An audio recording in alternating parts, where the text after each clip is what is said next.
What's up? All good, hopefully.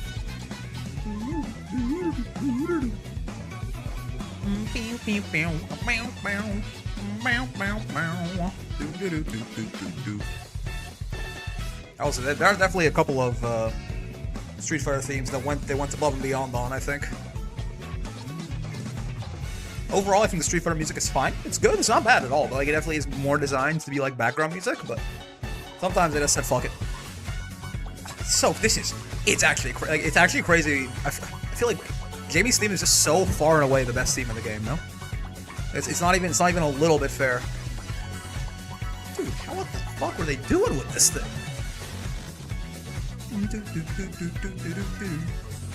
It's so good. Damn, Belial top one again. Unfortunately, this might be, you know, we might have to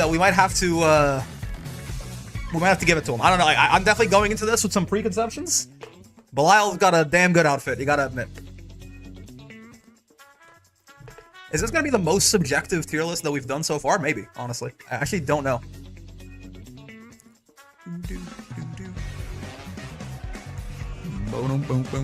Hey, Belial's unfortunately top tier in this one too, I think. I mean, maybe you could make the argument, but I don't really see it. You know what I need to do? I need to pull up like the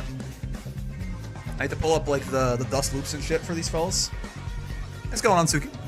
Also, yes, Slack too. I think I'm gonna have the top tier be called a beverage of sorts. I think it just makes the most sense, right? Let's just like start out on the grand dust loop and go from there. Belial top tier, sexy. Everything about him is. He unfortunately he might kind of have to be, right? He might kind of have to be. I don't think we have too much of a choice on that. What are we doing? We're going to rank Granblue characters by drip, and then we're probably gonna do a bunch of other ideas for today too. That's the first thing we're gonna do though.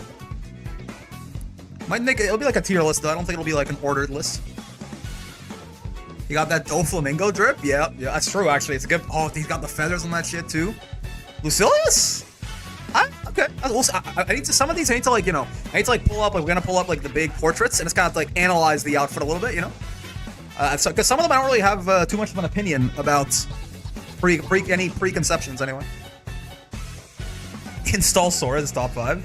I mean, you know, I don't really know if that counts. He barely even has a fucking outfit on. His own body does not really count, though. It's a damn good one for sure. Although a maid app followed me 20 hours ago when I was not live. Also, if at any point throughout the stream I like just start humming the one song from Cyberpunk from Edge Runners, I apologize. I finished that show yesterday night, and oh my god, man, I watched almost all of it in one day. Jesus fucking Christ, is that a tragedy?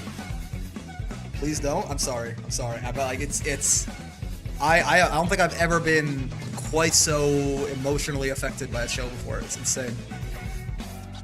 Random both Granblue skins, too basic. MMORPG design, I know, but his other outfits and gotchas. Wow, yeah, we are gonna go on like base outfits, not any battle pass stuff, anything like that. Don't bring back the trauma. I'm sorry, I'm late to the party. Like that's on me. Like I'm late to the party. I just watched it yesterday. Like I started watching it 2 days ago and I finished it yesterday. And I laughed at the Gooma Stomp. Pretty funny. You're a monster, I think. This Brian Lagan guy. I can't believe I had a conversation. I can't believe I let this guy on my Jeopardy show. Didn't realize. He's actually just a fucking monster in human skin. Can we kill this guy, bro? It might be a timeout. You know what? I'll see you in 60 seconds, Brian. It's not that big of a deal. It's just a matter of principle. It's just a matter of principle is the thing.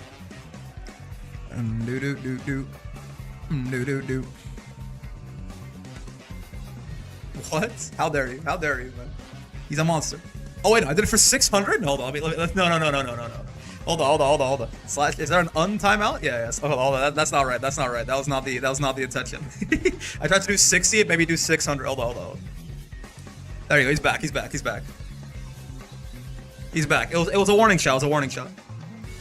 600. Yeah, no, he's back. It's fine. It was a warning shot. I just can't have monsters like this. Yeah, I don't think. I'll tell you what. I don't think Gran and Jeet are gonna do too well here. I think that's for sure. Oh, let me post the thing in my my YouTube too. Forgot about that. Violence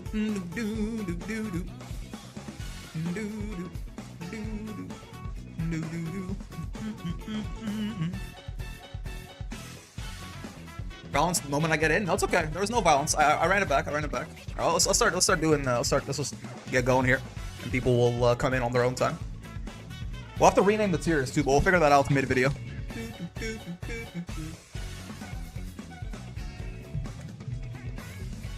This wasn't the most tragic thing I've seen. It was more comical than sad. Interesting. I disagree. I mean, that exact scene, maybe. It was definitely not the most tragic thing in there, but I think it was like the backdrop of it made it just feel just a little bit more, it's like careless, you know? It's like heartless. It just happened so fast.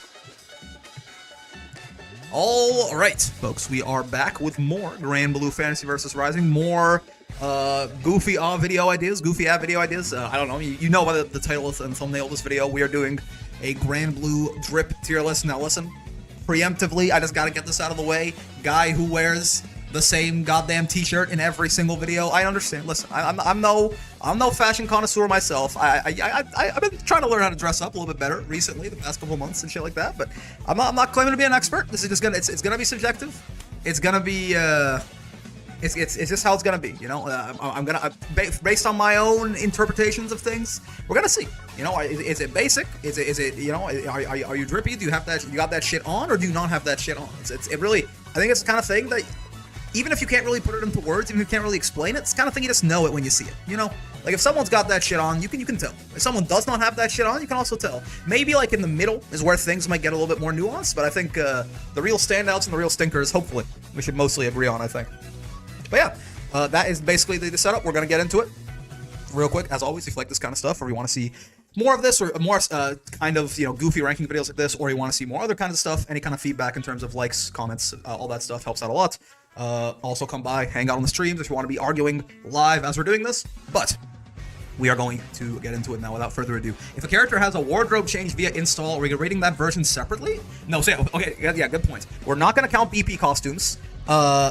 The only meaningful wardrobe change via install, so Sora just removes his outfit. I don't think we really need to rank that.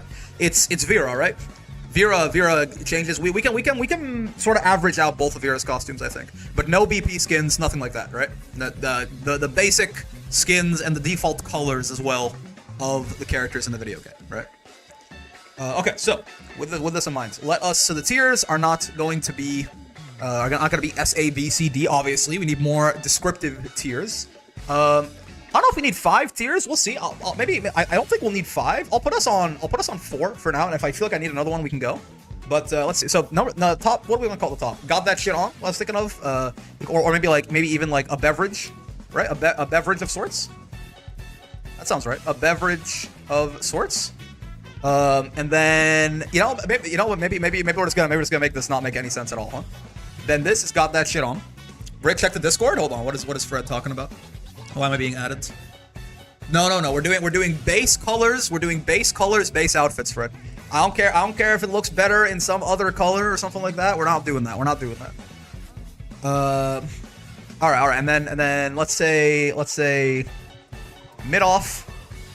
And then does not have that shit on. That sounds right to me. Again, I feel like this is a vibes based tier list that we're doing right now. So these, I feel like I can look at people and try and categorize them into these. You know, I don't know why a beverage of sorts is higher than got that shit on, but it's just the kind of thing. You know, you gotta feel it out. Dry tier, 0 drip. I mean, yeah, maybe if we find like a really, I don't, from like my just the quick image I have of everyone in my head, I don't think like anything is like, I don't think anyone looks horrible in this game. It's just, you know, it's just some mid-ass boring ass fits sometimes, right? Okay, well, let's get started. I think I'm gonna try and use like sort of full body portraits. Popeye's biscuit dry. If there's someone like that, we'll see. I don't know that we might add 1 tier below, but we'll see. We're probably gonna try and like look at the full portraits of the characters in like on like Dustloop and shit, for just get like the full image, the full outfit, right? So we shall see.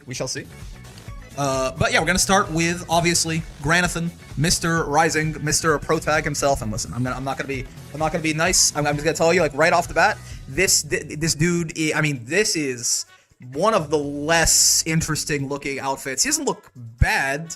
is just so goddamn generic, right? I don't know, like I feel like you could, like, this is just level 1 MMORPG, like, starter gear, right? Like, I don't, he doesn't look bad, but I think this game has, like, a pretty high bar. Like, there's a lot of very cool-looking character designs. This is, like, the, like, high fantasy One Piece in the Sky, Skyfarer equivalent to, like, my mom dressed me, right? Is that a hood? He does have a hood. He does have a hood. He never puts that shit on, though. He does not put that shit on, right? So, like, I hate to do it to my boy, but, like, I can't think, off the top of my head, I can't think of, like, a less interesting design for in this game than Grand's. I think, like, this is one of the... It's just boring. It's just boring, right? Hello, Faram. How's it going? Okay, so let's go back. So we're just gonna go through and take kind of a look at each of these individually, right? So Jita. I mean, okay, listen. Jita is unfortunately pretty similar, I think.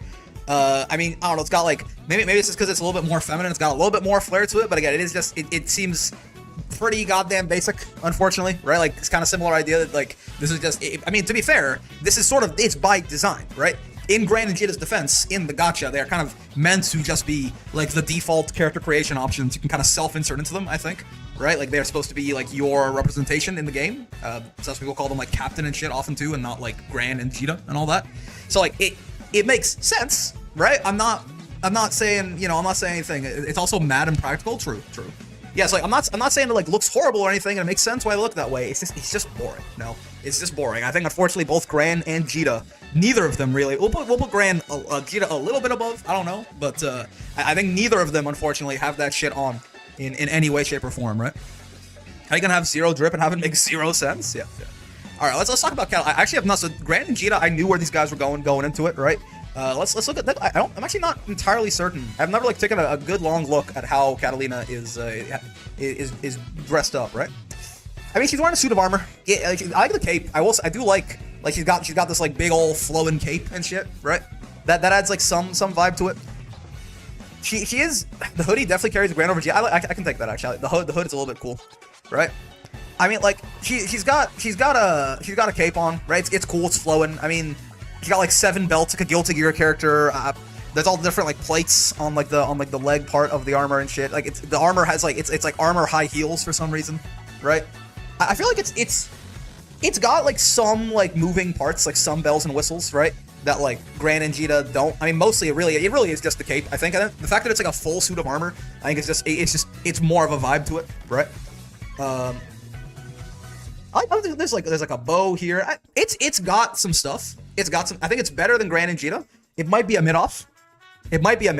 Right? But it's just a suit of armor. Suits of armor are cool, right? Suits of armor are cool, but I don't think it necessarily, like, stands out as being super crazy or anything, right?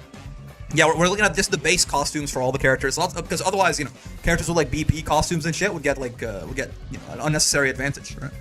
Yeah, obviously, like, yeah, like, you know, the lady Catalina, whatever, with the dress and shit, right? I feel like that's okay. That looks pretty good, but again, we're just taking the base and going from there. Okay, Charlotta, little potato knight. Yeah, I mean, you know, first, I guess the crown counts, right? The crown is kinda. It definitely is eye-catching, right? I feel like I almost want to factor in her hair as well. I feel like her hair is like, I know it's not part of, like, the outfit necessarily. I think it is kind of. Right? I think it kind of is, like, part of the outfit. I like, like, the hair, the long flowing hair, right? But it is, at the end of the day, it is just mostly, like, a dress, right? It's fine. I don't think I like. I mean, I like it is, like, she is, like, rich, I think, right? She does not have that shit. No, this is not like Gran and it's not Gran and Jita bad, right? I think the box brings the whole outfit up. I don't think we're counting the box. She doesn't necessarily walk around standing on the box the whole time, right? I think it's A+. I think she looks. Again, this is I'm gonna put it here. I'm not sure. Maybe as I get more context as we go deeper into it, it's worse. No, I don't think so. The crown. I mean, the crown's a little goofy, but I think she's got, like, a bit of a goofy vibe going on. You know what I mean? Like, she's like got this, like, cute goofy thing. The crown being so, like, oversized and shit. It's at least enough of something that I'm willing to move her up above Gran and Jita. Because the problem with I think it's kind of okay if you're doing something that's a little bit out there. Me, personally, I think the worst sin you can commit is just being fucking boring. especially in a game like it's like more like an anime game anyway. It's one piece of fucking sky, right? Like having like a bit of a weird character design somewhere could be cool, but like having just nothing be special about you whatsoever, that to me is the cardinal sin. Where like, you know, the crown's a little stupid, but it's a big ass crown. It's a third of her height, and it makes her special. It's something like, you know, you remember that shit. So for that reason, I'll at least give her a little bit of points. We'll see as we go on. Maybe, but all right, Lance, man, I got Lance. A lot of the Fiend Rock Knights I think are gonna be interesting. Let's talk about Lance. Let's talk about Lance. I mean, it is again. It's. I mean, can I count? I do again. You know, some flowy shit. I do like some flowy shit, kind of like the cake that Catalina's got on. I kind of do like his swords. I'm not sure if those count. I feel like that kind of counts, right? We're counting base weapon too. Yeah, like I feel like the weapons look cool, right? I feel like the weapon, like his weapon does look. It's got like this like little chromatic thing going on here. You know what I'm talking about? I like the color. I mean, I know like the blue and I think blue and gold is just like a really good color combo, right? I kind of like. I think Lance looks pretty cool, man. I think Lance looks pretty cool. Lance is a bit boring, men off at best. I don't know. I mean, I like the white with the gold trim, the blue with the gold trim, the chromatic shit going on the daggers. He's got like the golden knuckles and shit. I think it's my favorite one that we've seen so far. I don't know if it's enough. I don't know if he's got that shit on. I don't know if he's got that shit on. You know, like I think he's my favorite so far, but I'm not sure if it takes him anywhere. If he takes him out of mid off. Let's again. We're gonna when we find something that looks real cool, we'll see, right? We'll see. Maybe he deserves to be here.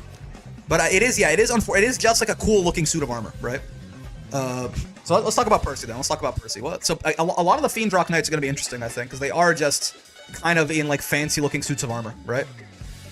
I mean, this is definitely a lot more opulent, right? As you might expect. I don't know, it's like the pads, again, the gold trim everywhere, very unique looking sword. Again, more you know, the sort of flowy coats right there. This is definitely a lot fancier looking than Lance's outfit, I think. Again, I am a fan of red. Like I'm just kind of biased. I do like red as a color, and again, like gold trim as any sort of accent color is always great. I think I'm liking the hairstyle. I think hair counts. I think I want to count hair and how it fits into the greater scheme of things. I will say, I don't like his fucking gloves. Right? Why has he got like weird ass like dinosaur like grabby fingers? Like this to me looks really weird, right?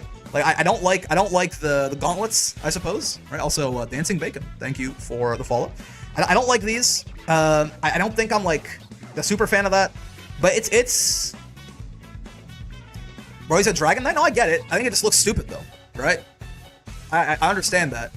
I understand that it's supposed to be like Dragon Claws, but it just looks bad, I think.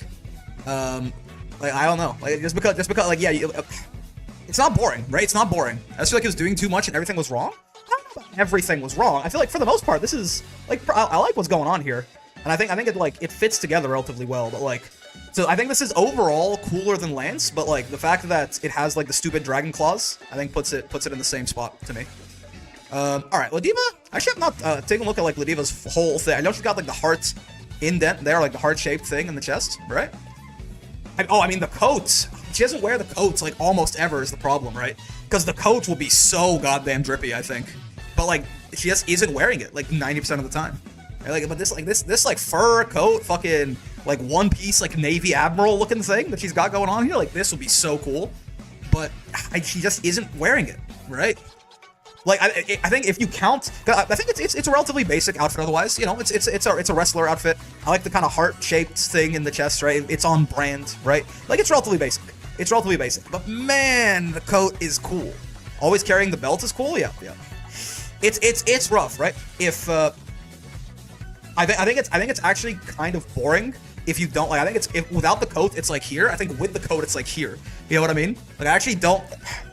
The coat is just such this coat. Something about it. I don't know. This shit looks so like. Imagining that it draped over the wrestler outfit too. I think I have to calm the bias down. If you average it out, she's like here. Without the coat, she's here. With the coat, she's here. I think. You know what? Fuck it. The coat's in the. You know, I've been judging it. I've been judging it by the arts. The coat's in the goddamn portrait. The coat's drippy as hell, draped over the wrestler outfit. She's got that shit on. That's my girl right there. Let's move on. Okay, let's move. She's got that shit on. You can't convince me otherwise. She's dripped out of her goddamn mind. Where is Matera? All right, I mean, listen, Matera, obviously, Matera's going for a very particular vibe, of course, right? I mean, she's not wearing very much. I mean, the hair looks really cool. What's going on, Osim? Right, like, the hair looks cool. She's got, like, she's got some flowy shit going on. Like, I think I want to just, Matera is, like, her shoes are cool, it's true. Her shoes are cool. Just because she's like hot does not mean her outfit's good, right? But I don't think her outfit. It doesn't mean her outfit's bad either. Right? I'm just saying, like just keep that in mind. But I mean, yeah, the hairstyle going fucking crazy, right? Again, I mean, even what little she's got on her body is I think it works. She's going for like a sexy vibe. I think it definitely accentuates that well, right? I actually do like the sleeves, right? And then like the fingerless gloves. I do think that looks pretty cool, right? Like I think she looks good. I'm just saying, like, you know, I think she probably has got that shit on. I'm not quite sure that she's a beverage of sorts, right? But just because I just don't want to don't be misled by the fact that she's very attractive, right? I think the outfit is like it fits, it works with what she's going for. I like the shoes. I mean, the bow looks cool as hell, right? I like her hair. Obviously, she's hot, right? One thing is the lace shirt, kind of nice too. Yeah. But like, I you know, it's. Maybe we'll move her up. Let's wait. Maybe we'll move her up. Okay. But we're gonna keep it there for now. You're right. Yeah, it's all the little butterfly, like little designs as well. Oh, man. Yeah, we'll see. She might be a beverage of sorts. We'll see. For what she's going for, she got that shit on. Yeah, no, she definitely got that shit on. The question is she the drink, right? We'll have to see. We'll compare to more people, and we'll have to see. But she really might. She might be a beverage. We'll see though. All right, Loane. Hello, Loane. How's it going? Listen, I got bad news. I mean, Loane is not really wearing he's not really wearing anything that I think stands out at all, right? I mean, I kind of like, yeah, right? Like, I mean, it's cool that he's got the goddamn, he's got like just nothing on the sides, right? That's kind of funny, I guess. But he just does seem like he's wearing clothes to me.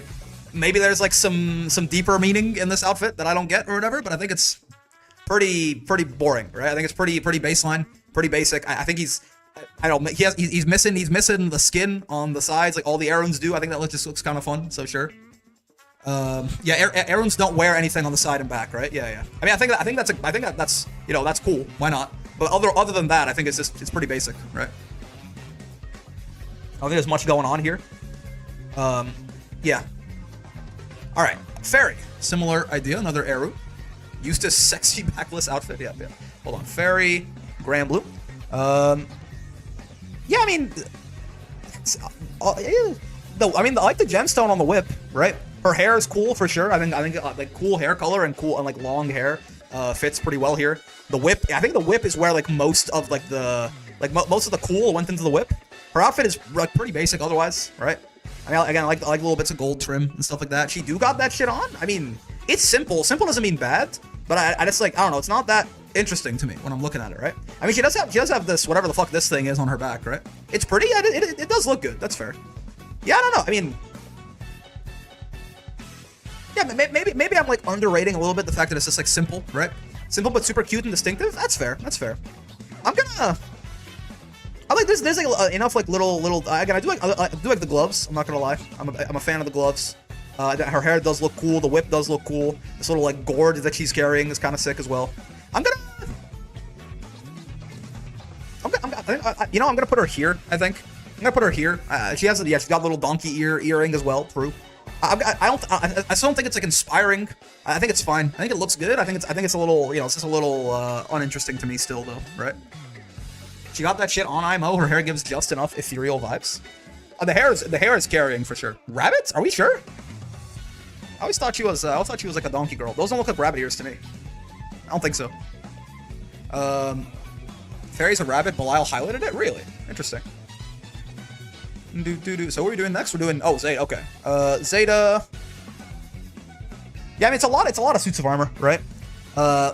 This is a very impractical piece of armor, right? Vassar, who's Vayne? Who has a discussion? Who has a discussion with Beatrix about this? Is it? It's Sora's, right? Sora's asks Beatrix at some point like why their armor like is so like non-covering. Is it like do they get some kind of tactical advantage from it? And Beatrix just goes, I don't know. Maybe it's for mobility. I honestly don't know. But yeah, it's obviously it's not super super practical like knight armor, right? But even if you don't care about that, it's, I mean, her spear looks cool. Arves looks sick, right?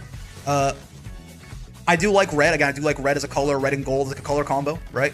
I think honestly, I think personally, it's just I think Zeta is hot, but I don't think her outfit is that interesting, right? I think it's the outfit is a little. I mean, the spear looks cool enough. Like just Arves doesn't even match her theme. That's fair. Arves does kind of stick out a little bit.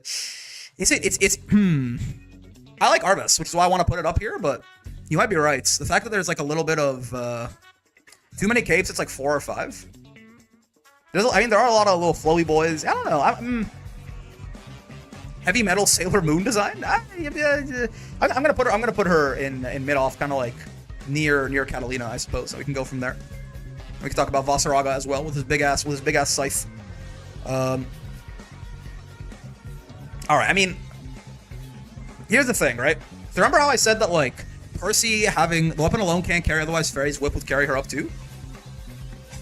Yeah, well, she's lower down, I think, though, right? But yeah, so Vasaraga, right? So the thing is, remember when I said earlier that Percy having the little like silly dragon claws look dumb on him? For Vasaraga, I think him having like the claws on his boots and on his like his gauntlets actually looks super fucking sick, right? The helmet is just insane. His eyes like glowing through this is wild. He's got like, I don't even know what, he's got like spiky shoulder pads under the cape.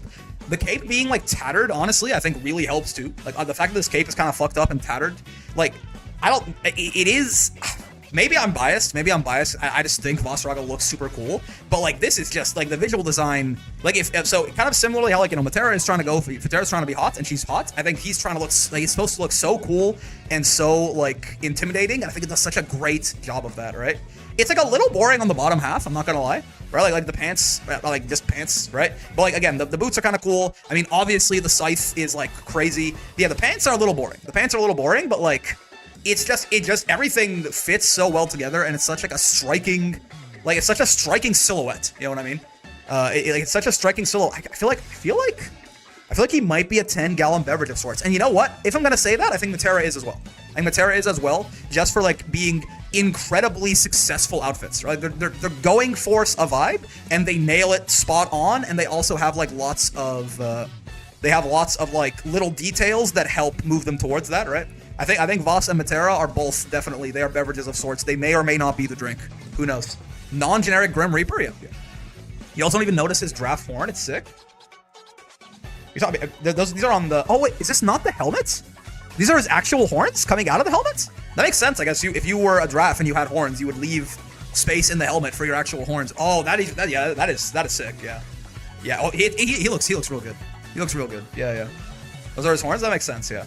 And he's got like horns on. He got like little spikes on the armor too. Yeah, he looks so good. He looks so good, right? Like there's yeah. Boss. He's one of the coolest looking visual designs in the game, I think. Absolutely crazy. All right, let's talk about Narmaya. Narmaya. I mean, okay. I know, people want to rank Black Butterfly Narmaya probably. This is kind of like Fairies, I think. Again, like she has cool looking hair. She's got a cool, like a pretty hair color, right? She got like a simple looking outfit. But I honestly, it's this like if Fairies at least had a bit of like a thing going on, like it did feel distinctive and unique. Like I definitely see that argument, right? She is just like kind of wearing like boots and a top and like not very much, right? Yeah. Also, I don't think I really like the mismatched length on these. I mean, maybe. I don't know, man. And like, right? Like this to me, like if Fairies was like simple, but it was like doing something, right? This to me just feels like she's just not wearing a whole lot, right? The pose is not doing her any favors. That's fair. Maybe in a different pose, but I don't think it's bad. Is it? I mean, it is. It's just like a hair carry at this point, right? Like I think it's just a hair carry. Granblue looking. Let's see. Is there a different art here somewhere? Yeah, I mean it's a hair carry. I think, right? I think it's a hair carry. I think it is bad. I think it is like I'm not really sure. I see it, right? She's an attractive lady, but I don't think the outfit is what's doing that, right? Her boots are uneven. Does not have it. I do not believe she has that shit on, unfortunately. All right. Sores wears clothes.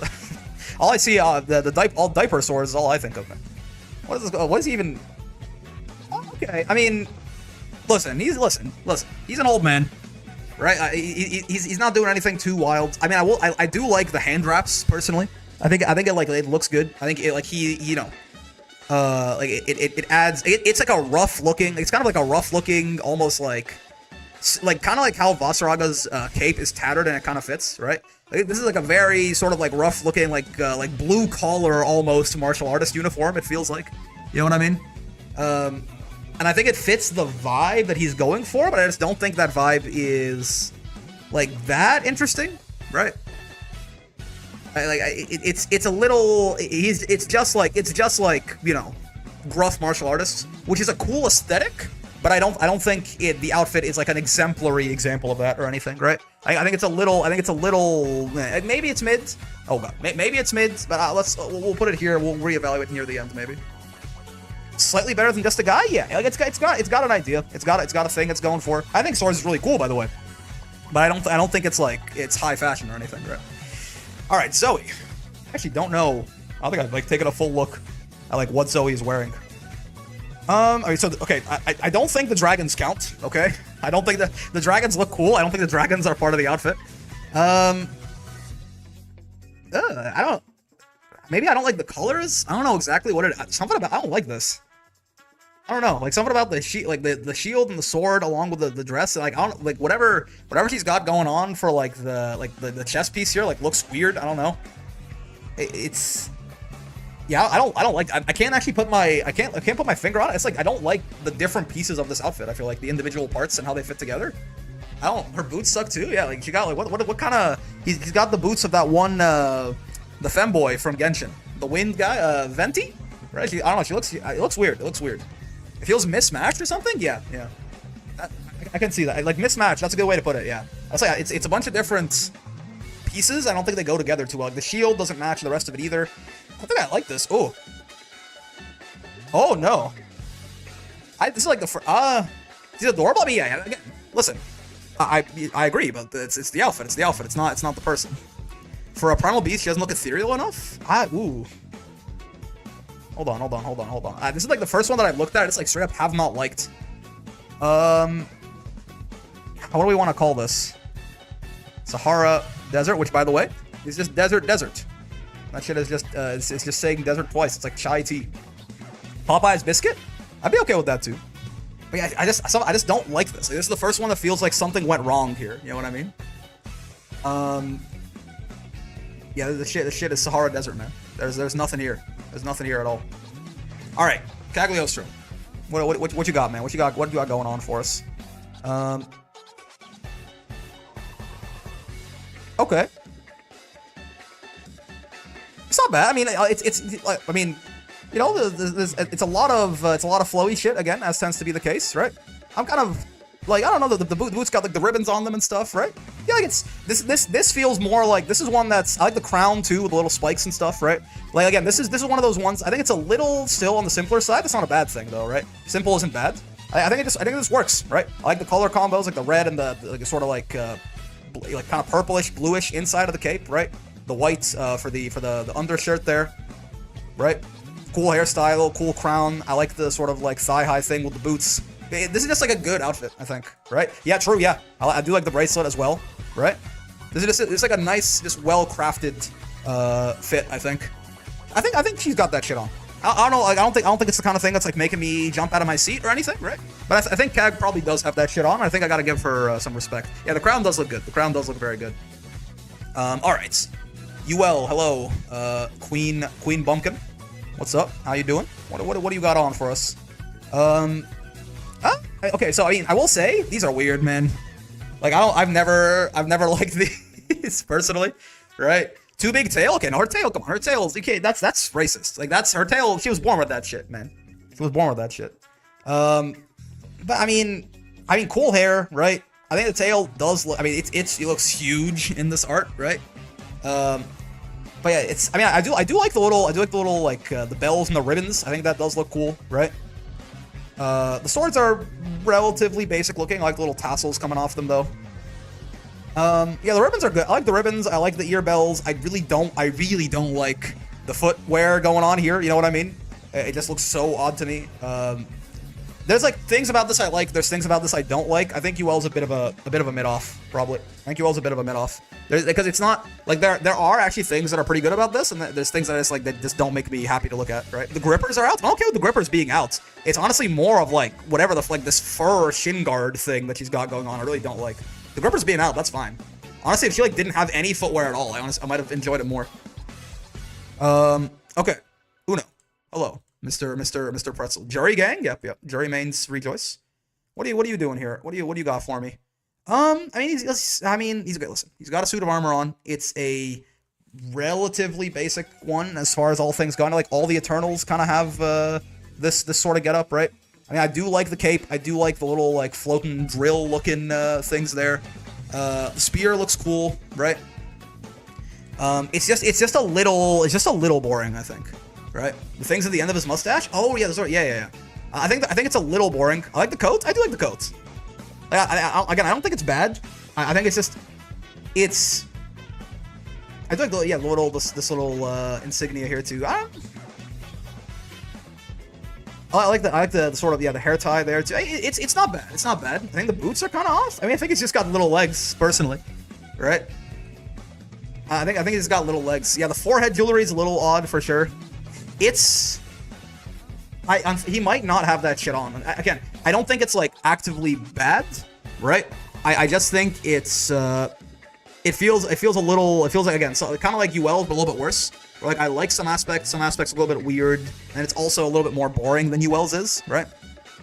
I do like his hair tie. Yeah, the hair. Again, I like the hair tie. I like the spear. I like the sort of mustache ends there, right? I like the cloak. But, like, the suit of armor is a little bit boring. I'm not such a fan of the forehead jewelry, you know what I mean? Like, the hairstyle is honestly a little funny looking, I think, outside of the mustache. Alright, Eustace. Mr. Stis. Hello, sir. Let us investigate your drip. I like the Koye. I mean, okay, I will say, the holster is kind of sick. No? I kind of do like the holster. It's pretty basic. Sort of like head to toe, like he is just kind of wearing clothes, it looks like. I kind of like the shoulder pads a bit. I like the cloak, right? The gun looks cool. I think the holster is like a really good looking accessory on this, right? Don't let him fool you, there's an opening in the back. Yeah. His little like mechanical eye patch thing, whatever he's got going on there, but it's good. It's good. I think it's a solid, like, simple outfit, and it's got some cool accessories. I'm not sure if that's enough to make it anything more than a mid-off for me, though. You know what I mean? Eustace hot, white hair, dark skin. Yeah, but again, how hot he is, right, is a little bit irrelevant for this, right? I feel like it could have used one more really cool thing. Yeah, I'm with you, Speedy. Exactly. Something feels missing, right? It feels like something's missing. Like, it could have used like one more kind of like standout accessory, and then I think he probably has that shit on, right? The one thing that throws me out is his back is out too. That's an Arun thing, though. I'm not going to be racist. You know, that's their culture. I can respect that. But like, yeah, it just feels a little too bland. A little too bland for me. So even though it's not bad, I think it is kind of a mid-off for that reason. It just doesn't have that something else there that makes him have that shit on, in my opinion, right? All right, Seox. Let's take a look at Mr. 6, Seox, and see what he's got. I mean, I will say I do like the mask, as goofy as it is in some of the skins. I think it does. Like, if you just ignore the fact that Seox is kind of a goofy fellow sometimes when he's going meow mix on your ass, I think the mask like sells it pretty well. Like he looks intimidating if you ignore what he may or may not be. The claws are a little much personally, but I do think they're cool. Yeah, it is like I didn't realize this had like another dagger sheathed here, right? There's like another dagger just like sheathed in his thigh, right?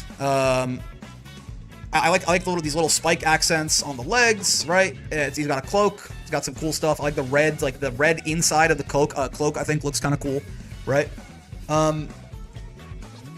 This is another one of those ones that I feel like I can't point out anything that's wrong with it necessarily, right? It just doesn't have that little bit of extra zing I would need to put it up in. At least got that shit on, right? This is just a fine outfit, I think. The Capra X, the mask is cool, I will say. I do like the mask. Like, if anything was gonna take him up to here, it would be the mask, I think. But yeah, like it just doesn't quite. It's the same as Uno tier. I don't think so. No, I think it's better than Uno. I think he's missing a little bit of sauce for me. Put him a little bit higher, right? All the Eternals have the same getup with the same themes with some changes. Yeah. I think it can be a low. He got it on, maybe. I think I'll put him in high, mid off at least. I think Seahawks got it on better than Uno. Oh, for sure. Yeah, I agree. I think Uno does not have that shit on. I think Seahawks is fine. I think he's just got a little bit more pizzazz going on. High, mid off. Yeah, I'm down with that. I can see high, mid off. All right, so Vera, we can talk about. We can kind of average out both of. Vera's is the only character with like 2 costumes for real, right? So we can sort of like average out both of them, right? Her like non-install costume I think is pretty basic. I mean, I like the necklace, right? I do like the little necklace with like little feather thing going on here, I like the ribbon, right? It's pretty basic. Otherwise, though, I think he's just basically wearing like a top with a little bit of a flowing waist and like some boots, right? Yes, yeah, and give me the install one. Pretty simple, but I like it. I like her crazy smile. It's not her outfit, though. It's not her outfit. This is pretty fucking crazy, though, right? There's a lot going on here. Like, this shit it looks like you'll cut yourself on this shit if you stand too close, right? I do like the spear as well that she got going on. The boots look really cool, I think. And again, it's just it's that same like red, white, and gold color scheme, right? It's just, if the other outfit was I like her demeaning scowl, so true. If the other outfit is like simple and like kind of well done, but like just a little meh, I think this gives it that like just extra bit of uniqueness that it needs to be a little bit cooler, right? Yeah, it does have like the bit of the like impractical female armor thing going on, but you know what? I mean, at a certain point, what are we gonna do, right? It's sort of the unless you're Catalina, it's sort of everything. Everyone's got that shit going on, right? So I think I like this quite a bit. I like the little hair. It's not even a hair clip, like, you know, little accessory here in the hair, right? This, I think, if she probably has that shit on here, I think this is kind of boring, right? I think this is kind of boring. I think this is like kind of like her original outfit is kind of Grand Jita tier. I think her install outfit is like got that shit on tier. I think she's like vaguely in mid off as an average personally. She on some goddess type shit in install. I do like it a lot. I do like her install outfit quite a bit. Seems like her base form way more than her install form. It's just a little boring. It's just a little boring to me, I think. And that's not so sure that I think it's that interesting, right? All right, Mr. Beelzebub. How are you on this fine day, gentlemen? I remember this guy being pretty fancy looking. I mean, he's got a lot. He's got the Guilty Gear character thing going on. He does have like 7 belts. I did not realize he had like whatever the fuck this is going on here, right? Like, what the fuck is he's got like beetle legs like wrapped around his goddamn shit? Yeah, like it is very insect-like, right? Yeah, and like this little scorpion stingers, whatever the hell these are, right? He's got a Guilty Gear number of belts for sure. The pants are honestly a little bit, but like it just kind of fits. I do like the purple. He's got a cool. I mean, I like the triple braid thing he's got going on as well. Bro's makeup's on point. He's the boy who lived with the Harry Potter thing. I mean, it's yeah, like he's got a vibe going on here. Again, he's got like the one like more clawed hand. He's got the ring on here. I'm not so sure I love like the shoulder pad thing that he's got going on here, but it just. He got it on for sure. I don't think he's a beverage. Is it weird? It feels like it's like a little much. It's like a little much for me. Yes, it's a unique thing he's going for sure. It feels like a little much. Don't forget the cloak. The cloak does look cool. It's true. I like the purple main layer as well. Right? Am I being too mean to Bubs? Maybe I'm being too mean to Bubs. I don't know. If you wanted to claim that Bubs was a beverage of sorts, I'd be okay with that. It's a little much is on brand. Like the intro cloak. But it's on the goddamn art. It's on the goddamn art. Also, it kind of makes him look like an uncircumcised penis. So he is Lord of the Flies. Yep. Bubs himself can be over the top at times. That's a good point. It does fit, right? Yeah, I mean, because I think it's good. I think it is just like it's a little much, but he's a little much. Yeah, okay, you know what? Fine. Because it is my only complaint with it is that it's kind of a lot, but he's kind of a lot, right? So I think it's okay. I think it's very unique. I think it's got a lot going on. I think it looks good. I think it's too much, but I think he's too much, and I think that fits. All right, Belial. Actually, now that in my head, I thought Belial would be a little bit higher on here. I wonder if Belial, I think, probably has that shit on. Oh, no, it's the problem is, right? I like the Doflamingo thing he's got going on with like, the feathers and shit, right? I do like the vest with like nothing underneath it. It's like a little slutty, but like, you know, he kind of pulls that shit off. This is like, I feel like this is a great example. Okay, you know what? Can I be completely honest with you? This is like one of those examples where I feel like it's just confidence. You know what I mean? Like I think the outfit's good. I think he's got that shit on, right? But he's just working that shit. No. The outfit itself in a vacuum, I feel like he's got that shit on. I feel like something about this motherfucker has like an aura to him. You know what I mean? Like he is working that shit. Also, hello, gotcha. How's it going? I really only like the scarf thing personally. I do like the jacket. I do like the jacket. I like the sort of feather thing he's got going on. The pants are, you know, they got some cool detailing in them, but they're otherwise kind of like okay. The way scarf goes off, he got that. No, I'm with. He at least has that shit on. I think okay. I think the outfit on its own. I think the outfit's on its own merits. He's got that shit on. I think you could make an argument that if it just feels this is being biased. I'm just thinking about how Belial like moves around and that shit. It feels like he is working that shit to the point that he probably is a beverage of sorts, right? But I think on its own merits, not him elevating it. I think Belial's personality will elevate his outfit, right? But I think he on the own merits of the outfit, I think he's only got that shit. I don't think he's quite a beverage of sorts, in my opinion. He then takes all that shit off to become Avatar Belial, and I bet you this will be worse. My guess is that he's gonna look worse here. Yeah, it's the same outfit basically. He just kind of like blew it up, right?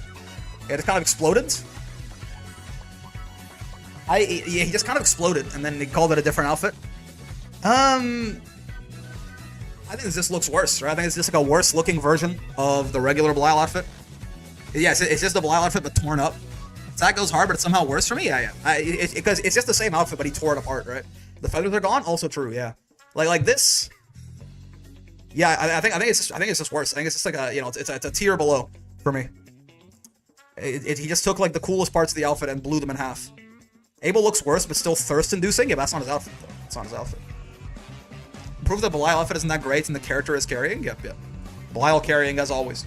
Alright, Anila. I do like the coat. I do like me some coats. I mean, obviously there's a I guess Belial climaxed. Anila's cape is all she's got going on. I do like the cape.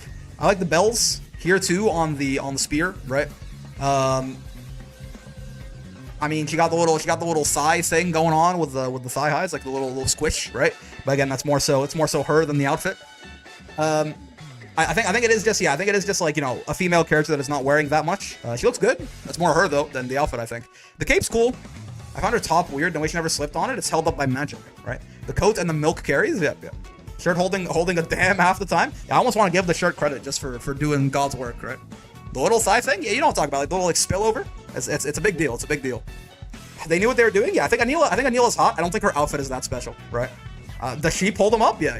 I think the outfit is not that special. I'll give her mid off for the cape. I think the cape looks cool. It is a big deal. I'm with you, man. I'm an enjoyer, no doubt. But I think the outfit. It's more so it's her carrying the outfit by like being attractive than anything else, right? All right, Siegfried. Man, okay, I will say. I mean, I know we just talked about everyone just kind of like they got like the whole dragon thing going on. Like, but maybe I'm just an edgelord, okay? Maybe, but like he looks cool, right? He just looks cool, I think. Like this again, the same thing that looked stupid on Percy, I think looks really cool on Siegfried, like the dragon claws and stuff like that, right? I think like the whole like jaggedness of the outfits, right? Like it being like black and a little bit more edgy, I think looks really good on him, right? I think the cape being like a little bit tattered here works pretty well. I like the hair. His sword looks fucking insane, right? Like. I don't think he's a beverage. I think he's got that shit on though for sure. Right? I think he's got that. He's probably the best looking Dragon Knight. I think. Right? He's the coolest looking Dragon Knight for sure. He ate the whole plate, left no crumbs. He's just no. One of the few times that blue on black looks good. Yeah. All right, so let's talk about Nier. Percy is extra gaudy. Sieg is peak. Yeah, Sieg is the best looking Dragon Knight. I think. He'd be hotter if he was a MILF. Now draw him getting an education. Let's talk about Nier.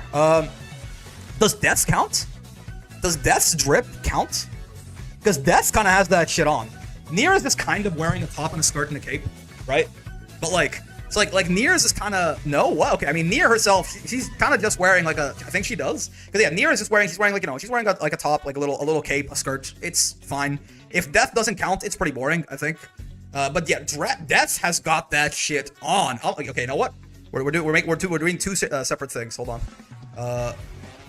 Where I need a no. I need near. How about like near? Yeah, there we go. This is death. Okay. So near alone is Sahara. Yeah, near. No. It's not Sahara. Near alone is just boring. Boring puts you in does not have that shit on, right? I think near does not have that shit on. I think Death is like maybe a better. Like Death might be the best looking character. Like this is crazy, man. And like the flowers in the hair and the mask. I don't know if you count the little guy. But like again, she's got you got the big flowing shit behind her, right? Death looks fucking great. I think, right? Maybe not. Maybe like she's like down here, but like Death is great. Nier is kind of bad. I think. Have we seen Death without the mask? I'm not sure. Death is cooking. Yeah. She got the little guy. I think the little guy is he kind of puts you in got that shit on tier by himself. I think. Yeah, man. Like and like I like the like the hair scythes and stuff like that. Like Death looks so fucking cool, man. Death looks so cool, right? It's kind of wild. I like Death is a beverage of sorts for sure. I think Nier's basic outfit is a little boring though. You didn't count Zoe Dragons? True, but Zoe, I'm not counting Nier Death either. I'm counting Death as a separate character. The scythes are part of her hair? I mean, it kind of looks like that to me. I would gladly drink Death. All right, hold on a goddamn second. Yeah, right? The scythes come down from, like, her head, right? Look, it's hair, and it's a scythe. Whoever did that design needs a raise. It looks so good. Like, Death looks amazing, and Nier looks a little boring. It's not bad. It's just a little boring. Grand G'd up builds. Long-ass sideburns. Death is literally a beverage. Can't wait to drink Death. Alright, Grimnir. Listen. He might be a goofy motherfucker, but he does look good, no? Like he might be a goofy-ass motherfucker, but he does look pretty good, I think. How good exactly? I mean, it just looks so... It just looks so clean, right? It's just so clean, right? It's extra? I don't know if it's not extra, honestly. It's just the right range of over the top that makes it good. Yeah, I feel like some parts of it are extra, but I think it actually is a pretty the boots and the pants, like the whole bottom part is like pretty simple. It just kind of looks good. I like all the flowy shit with the cloak and stuff. It fits the wind theme that he's got. I think it it twirls around as he's like moving and shit, right? I like the top. I like this little like neon shit he's got in his forearm. The spear looks cool. It's not amazing, I don't think, but I think it's just clean. I think I just like it. I think he just looks good, right? I think like having this be like a half sleeve, I think works pretty well, right? Yeah, like maybe on someone else wouldn't work. I think he's pulling it off, right? The exposed shoulder looking kind of zesty. I got bad news for you, dog. I think he's got that shit on. I don't think he's quite a beverage. I think he does have that shit on though. You got the sleeve floating off him. Wait, for real? Holy shit, you're right. Yeah, there it is. All right, let's talk about Lucilius. Lucilius is not wearing that much, if I remember correctly, but we can try and evaluate what we've got. I mean, okay, he's got a lot of cape going on, right? But yeah, I mean, he's got like some spiky shit going on. I feel like I really just don't like whatever's going on up top here, right? Like I assume this is supposed to have been like blown off. It's like armor that was damaged or something like that, right? With wings, SSS. The wings though, I mean, yeah. I like the little sleeve thing he's got going on. That looks cool. It's just a little, you know what I mean? Funniest part is that he doesn't even have half of those clothes in game. Yeah, like in game, he doesn't even have like all the flowy stuff in game, right? Mid off, I kind of agree. Also, yes. Thank you for the follow. Maybe my mic sibilance filter knocked all that off, but yeah. Evil hobo, yeah, a little bit of evil hobo. We added all that in the art for no reason. Yeah. Lucilius says he's only okay. In game, it's absolutely mid off. Yeah.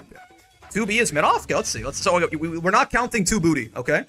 We can't count 2 booty. We're not counting post install because all you guys, I know November is over. You guys are on Destroy Dick December and you're just going all day, but we're not counting 2 booty. We're just counting the baseline outfit. And I mean, like, I like the sword, the weapon, the big ass sword looks cool.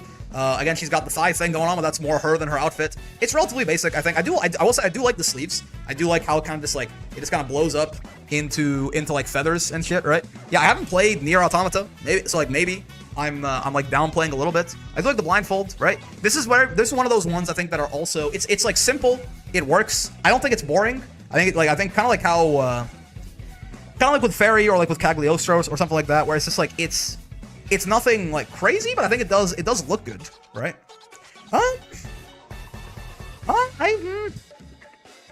Yeah, I'm kind of caught between like so Fairy for me is good mid off and Cagliostro is kind of like low, got that shit on.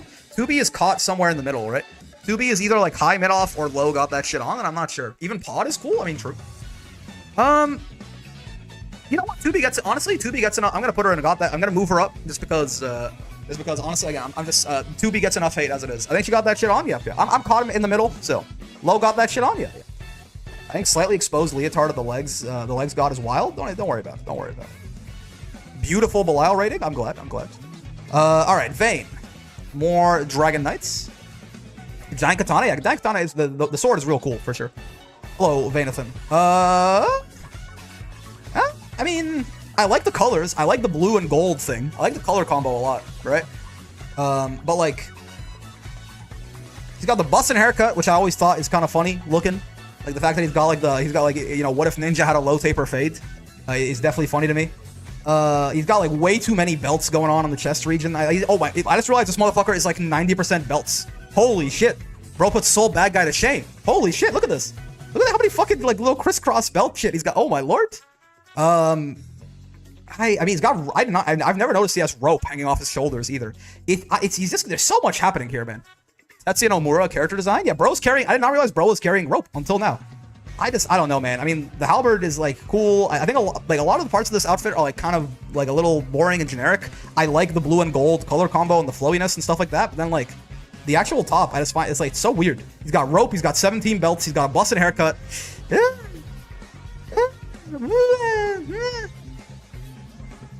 He's better than Lancelot and Percy, but can't handle Seek. No, he's Seek is the best looking Dragon Knight by a while, I think. I'm gonna it's. I don't think he's better than Percy or Lancelot either. Personally, I don't like it. Like I like there are parts of it that are cool. There are parts I just like don't like. I don't think he's got that shit on, man. I just don't think so. I don't think he's got that shit on personally. The rope is killing me. Like when I noticed that shit was not good for my psyche. That's going on Trial by Fire. I'm doing well. We're doing a little goofy drip ranking video. If you don't like it, not shit on. I think he's you know, I don't think it's horrible. I think it's just, you know, this is not like it's kind of it's not shit on. It's not like it's just a little, you know, this is like either boring or like weird, right? We're gonna do battle pass outfits? No sir. All right, Beatrix. I mean, very similar idea to Zane. I think bro doesn't even use rope. That's what I'm saying, man. What the fuck's he doing with that shit? I think Zoe works better. I don't know what it is about Zoe. Like I just had like a look when I looked at Zoe. I just like didn't like it. Like it just doesn't. My gut instinct was like what is happening here? Who am I doing next? Oh yeah, Beatrix. I mean, similar idea to Zeta, right? Very similar thing going on to Zeta, right? She's got a little skirt there going on, but like it's you know. I like the gloves. I like this. I like the gloves and the sleeves that she's got going on. They kind of like the flowiness of it. I think looks cool. B has 0 drip. Yeah, I think it's again. It's kind of like B has it a bit better. I could see that. I mean, maybe it's the colors. Maybe like the colors being a little bit more muted. Maybe kind of works a little bit better for like a kind of simple one. Red frilly tights does not complement her outfit. That's a good point too. Yeah, I've never noticed that she has these on. Yeah, I don't. Yeah, the gloves? Yeah, listen, man. We're ranking the outfits. Listen, Beatrix is hot, yes, but we're ranking the outfits. Yeah, I mean, you know what? Her and Zeta, the wholesome Yuri, they can go together. That's fine. That's terrible. I didn't even notice that. Yeah. They're both just, you know. Girl fail in outfits too. Yeah. Do we count the cake? No, sir. B's looks carry the fits? Maybe. Honestly, like maybe Zeta and Beatrix are both down here, to be honest with you. They might just both be here. Yeah, they might just both be here, personally. Alright, Versuja is just not wearing anything, so I don't know what to tell you. Versuja is just not wearing anything. So I actually, don't know... Right? I mean... He's just not wearing anything. Her hair looks cool. I like the horn. But at this point, we're almost just ranking her, visual design. She doesn't have an outfit on. Right? Design is peak. I mean, I like the hair. I like he's got, I like the, her little Buddhist wheel thing that she's got over there.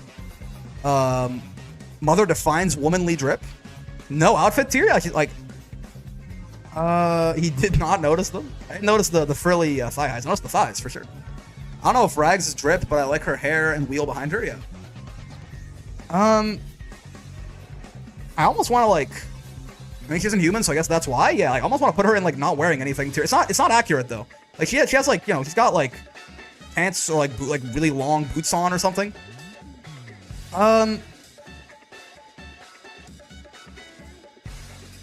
I don't know, because like I think she looks like she's very striking in the way she looks, but like I don't know. It's not good.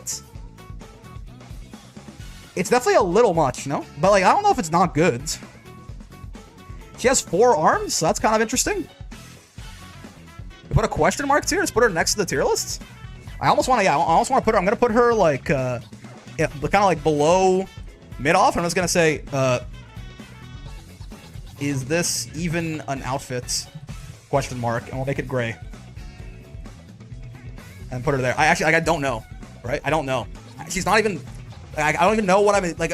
It bled in too much. Like I'm just evaluating like the character design and not the outfit she's wearing, right? And I'm like, I don't know how to separate it because like she like doesn't have clothes on. Like it feels like even like the bracers she has feel like they're part of her arms, you know?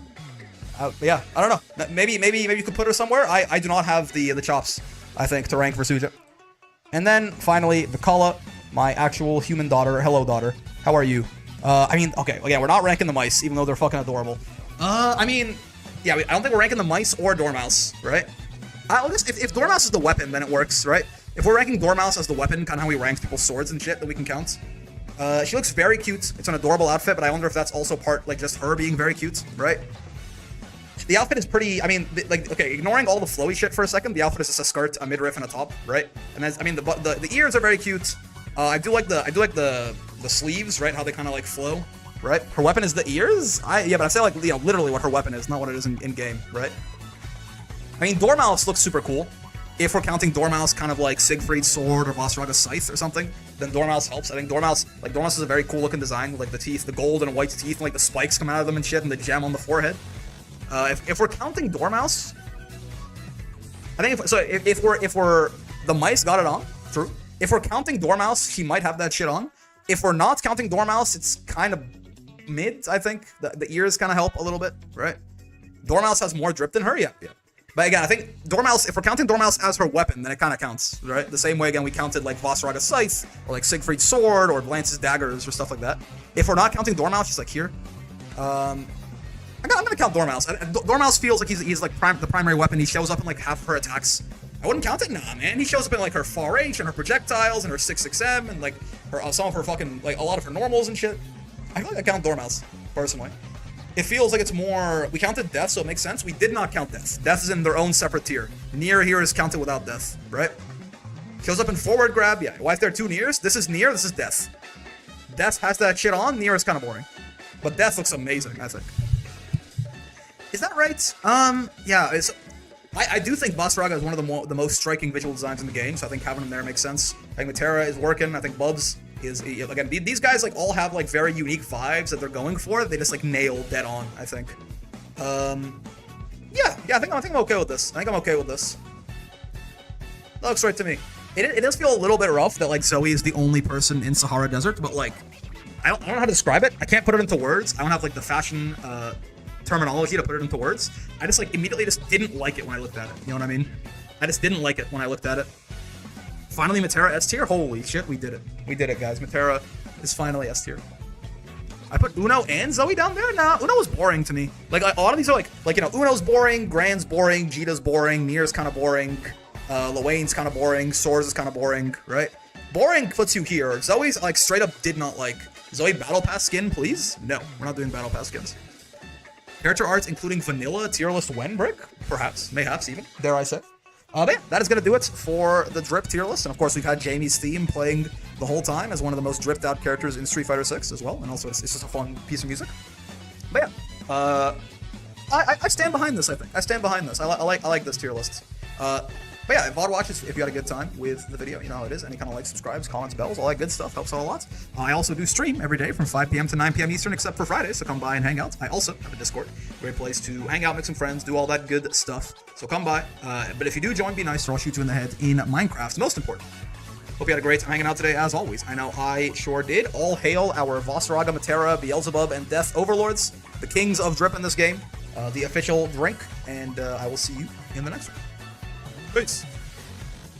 All right, so I have some ideas we could do for the rest of this. We're not done stream, by the way, in case you're curious. I was just saying bye to the to them VOD watchers.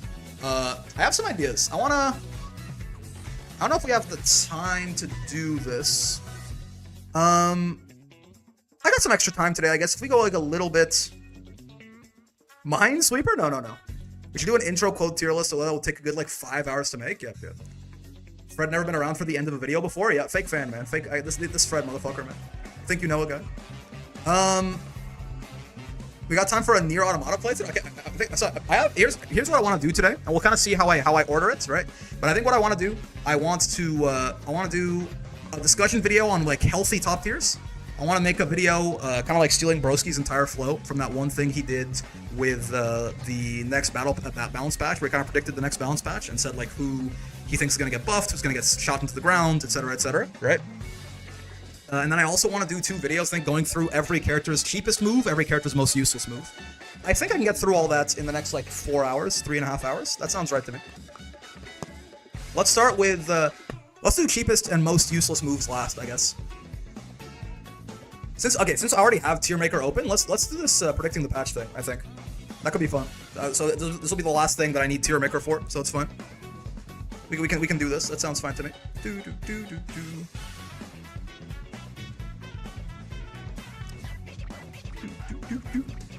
Let's switch up this Jamie theme as much as I do like it. Let's see. What do I want to do? Maybe we can get some some Duels of the Roses, mayhaps. I do love me some versus Lancaster. Got that Victorian era flow. Abel's most useless move is 623H without a question. Yeah, that was the one that I had in mind for him, so that's good. Good to know the Abels agree. Vayne top 1, baby. Yeah. So let's talk about this. Let's talk about we're gonna be talking about the patch, the season 2 patch, and what I think may or may not happen in terms of who's getting nerfed, who's getting buffed in my expectation.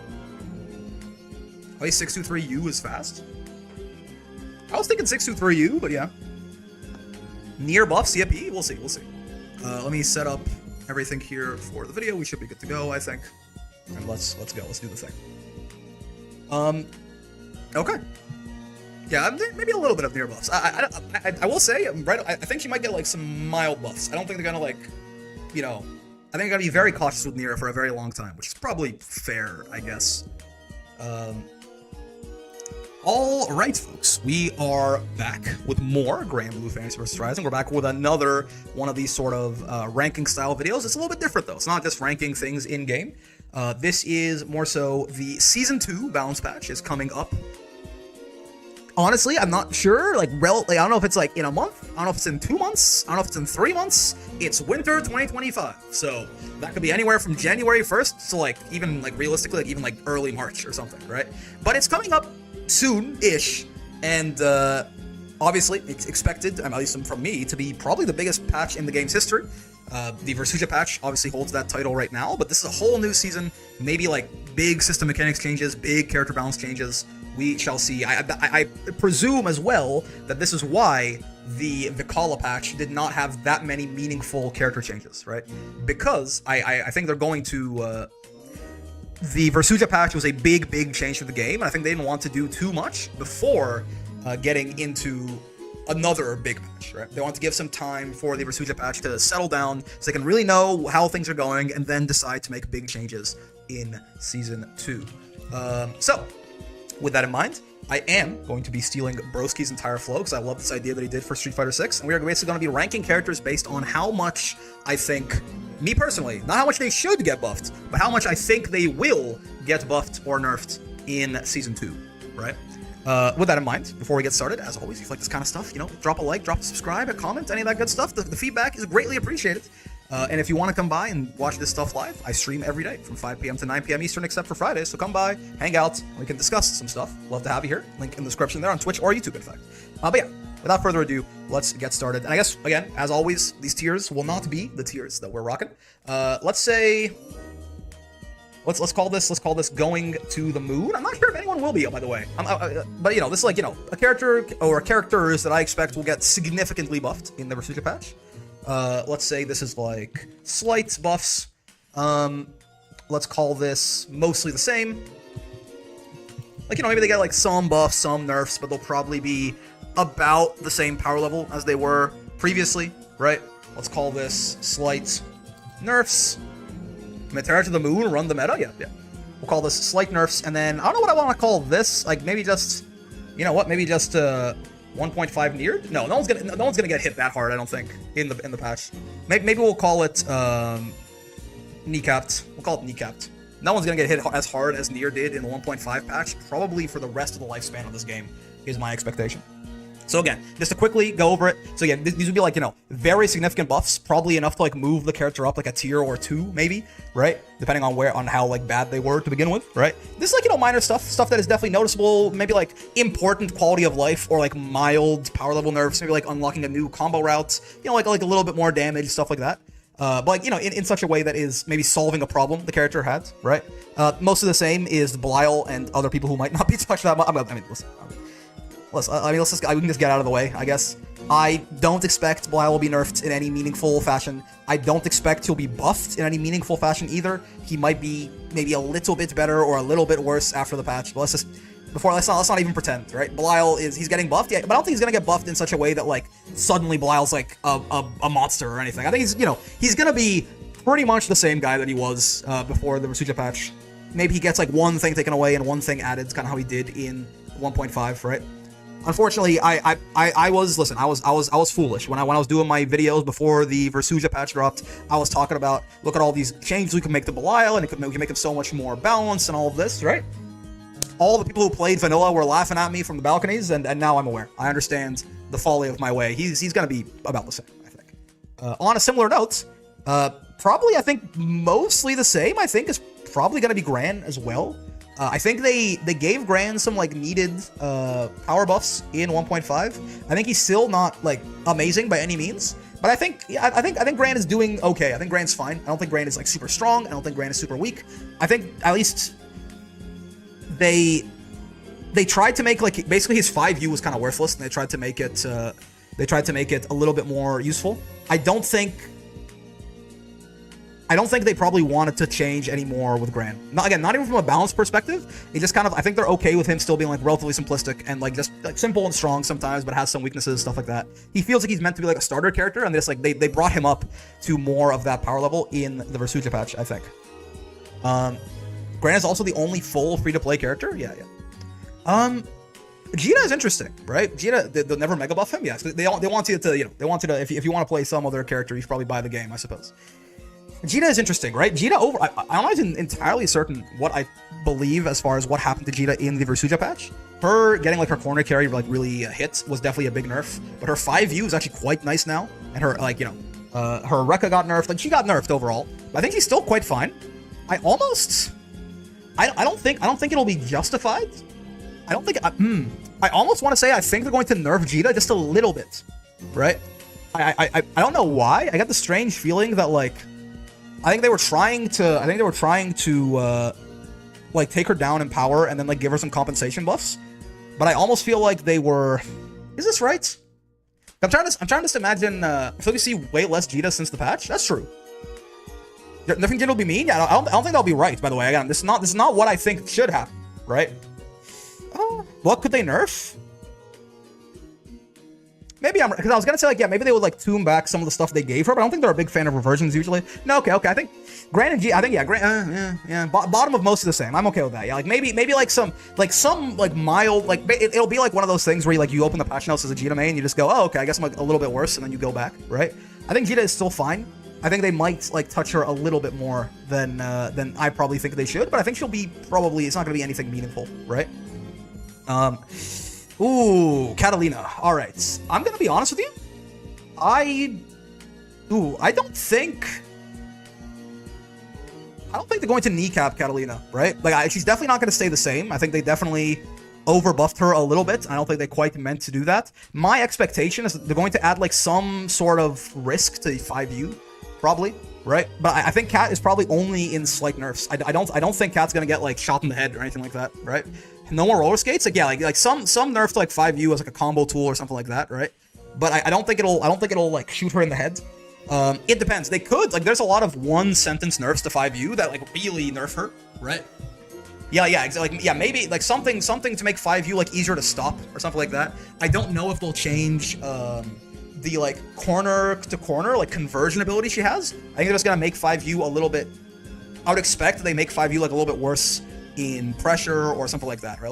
Just a little bit more of a interactable move, right? Unless you have like a multi-hit or something. But I don't think Cat's gonna get like hit really hard or anything like that. They buffed Charlotta a good bit. They buffed Charlotta a little bit in the Rasuja patch. I feel like it still didn't really work. I feel like no one plays this character still, and I also think she's just still not amazing, right? I don't think they want Charlotta to be like amazing, right? I do expect that she's going to get like some noticeable buffs again though in season 2, right? I think they're trying. Like the vibe I get from them in the Rasuja patch, they've tried to make like her demon flip better. They gave her a bunch of little buffs, right? So I think it feels to me like they want Charlotta to be better. They're just like not entirely sure how to go about it without making her maybe a little bit too oppressive, especially at like more casual levels and stuff. Since she has like she has a lot of access to plus frames if you get knowledge checked, right? But I think as of right now, I don't think they've gone too far, and I think they will probably try and make her a little better in the next patch. I'm not sure exactly how they would go about that, but that's my expectation. She'd be gutted in the final. Oh, she's gonna fly too close to the sun and be gutted in the final patch ever. Please make the DP on block more minus. I just don't think they're gonna do that, unfortunately. I think I think they kind of still see it as like a charge move, and that's why it's good. Like the same way that flash kick is like a good DP, but like you don't need to charge in this game, man. You don't need to charge in this game. Oh man, can I be real with you? I have a bit of a sneaking suspicion. Call me crazy, right? But they did touch Lance pretty decently hard in the patch, but then they gave him that little side swap thing in the last note where he can like always side swap off his 5U. I feel like Lance is totally fine right now, but I feel like this character has he was already pretty rare even before he got nerfed, and I feel like this guy just has literally fallen off a cliff, right? This might be insane of me. I almost feel like they're gonna want. No, I feel like I want to say I think he's gonna get buffed a little bit, right? I think they'll nerf him again. No, I think they might buff him and make a mistake here. I think there was a little bit of dooming, right? And I think his like numbers have really fallen off. Like no one plays this guy anymore, and like them giving that little compensation buff in the Rasuja patch makes me think that they don't think he's like that crazy where he needs all nerfs or anything like that, right? So I almost wonder if they're gonna buff him again. I don't think they should, by the way, but I kind of expect him to get buffed. Dude, can I be real with you? Okay, this is weird, right? Percival is one of these characters who I feel like he keeps being good and they keep buffing him. Percy feels to me like the Ryu of this game or something, where Percy is like, I don't think Percy has like ever been that bad. Like even on release, I don't think Percy was like horrible. I think in hindsight, I think a lot of the bottom 1 Percy stuff was probably a little incorrect. I don't think it was great though, right? But they've just buffed this guy, and buffed this guy, and buffed this guy, and buffed this guy, and buffed this guy every patch. The Rasuja patch was stunning to me, because I was like, I don't think he was pretty solid, and they gave him a lot of buffs, right? So I feel he's definitely there's a big jump from like vanilla to like rising Percy, but like I think he's gonna get buffed again. I just don't know how much. I don't think they're gonna buff him. I almost want. They buffed him like a lot in the Rasuja patch. I think even now, by the way, I think Percy might be underexplored, right? Like I think I had Percy like just outside of the top tier in my game, or my tier list, and I think Percy is rare, and I think he might be unexplored for real. Like even right now, he might be better than we give him credit for, and I think they might buff his ass again.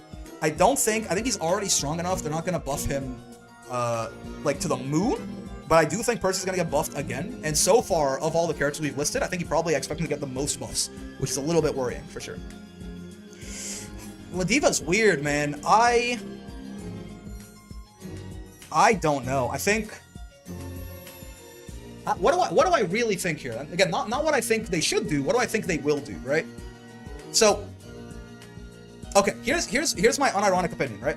There's gonna be a couple characters like this. There's gonna be a couple characters like this, where I think in the Rasuja patch, they kind of like switched the design up on some people, right? And I think they were trying to be a little bit conservative for that reason, right? Like they kind of changed Ladiva a lot, and they made her command grab like stronger and things like this, but they nerfed her strike. I think with characters that got like significantly changed, I think they were being a little conservative on purpose, right? With that in mind, I do think, and there's gonna be 2 other characters? I think there's 2 other characters on this list that I have similar opinions about, right? I think I get the sense, this might be Copium, I get the sense Ladiva is going to get like some like slight buffs to certain things. I don't think it's gonna like change her to the point that she's too great or anything like that. But I think they like were switching her up and they wanted to kind of be a little patient and see how it would work. Like try to tilt her more from command grab to strike, or to command grab from strike. And I guess while we're on that topic, I think the other two characters that are kind of like this as well are, I think, Yuel and Nier. Nier is weird. I don't think Nier's gonna get like sent to the moon or anything, right? But I think Nier, they were very clearly like reworking her, and they really obviously wanted to make Nier like bad, right? I think they wanted to make, like, I think they really wanted to shoot Nier in the head because reasons we've been talking about since the game came out, right? But I think they were very cautious with her. They made sure to like really just put her in the dirt. And I think I'm going to like slowly give her a little bit of stuff back. Like, yeah, giving her RS back is like significant. That's a noticeable thing if that's the only thing in her patch, right? But I think they won't do like much more than anything like that, right? I think Nier will get like 1 or 2 like moderate, like notable buffs, and then I think it's not gonna go too much from there. I think Nier probably deserves like some more significant buffs, but I just don't think they're gonna do it, right?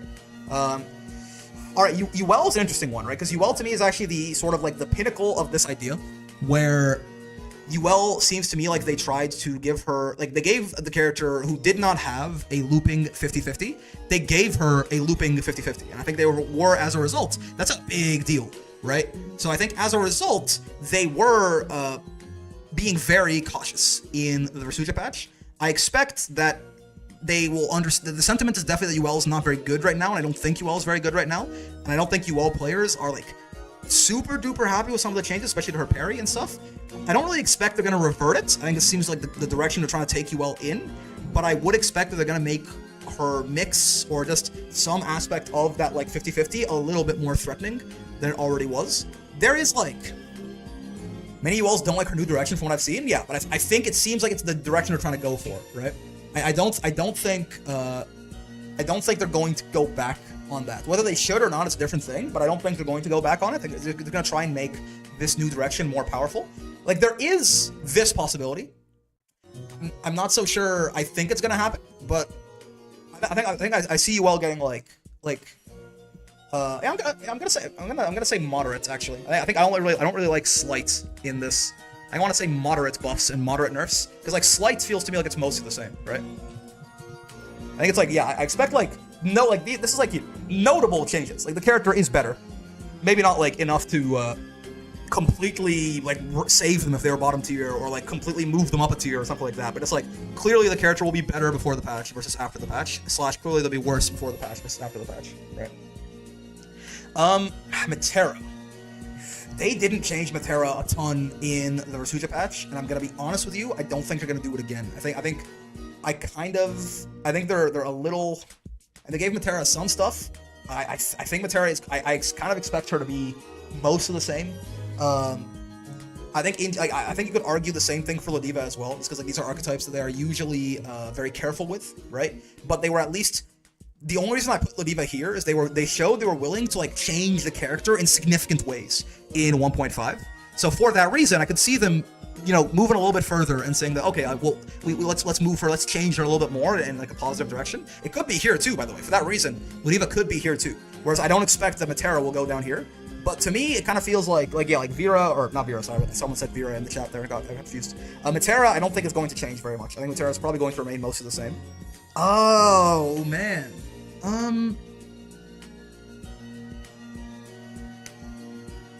I have a weird feeling about Luane. I have a weird feeling about. I don't know why. Something deep down in my soul. I don't understand why. Something deep down in my soul tells me they're sending Luane to the moon. I don't know why. It's just like the vibe of the balance changes they gave him, right? I don't fully understand it. I can't put a, like, okay, I want to open up the 1.5 patch notes, right? I don't think this should happen, by the way, but like something deep in like the fucking Sandevistan attached to my spinal cord, right, is telling me that Luane's going to the moon. I don't think I want it. It's a horrible matchup for Ladiva, but it's just like something about like these are almost all buffs, right? And I think even still, the general idea with Luane, the general perception seems to be that he's not amazing. I think they want Luane to be better than he is. You know what I mean? Like, I don't know, man. This could be super wrong. This could be very wrong. I don't, but something tells me that they are going to overbuff this guy. I don't know why. I don't know why. This is a very vibes-based placement. I feel like I have like more evidence in like this how they were handling the Resurgent patch otherwise, right? But top tier lane is actually worse than Bob being top tier forever. That's a good, yeah, it definitely is. And I don't think it'll be a good idea, right? I don't know if they make him top tier. Okay, you know what? No. Here's the thing. Even though here's where I'm gonna back up, right? Even though like they went like they tried pretty hard to buff his ass in the Resurgent patch. I actually trust the people balancing this game enough. I think they've been doing such a great job with the balance so far. I actually trust them to not do this. Even though like my spidey sense tell me it might happen, I think I actually trust them enough that he's just gonna be down here. I think they will buff him again. But again, I think they've done a great job with the balance of this game so far, and like if they actually send Lane to the moon, it will be so bad for the health of the game that I don't think they're gonna do it. Even though like again, I got those vibes, I'm gonna reel it back just because I trust them. I trust them, I think. Oh, I'm gonna be honest with you. I think Matera or Fairy's in a very similar place. I know there's a lot of backlash on like the nerfs for Fairy, which ended up she's probably buffed overall in the patch, right? But I think as time has settled on, I think people have become a little bit more okay with it. I've honestly started hearing like a little bit of like sentiment in the community that like this Fairy character is like better than people say she is, right? So I don't think she's gonna go anywhere. I think they are very careful with these archetypes. I imagine Fairy will be probably about the same. If like the general power level of the game goes up in the next patch, then she might like get a consummate buff that brings her to like the same power level, even though she's a better character on paper, right? But I think she'll be about the same. Ooh, I'm not gonna lie. Okay. It's weird, right? So again, Zeta's in a weird space because I don't think. I've said this a couple of different times, right? And I need to understand that no matter how strong you think Zeta is, whether you think she's like really good or just okay or solid or even like if you think she's bad somehow, then sure. The one thing is the reason I think she might lose something very powerful in this next patch is because they just like straight up didn't mean to do this, right? Like. In the patch, they said, I've brought this up multiple times, her jumping U has been adjusted to be less oppressive in Okizeme setups. This is what they thought they did in the patch. They didn't do that. What they did instead was give her a looping meterless 50-50 that works anywhere on screen that, she can convert into off most any hit, right? Now, again, regardless of how strong you think that makes her, I think they are going to take that away from her. Right? Because it literally was a mistake. So, I think they're going to take it away from her, and I would say losing a looping meterless 50-50, like say they just make Pogo a mid or something in the next patch, right? Losing a meterless looping 50-50 is a kneecap. Like that is an incredibly strong tool to just remove. Again, this doesn't mean that Zeta, I think Zeta's quite strong. I know a lot of people don't think that, and they think that she's potential woman and all that, right? But I think due to the fact that they literally made a mistake in the Versucha patch, they're going to probably seek to fix that mistake. And unfortunately, the fact that they just gave her this incredibly powerful thing in 1.5, she's probably just gonna lose it entirely, and that's a big kneecap. Oh, can I be so real with you? I again, this is not what I think should happen. Dude, motherfucker, y'all, fly me to the moon? I don't think so, Basaraga. I got bad news. People really don't like fighting this guy, and I think you can even argue that they maybe did go a little too far on Boss's buffs. I don't think he's great. I think he's probably a little better than a character of his archetype should be, though. So that's me, by the way. That's me saying that. What the general sentiment is, and probably like maybe even what the developers might be noticing, right? People do not know. People keep Voss strong. Listen, it's not what I think should happen. I do think Voss is gonna get hit hard, though, right? I really do think that they're going to really. People are just complaining about this dude a lot. And again, even from like a not whining point of view, I do think that they made him probably a little bit stronger than he should be for his archetype. I think he's maybe he's a little too uninteractive in some cases. Who knows, right? Again, I don't think he's as good as most people say he is. Apparently I'm a Voss down player. But again, I think with the general sentiment and with the fact that you could reasonably argue he's a little too good, I think he's going to hell, unfortunately. Ooh, oh man, dude.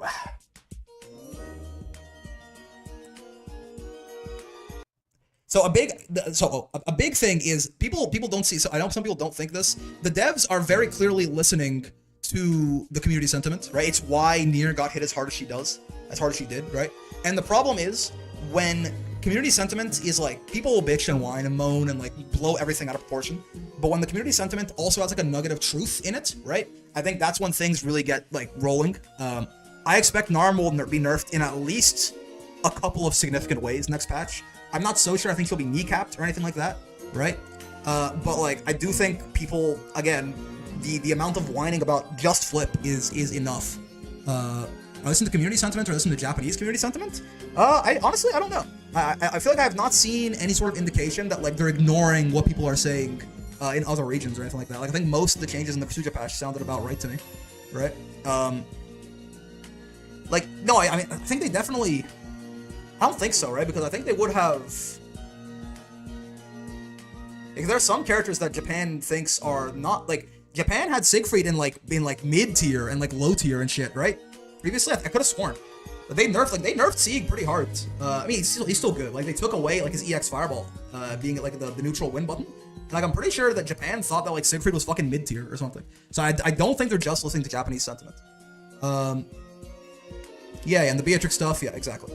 But yeah, so I think Narm will get nerfed in like notable ways. I think Narm will probably be worse than she is now. I don't think it's like super necessary, but I do think that it's just the community sentiment along with flip is maybe a little strong, right? And the fact there's any kind of nugget of truth in there means they can kind of run with the complaints that people are putting forth, right? Okay. Here's my actual hot take. Sora's mega potential. I've been seeing more Soras around. Yeah, so here's my actual hot take. They buffed the shit out of Soras in the last patch, and people, like a lot of people still don't think this character is that good. Soras is getting buffed again. I don't know. The thing is, I think even like giving Soras any kind of moderate buff at this point, I think sends him to the moon. Soras is strong enough and underrated enough that if you give him like a couple more buffs, the likes of what he got in the patch, he's gonna become truly unreasonable, right?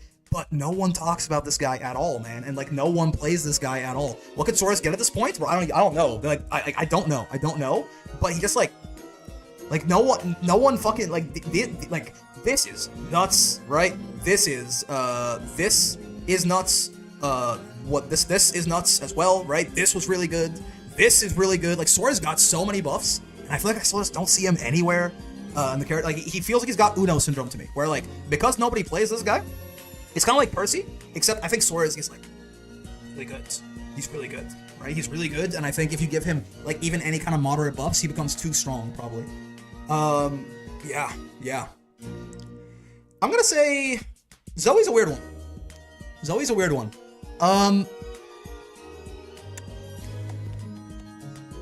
I think they've been trying back and forth. They've been changing Zoe in a couple different ways every patch, and it feels like it's never been like that impactful. Yeah, they might revert the U Lightning change. I don't know if that's like that big of a deal, right? Like, I feel like they've been trying to change Zoe in a couple different ways, but Zoe is actually like, you know, we were talking in the sub stream yesterday. Luca was talking about how like it seems like they don't have really an idea with some characters, and I disagreed with him. But like Zoe, it feels accurate for. It feels like they don't really know what they want to do with Zoe. And I think they always kind of like try things out. Zoe could be anywhere here. Like Zoe's probably not going to get nerfed. Like Zoe could be anywhere from most of the same to going to the moon. I think there's like Zoe, it does feel sometimes like they're sort of just like throwing darts at a dartboard with what they're doing, right? So like they could like give her practically nothing, or they could just randomly make her broken or give her some like nice stuff. I don't imagine it's going to be like nerfs, right? I think the most likely scenario is that she kind of just like stays roughly the same, which I think is fine, by the way. I think that's probably what should happen. I think her power level is like, she's like pretty middle of the line, right? She's as weird as her drip. Yep. I think she's kind of middle of the line. I think her staying roughly the same is probably fine. Guilty Gear is going to be tomorrow, Genevieve. Guilty Gear is Mondays, Street Fighter is Tuesdays, Granblue is Sundays. So yeah, I think she's going to remain mostly the same, is my guess. Ford F-150, so true. Cagliostro?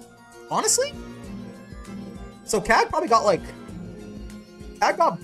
buffed probably a little bit overall. I think my final verdict on Cag in the Rasuja patch has got like a little better, I think. Just because the like a lot of the M Spear stuff is like, you can tell, I mean from the outside in, at least you can tell the M Spear buff is really good because Cags will not fucking stop using that goddamn move, right? With that in mind, I don't think they're going to like revert anything. I don't think they're going to make her like better. I mostly expect like maybe some QOL stuff like that. I think Kag is probably in a fine spot power-wise. She's strong. She's not broken. She's strong though, right? She's on like she's probably like, you know, vaguely hovering around that like top 33%, like top kind of third of the cast. I think she'll probably remain about the same. I don't think Kag is. I don't expect Kag to be like Giga buffed. I don't think she should be Giga buffed. I don't think she should be nerfed that hard either, right? I think she'll probably be about the same, and I think that's okay. I don't think I have a problem with that. Kag doesn't feel like broken to me or anything. Don't like Kag players tell you she needs buffs? Oh, again, no, listen. Kag, yeah, if they remove the complement reset, that's something. That's a bug fix. Honestly, it probably just shouldn't exist. But yeah, I imagine she'll be about the same. People who hate Kag will tell you that she got way better. People who play Kag will tell you that she's bottom 1 now, but it's fine. Alright, I almost want to put... The one reason that I'm not going to put Uno in Going to the Moon along with Sora's is I think that one motherfucker won a tournament with Uno, like a big, it was like an AWT event or something, and then I think a few more people got on the train of like, oh, this Uno character is actually pretty good. I think I see more talk that that Uno is like actually pretty fine now because people only care about tournament results, right? So I see like more talk acknowledging that Uno's actually pretty good. I think Uno's really strong. Honestly, I think they buffed him quite a bit in the Versuja patch. I think he's pretty good now. I think there is a little bit more of a perception in the community that he is like, he's good, he's just boring or something, right? I expect Uno will either get like some slight buffs, maybe like the bottom of moderate buffs. I think he'll be about the same. I don't think they're gonna make him. I forgot about this guy. Yeah, like I think they're like they buffed him a lot in the Versuja patch, and again he did win one tournament. Uno to the Muno? I don't think so. I think that like Uno and Sora's actually feel to me like they're in very similar spots, power level wise, right? But it's just that people, at least it feels like more people acknowledge that Uno is pretty good, right? I honestly expect Eustace is just gonna get quality of life stuff. Maybe I'm wrong. I don't think they're gonna buff him. I think they already gave him like they tried to give him some like pretty significant like zoning buffs and stuff like that, right? And I think they worked. Like the Flex stuff works. I think he is better now than he used to be for sure. I think Eustace is Eustace the zoner they're the nicest to, right? I think he is, right? Eustace is probably the like, I mean, unless you count Uno, I guess. But I feel like they're the least scared to change Eustace, I think. But at this point, I think they gave him a lot of good stuff in 1.5, and it feels to me, because he's not a full-on zoner, maybe? Yeah, maybe. It feels to me like he's probably just gonna get like, you know, some quality of life stuff that makes him like easier to play, especially at like lower levels and stuff. But I don't think he's gonna, I don't expect him to get nerfed. I don't think he should get nerfed. I don't expect him to get like giga buffs or anything either, right? I think he's already like, he's a functional character as is, and he's got weaknesses that they want him to have, and he's got strengths they want him to have. I think he's in a fine spot to stay most of the same. Because he also could be like a very toxic archetype potentially, right? Like if like his zoning got way better, or like if his zoning was as good as it currently is, and like his rushdown or his mix got like way better, he could be very toxic very easily, I think. So he's like not a full-on zoner, but he's close enough. Like he's more of a zoner than like Versuja or like Uno or Abel or stuff like that. He's definitely closer to like that Matera Fairy kind of character, in my opinion. Seox. If Green Nade became even more powerful, they'll be pushing it. Yeah.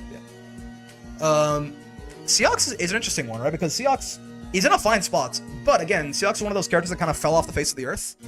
I think Seox though still does very well, as far as I'm aware. Rookies and a couple different people are still doing pretty well with Seox in Arc World Tour and stuff. I kind of expect Seox is strong. I think he's still doing his shit, right? Ryazo as well, I believe, plays Seox and he's doing pretty well. I don't expect, the general sentiment around this guy was a little bit more negative when the patch first dropped, but I think he's fine, and I don't really see how Cygames could get the inclination that this guy needs to be buffed or needs to be nerfed. Dudikov too? Yeah. Right? So like I don't really see the inclination for like where they get the information that like Seox like desperately needs buffs or nerfs or something. So Seox is another character. By the way, most characters in this game, by the way, are in a good spot right now. A lot of them are going to be in most of the same. Well, a lot of them should be in most of the same. Some of them shouldn't. But like, I think like the devs accomplished a lot of goals with the Versuja patch. I think it was a very successful patch, right? By the way, I guess with this in mind, I think the big thing that's going to change in Season 2 is, yeah, the big thing that's going to change in Season 2 is probably like universal mechanics, right? But that I don't think that's going to affect, I mean, it'll affect every character, but I don't think we're going to factor that in too much, right? Something like a Brave counter, not hard knocking down anymore, for example, is a huge buff to a diva. But yeah. Alright. So, Vera Nation. How we feeling? Vera gonna be the same? I'm calling it now. I feel like they tried to so Vera's another one of those characters to me where I'm like, you know, I'm kind of worried, just like Luane and just like Sora's and Percival and stuff, where I feel like they tried to buff Vera pretty hard in the balance patch, and apparently like a lot of the sentiments that this character is bad, right? Which is like surprising to me. But my expectation is that something they did in the Versucha patch is they like really widened the gap between install Vera and non-install Vera, right? It feels like install Vera is significant, like she was always better, obviously, but it feels like it's an even bigger gap now post 1.5 than it was pre 1.5. I almost wonder, so I think Vera's probably gonna get like some like moderate buffs. I'm not so sure she needs them, but I think she could get them, right? And I wonder if they're going to be either to like, I could see things like her command grab getting a little faster or something, or like if she gets maybe a little bit better in her non-install states, right? The general sentiment around this character seems negative, and I don't really understand it myself. But again, they listen to like overall community feedback, and I expect they're gonna make her a little bit better. Again, I would expect not install Vera though. Buffing install Vera feels like a bad idea. Like, even if install Vera isn't broken or anything, I think this makes the character feel so jagged. It makes your like round to round play experience feel so bad if like you're horrible and like your install is crazy, right? All right, Beelzebub. Why do my spidey senses, right? Why do my spidey senses, when I look at this guy, why do my spidey senses tell me that I think they're going to nerf him a little bit, right? It feels they're gonna nerf him a little. Should be around the same. Should be around the same. I get the general. I wonder. That's a totally vibe based thing though. I have no like. I'm trying to have like evidence, stuff like that, right? There's like no evidence here for me. And it's kind of. I guess okay. The reason I might be wrong is no one plays this guy, right? No, okay, I don't think it'll be noticeable. I think he's fine. I think he's strong. I think he's good. And I don't think, again, even though I think, the one thing I'm saying is, like, I wonder if, like, they think that, like, some of the dive kick stuff or some of, like, the full screen stuff is a little bit annoying, right? But I don't think so. By the way, don't worry, we'll get to characters. A lot of the characters that are going to be changed are going to be, Rick has called me nobody. Yeah. Also, you have a Razor, so true. But yeah, I think we're gonna get the characters that are gonna be nerfed, okay? I promise we will, but it's just not him. Alright, here's an interesting one. I think, personally, they made Abel too good in the last patch. Kind of similar like to Vasaraga, but even more so. I think Abel is probably too good for what his archetype should be right now. In the sense, not that he's like actually a top tier or anything, but I do think that he's just a little. They've like officially made Abel toxic, right? I think they officially made him toxic in the last patch. I'm sure it's fun if you're an Abel main, right? But I think they made him toxic in the last patch. And honestly, funny enough, when I'm like looking around, seeing like how other people make, like seeing other like players and like content creators and pro players and stuff make tier lists, I feel like I see everyone putting Abel higher than I put him too. So I put Abel around like A+. I've seen a lot of people putting Abel like just outside of top tier, right? Which I think is a little generous. But I think there's a general sentiment this character is strong, and I think they did go a little too far. I think they went a little too far. I think he's toxic, and kind of in a similar vein as Vasaraga, I kind of expect him to get kind of brought back down to earth a little bit, right? Both of these guys, I think, just like flew too close to the sun for the kind of people they are, right? Like their archetypes are kind of meant to usually be like a little bit more held back, just because they can like remove a lot of interaction. They can turn the game into like a single player game, right? And I think both of them just went a little too far. And now we're here, right? Now we're at the point where probably Abel is going to be going back to, I would not be surprised if Abel goes back to being like pretty bad after the patch, personally. They're gonna lower his HP again. It'll make it even weirder, right? I don't think that solves the problem. Okay. Hear me out. So they usually in patches. How do I say this? Okay, so with Anila, right? They buffed Anila like a lot in like the Vayne patch, I think it was, where they gave her like the U-Sheep combos and 668 and stuff like that, right? But then, even in the patch where they nerfed U skills, they nerfed a lot of her damage. They then also like gave her nerfs. They gave her like a mixed bag of buffs and nerfs, right? Like they nerfed U cheap, they nerfed her 5U, they gave her like the 2-2U back and stuff like that, right? So I think it almost feels like they want Anila to remain mostly the same. I don't think they want Anila to be like super good or anything like that. Like it almost feels like even though they buffed, you can say it ended up being yeah. Her 2 and 4U was not a combo starter. Her 2-2U was not a plus on block move. Yeah. So I think it ended up being like even though they buffed her to like the point, Anila was never amazing. I think they buffed her to the point of being like pretty good. I feel like they don't want that. I don't know why, but the general again the vibe of these changes in 1.5 for Anila, if we can go down and find her here, right? There we go. The vibe of these changes is very much like, you know, one step forward, one step back. You know, like nerf this and but like give her like a new move that's a little bit more useful, right? Like nerf ramification to make it punishable on block more easily for the follow-up, but then, you know, like give a little bit of a buff for the active projectiles of this or whatever. I feel like they're like trying to just like give her maybe some like quality of life stuff, make some of her useless moves a little bit less useless, but I don't think they want to buff her. I think Anila probably is one of these characters that probably should get some buffs in the next patch, but I don't think it's gonna happen. Right? I don't think it's gonna happen. Siegfried I probably expect to get nerfed again. Yeah, I think so. I think Siegfried is like relatively okay where he is. But I think they want Siegfried to be strong, but I don't think they want him to be like he doesn't have like the same kind of he doesn't have the same kind of like privilege that Belial has, I don't think. Like they are very clearly they're keeping Belial strong. They want him to be strong, right? But I think Siegfried, they want him to be good, but I don't think they want him to be like they are clearly willing and able to nerf him, right? I think they're just being a little bit reserved with it in the Rasuja patch, and I expect a little bit more to come. Do people still complain about Sieg still? Yeah, people do. Yeah, people do still complain about him, right? And I think we're gonna talk today probably at some point about what I consider to be like a healthy, strong character, right? But yeah, I think they were being they want Sieg to be strong. I think they're just being a little bit cautious, and I think they're going to go a little bit further in season 2. So I expect some moderate nerfs, not like huge. You could put him, yeah. Someone said bottom of most of the same. You could put him here. I think that's fine. I'm gonna go a little bit further though. I expect this. Oh man, this is curious. Yeah, nerf for sure. No, yeah, Grim's gonna get nerfed for sure. I don't know how much, right? Yeah, like I think Zane might get this character over nerfed, honestly. I don't know that Grim needs to get kneecapped, right? I think Grim might get like real like it's weird. Even though I see a lot of talk about this Grimnir guy, man. I see a lot of talk about this Grimnir guy. I'm not sure. Grimnir's the most hated one in competitive right now. Yeah, like I see a lot of. Yeah. I think I agree with that. I was like kind of waffling between like here and here, but no, I think Grim is probably gonna get hit pretty hard, right?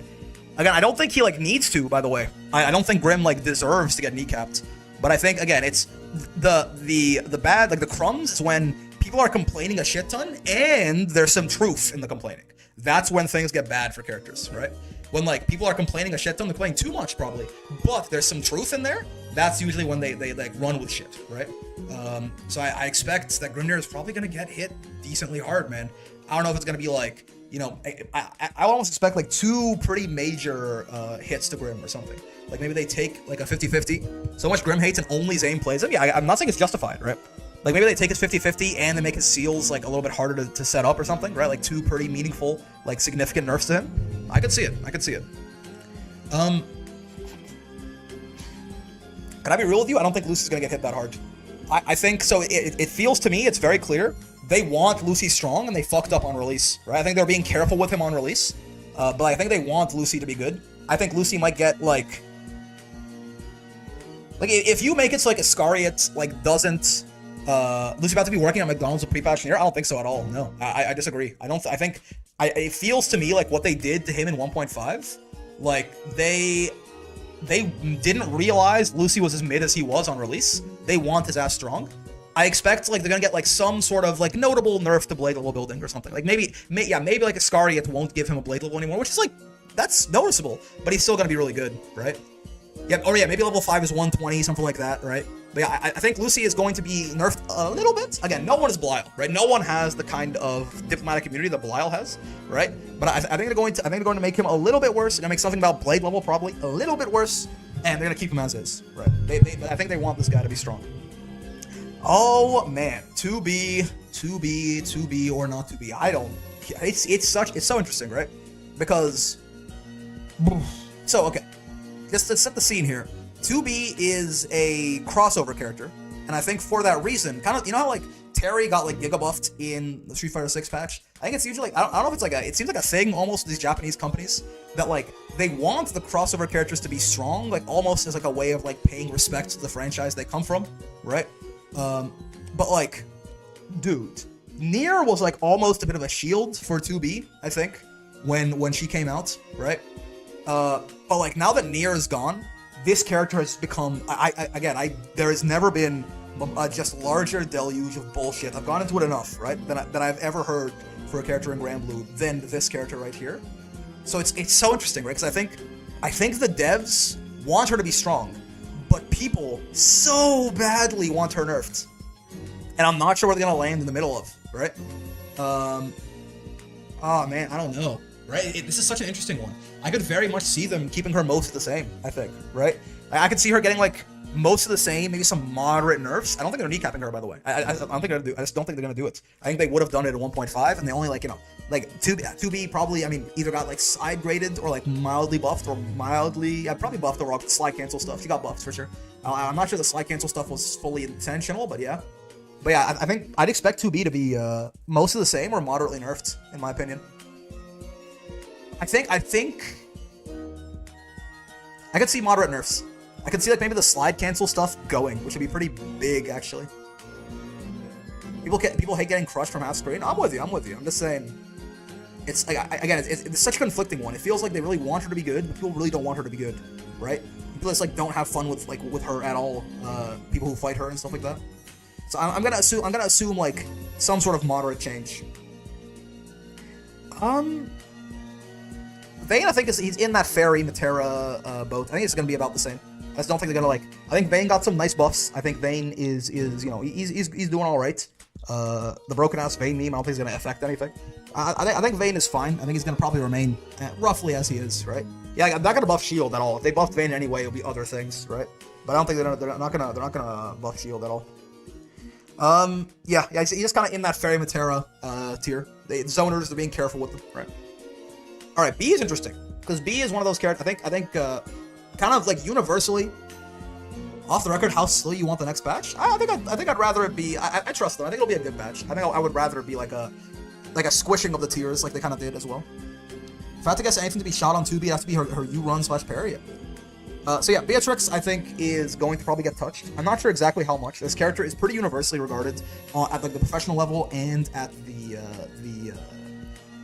casual level to be quite strong, right? I think the one thing, so Beatrix got her like emergency patch with her nerfs, but then I think in hindsight now, and maybe the devs wouldn't, it took the actual patch coming out for us to realize this too.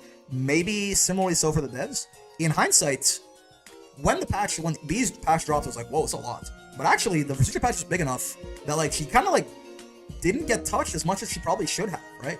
Yeah, like the fact that she got her own patch, I think made the devs go a little easier on it. Where I now think with the full picture, it's a little clear that she's still a little too good, and probably like a lot of the characters around her got touched harder than she did.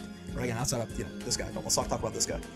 So I expect, again, I don't think B is gonna get like sent to hell or anything, right? I don't think they're gonna make writing. I would like them to make writing free reactable. I don't think they're gonna do that, right? H writing free. But I expect B probably moderate nerfs. Those nerfs probably would have been in the full patch had not been in the emergency. No, I'm with you. Yeah, but I think it seems to me like in hindsight they didn't do enough to her, and I wonder if it's because again the fact that it was a separate patch, they didn't want to make it seem like they released a DLC character and then immediately shot them in the head. Right? That's why they just kind of kept her strong. The big issue with 2B is she breaks the feel that after 3 hits your turn is literally done. That's because how her normals are structured. Yeah. Weird drip tier list. Oh yeah, I didn't change the title on the YouTube stream, didn't I? I think after you block the first set of writing free, the rest of this should be mid, like a Neela JL. That's interesting. All All right, Versuja. I mean, I don't know, man. I think Versuja is perfect, and I feel like I've not heard that much talk about this character being broken or weak or anything, right? I think like this, I think this is one of those cases where I think they just hit a slam dunk with this bitch, and we just go from there. I feel like they just got it, you know? You did it, well done. Move on. I feel like this is not, you have more important things to think about in the patch, right? Seems to be mixed. I don't know. Please don't touch her. The general sentiment I hear when I hear people talking about her is that it's just, you know, that she's fine. She's not amazing. She's not horrible. She's fine. And that's my sentiment as well, but I think they're not going to change her too much, right? People like playing her, stuff like that. If the Japanese player base complains about Versuja the way the NA community does, probably getting brought down a bit. The NA community complains about Versuja? Some people think her corner carry is busted? True. I have heard complaints about her damage and shit, right? I kind of expect her to probably about remain the same, is my guess. Yeah, like maybe they'll like tune down her damage a little bit or something, but I still don't expect it to be anything too meaningful, right? I think she'll be fine. Like maybe like she'll do like, you know, 500 less damage on like her corner combos, or like her corner to corner combos or something, or like she can corner carry you from like 80% of the screen instead of 100 or something. It's not going to be that big of a deal. Probably relative similarity. Also, give me 1 second.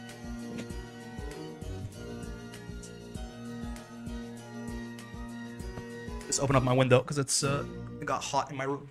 All right, so Vikala is an interesting one because I think Vikala is probably like, I think it feels to me like Vikala's a little underrated personally, right? She's not good, but I think she's a little underrated. At the same time, so there's a lot of talk of this character's like bottom 1 and shit. At the same time, she's a zoner, right? So I guess it's like the opposite of 2B.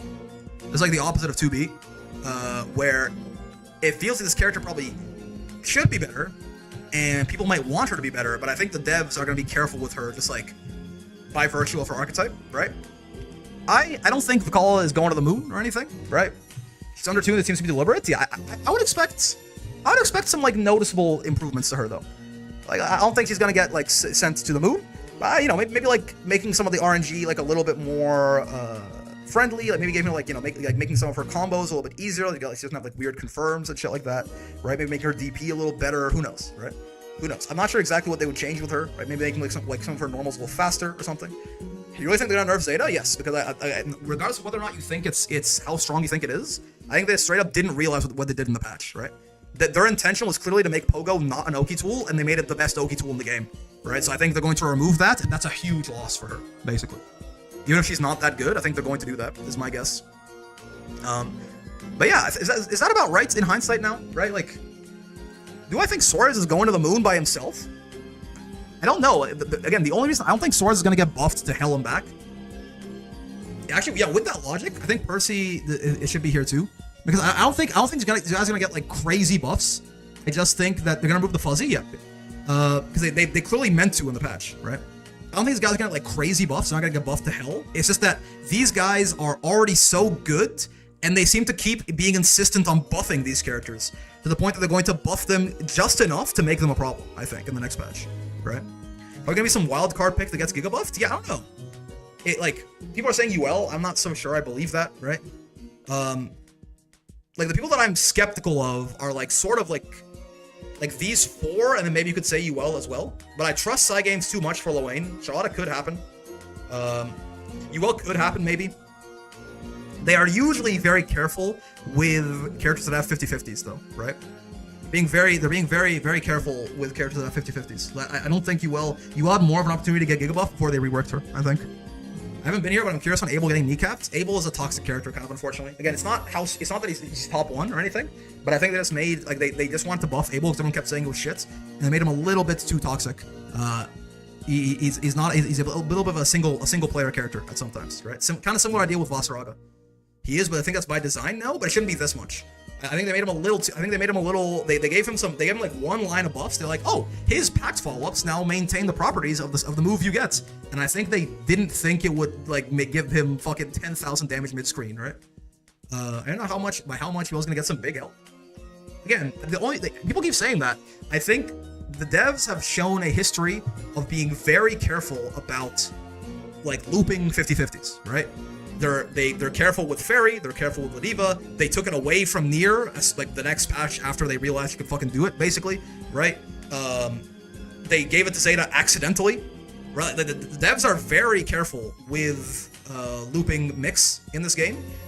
Them clearly giving UL very intentionally a looping 50-50. I don't think they're gonna go that crazy on her. I think this is a game where they're very afraid of true 50-50s, right? So I kind of expect that UL's gonna get like noticeable buffs. I don't think they're gonna send her to the moon. I don't think so. Baseball is giving me less stress than Abel ever could. Yeah, Abel is not amazing, but I think he's just, and also I think again there is a bit of a sentiment of like overrating this character a little bit. I think in some like this like the tier list I see on fucking Twitter and shit, right? So that could all lots of things leading into Abel possibly getting shot in the brain. But yeah, I think that's gonna do it. I think that's that. Abel 2 volatile, yeah. For the same reason, you could put Ladiva anywhere on this tier list, I think. But the fact that they're trying to take her in a different direction, I think it gives me some optimism for sure. I'm just not sure having the 50-50 is enough to keep the rest of her weak. Yeah, so by and large, actually, that kind of is their design philosophy, right? Like, again, the characters that have 50-50s either have them by accident and get them removed. So, for example, I expect Grimnir will not keep his, right? They either have them by accident and get them removed, or they suffer heavily for them, right? Think about your, like, the like, intentional 50-50s in the game seem to be Ladiva, UL, Fairy, and... is that it? That's it, I think, right?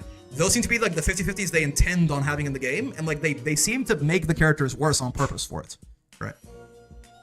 But they're gonna try to remove Grimnir's and fail. Yeah, they might fuck it up. Maybe they don't have a fucking Grim player in the balance team, but I think they're going to try and hit him pretty hard. Is my expectation. Again, I don't think that's necessary. I think it will happen though. I think that will happen. All right, that's gonna do it for this patch prediction. We'll see. Again, the patch could come out in 3 weeks at earliest, if it was like January 1st, or it could come out in like 15 weeks. We'll have to see. But we'll see. Maybe in hindsight, we'll go back. This gives me an easy second video I can make where I can just go back and be like, how fucking wrong was I, or how amazingly correct was I? We'll see. That is gonna do it though. Hope you had a good time with the video. For the stream, we're gonna like do a little bit more stuff. Don't go anywhere. But for the VOD watchers, hello VOD watchers, how you going? Hope you had a good time with the video. If you did, any kind of like, subscribes, comments, bells, all that good stuff helps out a lot. You know how I also do stream every day from 5 p.m. to 9 p.m. Eastern, except for Fridays. So come by and hang out. I also have a Discord, great place to get some friends, make some friends, get some matches. If you do join, be nice, or I'll shoot you in the head in Minecraft, most importantly. Hope you had a great time hanging out today, as always. I know I sure did. Yeah, having a lot of fun with Granblue. We'll see how the patch goes, and I will see you in the next one. Peace! To call a buff to the moon, now top 1. Does John Cygames watch Brick? I don't think so. Move Belial up to the moderate buffs and the tier list is accurate? I don't think so, 'cause I don't even know if you can... Like, I think in this patch, he probably got moderate. I think the removal of the guard crush, but then the buffing of his fireball.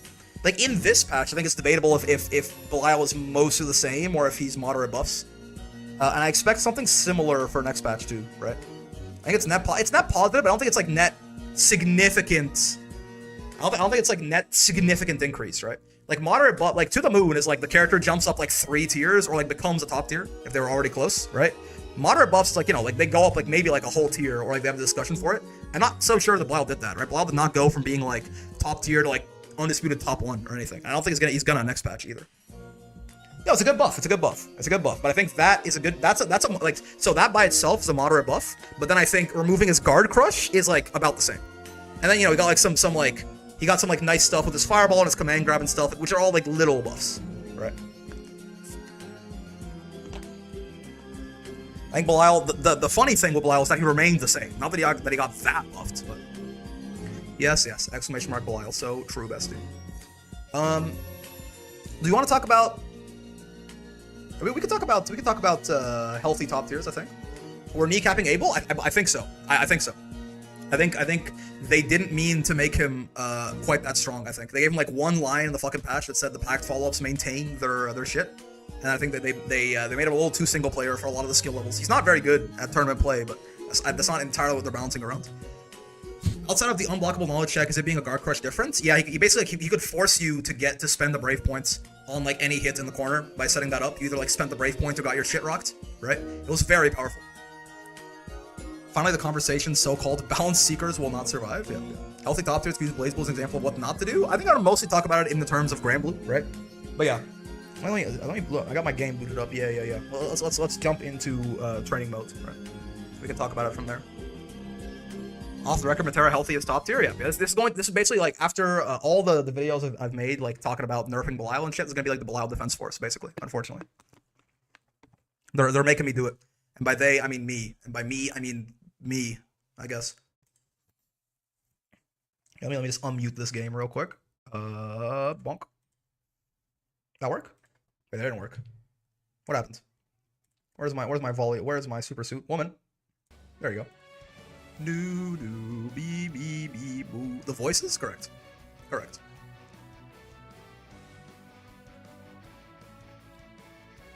Being to get rid of Bubs is guaranteed unblockable setup, H Prob onto you Karma. That was my recommended change for him, for sure.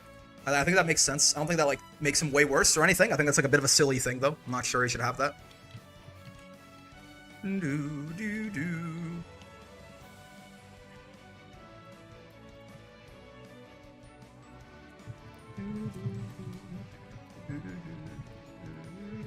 Let me just switch up stream titles and stuff real quick.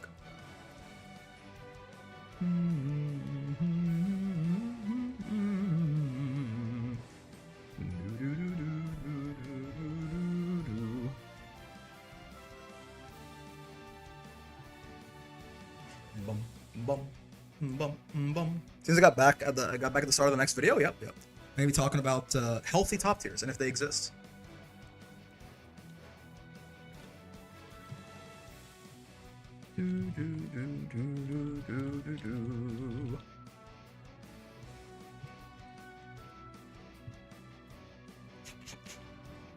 All right, there we go.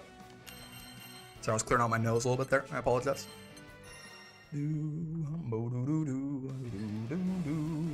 All right. What are we doing, Echo? What's up? Grand. What the fuck you mean 75 gifts? Yeah. Let's just start with Gran Vegeta on screen, and we'll talk about it after. I think a good example of a healthy top tier would be like Magneto from MVC. Is anything in MVC healthy? I didn't think so. What the fuck, really? It was my understanding that everything in MVC was fucking, MVC is the first Western Kusoge. That MVC too. First. Incoming. Ain't nobody not like seeing Magneto? Fair enough. I'm unfamiliar with MVC and like besides, the fact that it's just, it's a fucking wild ass game. Remember your training. Remember your training. Magneto's so healthy, rollback can't even keep up with him. Yeah. Someone's gonna be top one. Some characters less of a problem than others, though. Yeah. I think, what are the general points I want to get here? I think. Remember your training. Yeah. Okay. I think Johnny next was pretty healthy. I think that's not the general sentiment that I hear from people, but maybe. Let's talk about this. Let's talk about this. We'll get into it here, and we'll see. As you said, I would love to VC if you want my input, but I don't know if it helps. It's okay. I mean, you can type stuff in chat. People can. I'll definitely like be getting feedback from there. I think discussing whether difficulty matters in terms of the top tiers, I don't really know that matters too much, unless it's like so prohibitively difficult or like so easy, right? It could be a points to bring up, certainly. But yeah, we'll see. I have a lot of thoughts about this already, so I'm just gonna go in and see how I end up organizing them at runtime, I suppose. All right, folks, we are back for more Granblue Fantasy vs. Rising, another discussion video here, and by the title, you know what we're talking about already. This is a bit of a, I don't know if it's like a touchy subject or a controversial subject or what, but I think it's something that I've mentioned kind of peppered throughout some videos here and there, but I kind of want to just sit down and really get a full video discussing this. Honestly, kind of working through my thoughts myself here too. I have an opinion on this for sure. But what we're going to be talking about today, as you can tell, is the idea of, do healthy top tiers exist? Is there such a thing as a character that can be the best character in the game, or like pretty close to, like, you know, in the discussion for like best character in the game, and still be like totally fine, and it's okay if they remain at that same power level, right? I think a lot of people in general, they're always on the terrain of like, you know, we have to nerf all these characters. We have to make sure that like all these characters are nerfed. There's no characters that like stand out, stuff like that, or like they just want whatever character. I think more realistically, what it is they want whatever character is currently good is the one that everyone hates, right? They don't even really care about who was good before or who's going to be good after. It's just kind of like the character that is currently beating my ass needs to get removed from the game, right? But I don't know that is so much the case, right? When I say healthy top tier, what I mean is, even though the character is close to best in the game, maybe in discussion for best in the game, they still this is going to be a video about interactability, I suppose. This is the kind of thing that people talk about in card games a lot more often, I feel like, but it comes up in fighting game discussions a little bit too. But it's like, I think a healthy top tier is one who is probably good at every stage of the game, but is interactably good at every stage of the game there, right? And if that sounds like a certain archetype of character to you, we'll get to that as we go on, right? Now, of course, this is what this video really is. What this video really is, it's a closeted, it's a secret, hidden way for me to talk about Belial, because listen, I know. I mean, I didn't play vanilla Granblue, so I don't feel it quite as much as some of y'all. I get it. I understand. This guy has been top 1 or close to top 1 or in the discussion since he released. He's like never nerfed in any kind of significant way. He's always in discussion for best character in the game, or at least up there. I think for all of Rising's career, he has been at the very least. If you're smoking like that good dick, he's been like top 5 since the game released, and has never been any lower than that, right? But hear me out. I think like by and large, I'm kind of okay with Belial being as strong as he is. And honestly, so the more characters that kind of like come in and out of top tier with him, because like he's kind of been the one stable factor in top tier, right? Every time like other characters leave top tier and new ones join top tier, I kind of feel like it just reinforces to me this idea of like, he's not that bad. Because okay, yes, are there like some touches that you could put on Belial that make him a little bit more reasonable? Yeah, I really think like, you know, for example, he probably shouldn't have like the only plus on block low 2M. It's also pretty big and it combos into itself and it does crazy shit on counter hit and all that. I get that. But like overall, for him to just be at this power level, dude, I'm kind of okay with it. Like I actually think it's totally fine. Like I think Belial is not going to get nerfed that hard in like the season 2 patch, and I'm not sure that I mind too much, because here's the thing, so that's the sort of statement, and I want to give you why I believe that, right, in a couple of different ways. One, I want to talk about alternatives, I suppose. If Belial is not going to be top tier, right, someone has to be. By the way, the idea that Belial is top 1 is like debatable in and of itself right now, right? But like as a character who is like always at least in that discussion, right? Belial could be top 1 in this patch, 2, 3, 4. I think there's about like 7 characters in this patch that are like top tier to me, and like if you put any of them as top 1, I don't think you're like smoking crack, right? But yeah, just for the sake of argument, let's say the Belial is top 1, right? It's kind of okay because the alternatives, for example, are so when Nier was top 1, right? This character was, like, people be like, oh, Belial's interactable? Really funny, man, yeah. I love all the interaction I have when he's fucking plus on block 2-ing me and shimming my ass and killing me from mid-screen and all that. I get it. But hold on a second. Fighting games, by their very nature, a character that's winning is going to take away our options, right? But, like, Belial is interactable when we talk about shit like, and they removed the guard crush setup, which is one of the least interactable things about him, right? But, like, Belial is interactable when you compare him to, like, this bitch, right, which I understand. Just because Nier was a worse mistake doesn't mean Belial isn't a mistake. But why? When I say Nier was uninteractable, what do I mean? She's got some of the best neutral in the game, great. But the thing is, once she hit you once back in the day, what it was looping 50-50 until you died. And the 50-50 was like no risk to her whatsoever, right?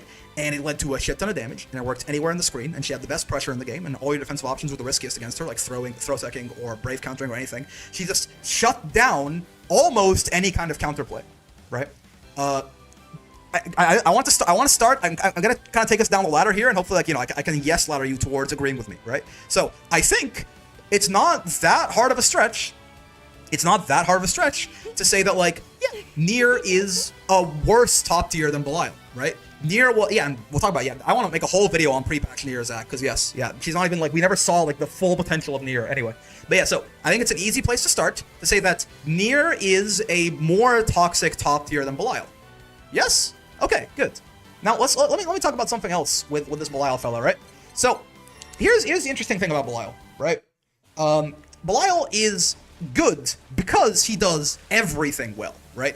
Belial has, like, he's got great buttons to mash on Abare. He's got, like, one of the best crouching lights in the entire game. He's got good buttons in general. His far range is, like, the best whiff punish or / shimmy tool in the entire game. His 2M is maybe the best normal in the entire game. He's got maybe the best fireball in the entire game, right? He's got, like, all of that combined from having some of the scariest, like, pressure overall in the entire game. And in a game where, like, through 50-50s generally are not that common, the guy with, like, the scariest mental stacks is gonna have some of the scariest pressure, right?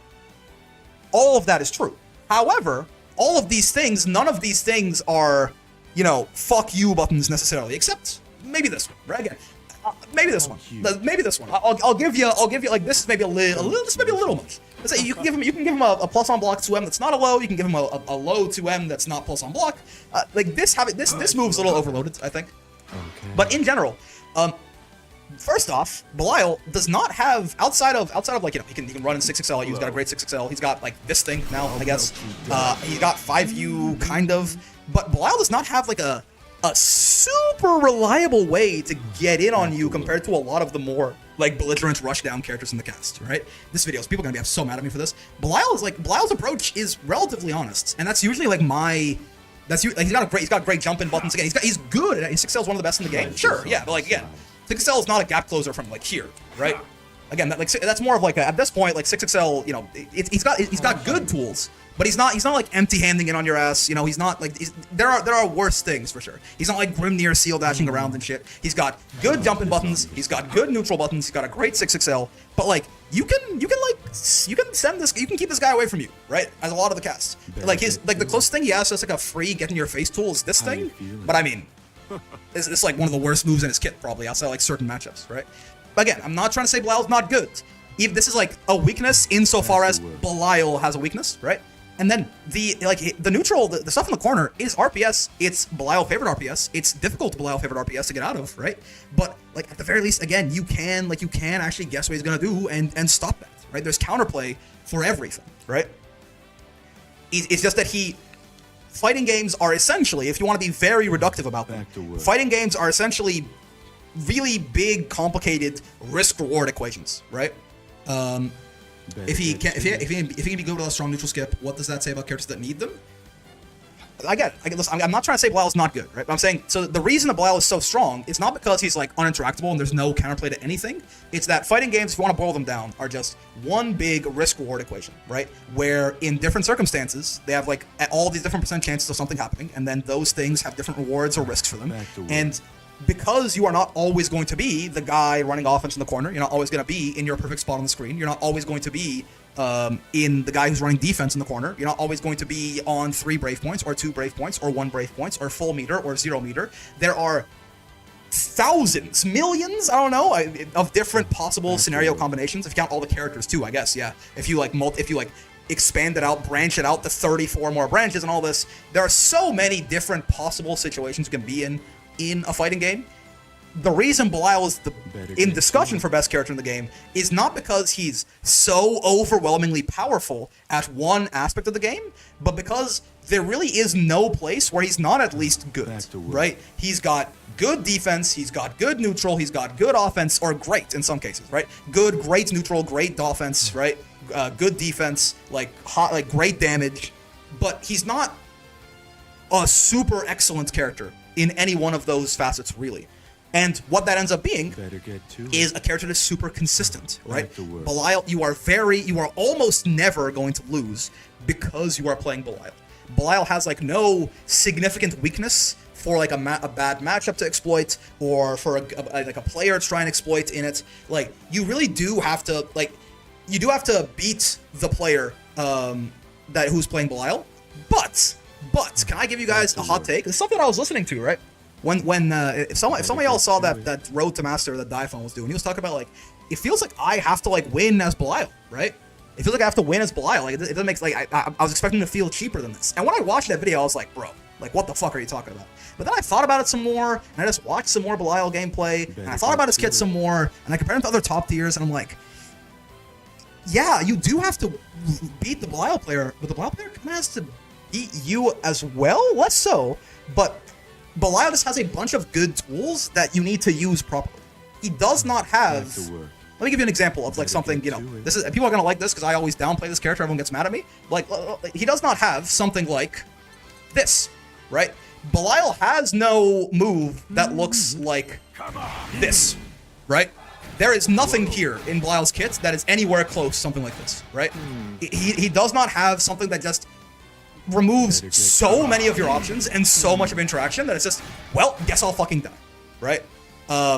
He does not have anything like Vasaraga Soulforge. He does not have anything like a looping command grab. He does not have Grimnir's like seal pressure in the corner. He does not have a Blade Low 5 Lucilius. He does not have Nir's looping 50-50s off her any hits, right? All he does is he will not lose you the game. He will not lose you the game, right? And by the way, characters having these don't make them better than Belial. Vasaraga is not better than Belial, but it's true that Vasaraga's offense is significantly better than Belial's, right? Vasaraga's advantage state is way better than Belial's. The reason that Vasaraga is not as good as Belial is that across the other multitude of situations you can be in the game, Vas is more inconsistent than Belial, and he's got more weaknesses because his kit is more jagged. I've brought this example a lot before, right? He has a command grab to force interactions and mess with your mental stack, though. True. However, for example, his command grab is reactable. This one's not, right? This one isn't, and it also doesn't use a cooldown, and it also loops back into itself, right? Again, he has good tools everywhere, but nothing he has is like fully, all right, motherfucker, time to guess. All right, motherfucker, time to die. All right, So, like, for example, when Voss does this, right, you can't brave counter. You can't really do anything, right? So, jagged characters like this tend to be more toxic, even when they're worse than more well-rounded characters. You might have noticed a general trend in fighting games where it kind of seems like fighting game devs they're just always making the Shotos top tier, and like you're not really sure why, right? Like Belial is a really good character, Siegfried's a really good character, Ken is a really good character, Luke was a good character in season 1 and probably is now again, right? They're making it really strong. Akuma's pretty strong. Why is it always like weird all-rounder characters are the ones that end up being top tier for the most part, and you have like a couple of like weirdos that sneak in every patch, right? Like maybe they'll make like Zangief really good for one patch, something like that, or they'll make like, et cetera, right? The reason for this is this exact sort of idea, right? Top tier Shotos become top tier through having that risk reward equation be so balanced that they're never gonna like lose you the game. One of the most important things at the high levels of play is consistency. Granblue is a game at this point where any character can win. Any character can win. Any character can win a match. Anyone can win a set. Anyone can win a tournament. There's no character in Granblue that is too weak to like feasibly beat every other character in the game, at least on a good day in a bracket, right? The only real thing at this point in Granblue that's going to determine your tier placement is how consistently can you perform that. And outside of your player being very good, what you can do there is just, if the character himself is not going to let you down and it's up to you, then we can just talk, okay, great, now it's up to me to be a good player. Belial does this. Vasaraga does not do this. Funny enough, there are cases where Vasaraga will carry you more than Belial, right? Again, there are parts of Voss's kits will carry you more than Belial ever would. Parts of people, it's even an even weaker character. Parts of Ladiva's kits, right, will carry you even more than Belial ever would. When I first started getting other characters to master as a Ladiva main, I had to like learn how offense worked in Granblue because I just didn't need to learn it playing Ladiva. Because Ladiva just has a looping 50-50 in the mid screen, which now post patch does 6,000 damage, right? If you guess wrong, and it loops back into itself, right? Like I didn't have to learn how Granblue offense worked until I played Sora's, because he ran like more basic strike throw, because Ladiva was carrying me in that aspect of the game, right?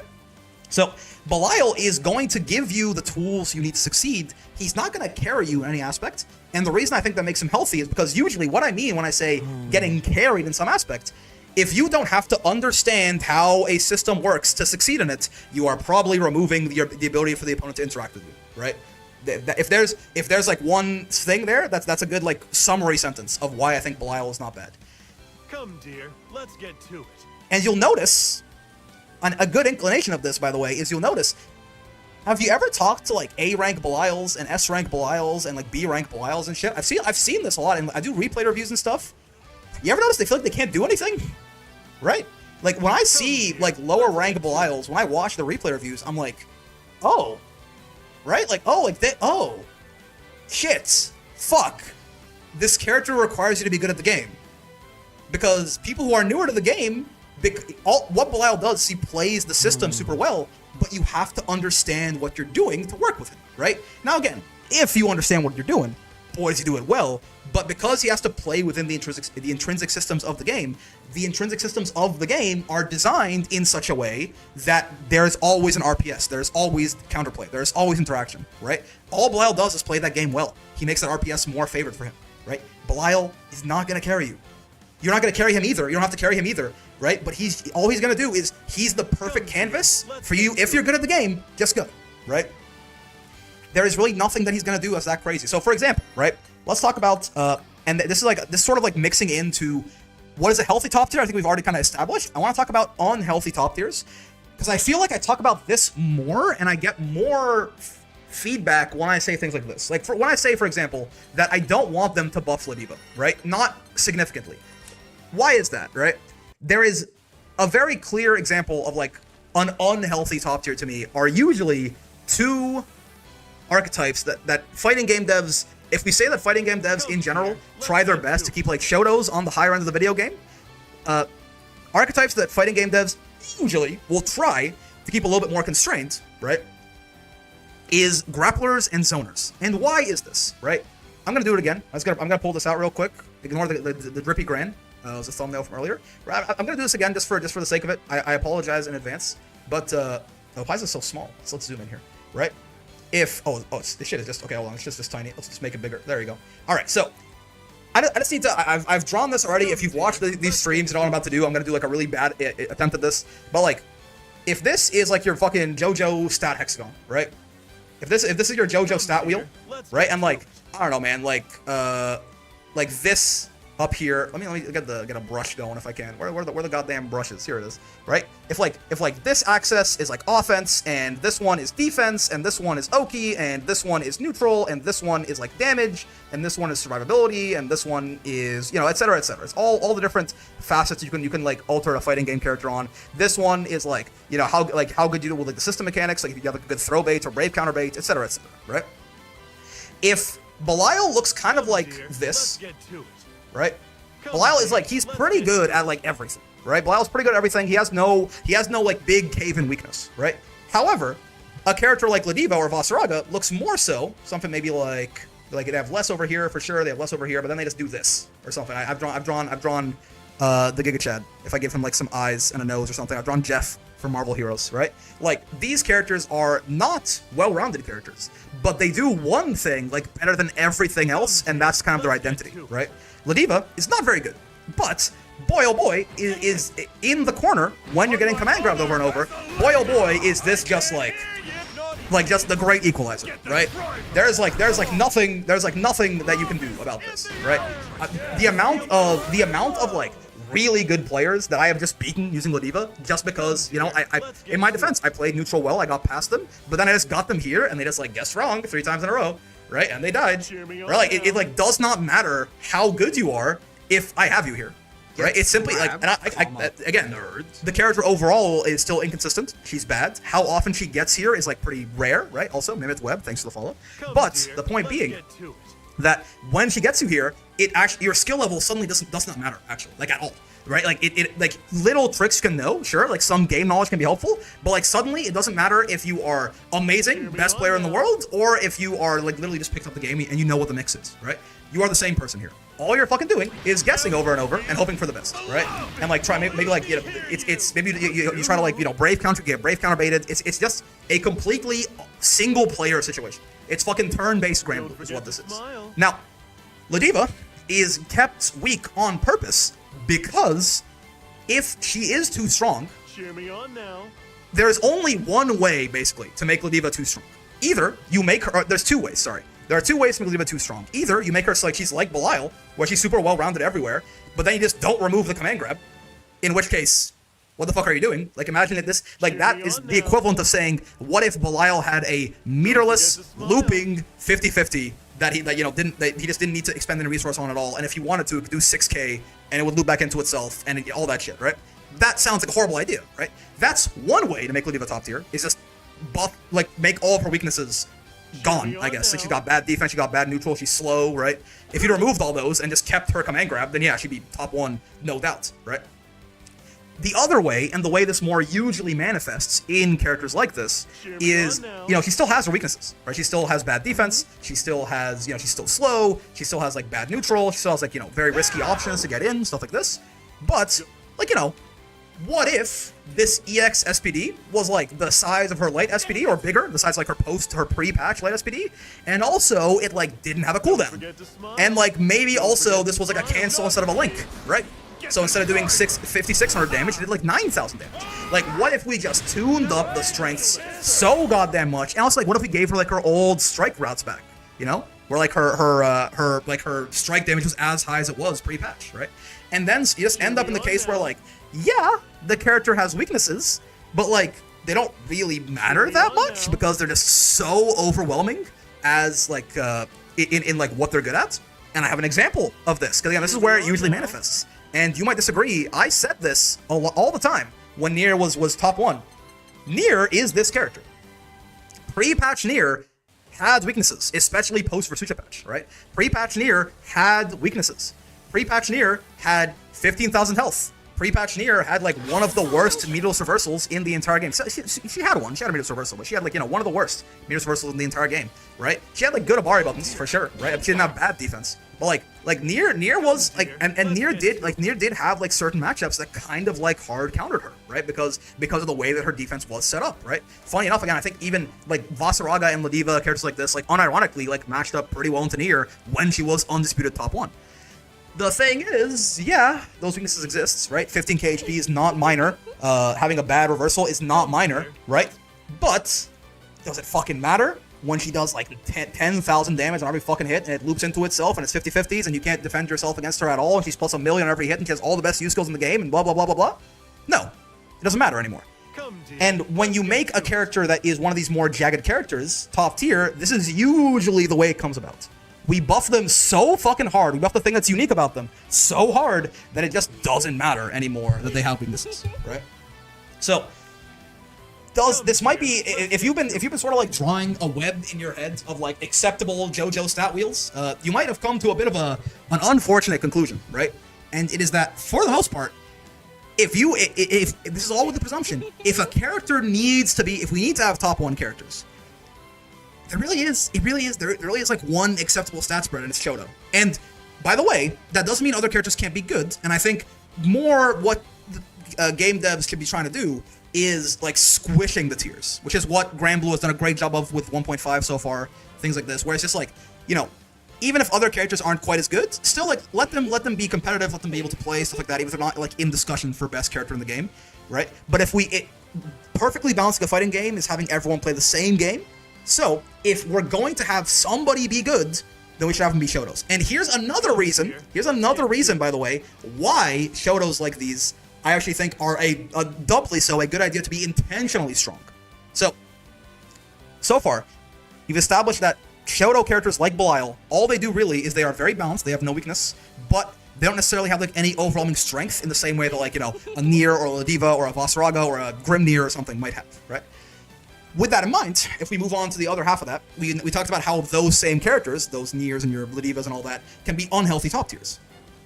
Now, the double synergistic corporate buzzword effect here is that strong Shotos tend to be kind of the natural predator for those sorts of archetypes.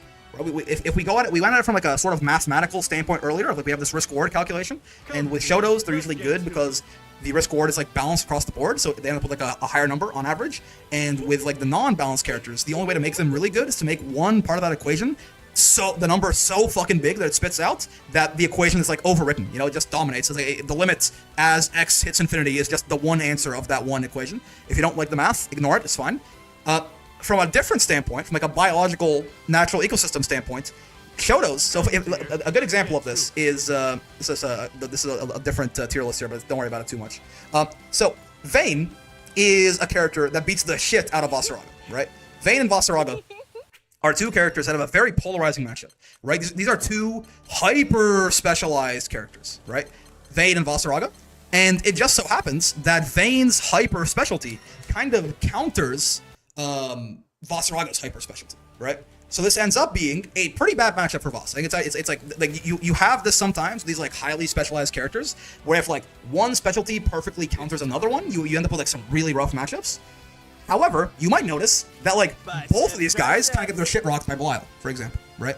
Both of these characters could very easily be unhealthy top tiers. But even if they were, like Voss is quite good right now. Even still, though, there's a lot of like natural characters that exist in the meta, a lot of strong, well-rounded characters that are just going to kind of beat both of these guys by virtue of, if I'm pretty good at everything and you are really good at one thing, but you're weak somewhere else, I can find your weakness, I can maneuver and play around that in the game if I'm playing properly, right? So another reason that it's a good idea to have the well-rounded characters be strong is because they sort of naturally keep these sorts of characters down. You know, like ask Avasaraga what one of their worst matchups is. At some point they'll name Belial. Same thing with Vayne. Same thing with Fairy, right? Most Fairies will say, fuck, I hate fighting Belial. Most Ladivos will say the same thing, right? Like, all of these like super jagged, super unbalanced, like specialized characters, most of them don't like to fight Belial, right? Which is a good thing because it means that he sort of pushes them down a little bit. Even if the devs make a mistake and maybe overbuff one of them, he kind of keeps them where they should be, where they're not just like running the fucking game, right? And in the same vein, you'll notice that a character like Belial is not exactly running the game. Yeah, he won Evo. Yeah, he usually does pretty well in tournaments. He's got lots of strong players representing him and stuff like that. But it's not like we have we never have a top 8 that's 9 Belials out of 8, right? Like with Nier, it happened once where there was one top 8 with Nier that was like six top Nier, something like that in the top 8, something like that, right? But you're never gonna see like an all Belial top 8 because like he's good, but there are other characters that can compete with him, right? CEO, I think, yeah, something like that, So Belial is an example of this. It's kind of like go over some. I think especially now post nerf to EX Fireball, I think Siegfried is an example of this. I think Siegfried is honestly, I'm totally fine with him as he is. He maybe does like a little too much damage. He's almost maybe a little bit too good, but he is like he is much more clearly like he has like more well-defined weaknesses than Belial for sure. He is slow, right? He's maybe like a little too tanky. I don't know, but like. Again, I really don't mind Siegfried. Like, I really don't feel like Siegfried ever like just pisses anyone off, unless you're just like mad that you're losing, I guess, which he will beat you, right? Like I think there's I think those two to me are like the ones that kind of like stand out very much. I think Catalina could be certainly. I think they went a little too ham on like Catalina 5U, right? I think they went a little too ham on Cat 5U. I think again, Cat is one of these characters that could be. Like, I think not right now necessarily. And so I think Midnight asked about your opinion on strength for snowball type characters like Lucy. Lucilius, I think, this is a more interesting archetype because there's a lot of setup type characters, right? I think these sorts of characters are a little bit precarious often just because you either need to make it's hard to strike the balance with these guys where either their setup is like too easy that it's essentially a joke, right? Or like the reward on their setup is not worthwhile enough for it to be meaningful, or it's too worthwhile, it doesn't matter how hard it is to get to, right? I think these characters are like, I mean, Lucy is basically, he's like a pseudo, he's like an almost like Shoto style all-rounder character, just like, you know, he's been shifted over a little bit for that blade level mechanic. I think, you know, for example, if Iscariot did not give Lucy a blade level, I think he's probably still very strong. I think that's probably still fine, right? Yeah, like Lilwain's a great example of another like bad character be top tier, right? Yeah, like I'm okay with like, you know, a strong Lucy. He's mostly he just like does a lot of stuff well. They just like maybe went a little too hard on Blade Level 5. I'm like this, and again, I like these kinds of characters so you can make it so that like they're like pseudo Shotos, not really, but at least they have like a little bit more uniqueness to them, right? Because you don't just want every character who gets represented to be like, you know, to be your Belials and your Catalinas of the world, right? So like, I think having like slight tweaks on that formula be like really good is still fine. And then again, having like the more jagged characters be strong, like be, you know, A+ tier, stuff like that is totally fine. Like if, maybe not Ladiva, right? But like, so Vasaraga, for example, right now, I think Ladiva is one of the least interactive characters in the whole game, by the way. But like, Vasaraga, I think right now is probably in roughly that tier. I think that's somewhat okay.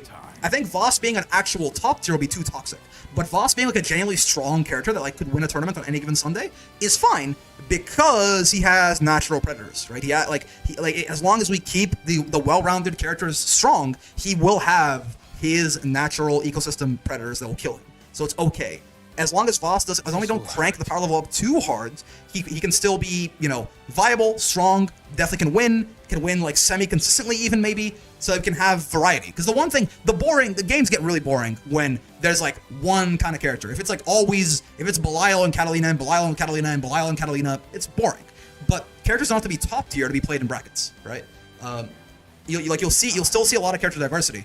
I just think that the best characters in the game probably should be those well-rounded characters. I guess, yeah, as a summary, right? As a sort of a summary of what I've been talking about. I know we kind of jumped around a lot. I hope I got across, I think I got across everything I wanted to say. But as a summary of what we've been talking about, I think the best characters in the game should be those more all-rounded, balanced characters. Because one, they usually are strong because they are just consistent and not because they are uninteractable, right? Which is a valid, the most valid or the most healthy way to be powerful in fighting games, in my opinion. And they also hold down the other more jagged, more uninteractable characters, who probably, even if, so what that allows us to do is buff these characters, right? I guess what I'm trying to say is, Belial being good means we can buff Vasraga, we can buff Ladiva, we can buff Nier, we can buff Fairy, right? Because at the end of the day, there's always gonna be the fucking shark swimming in the water, right? That might send you to hell. I think the healthiest top tiers are the hard ones. I kind of disagree, because I think if we can have like a bit of a we can have like a bit of a discussion on because someone did mention we talked about like difficulty in terms of how that affects like how healthy you are, right? And I think I don't really like, I think it's only a problem if it's like too far on one side or the other, right? If the character is too simple and just like what they're doing is like, because usually, by the way, it's kind of the different way of saying the same thing.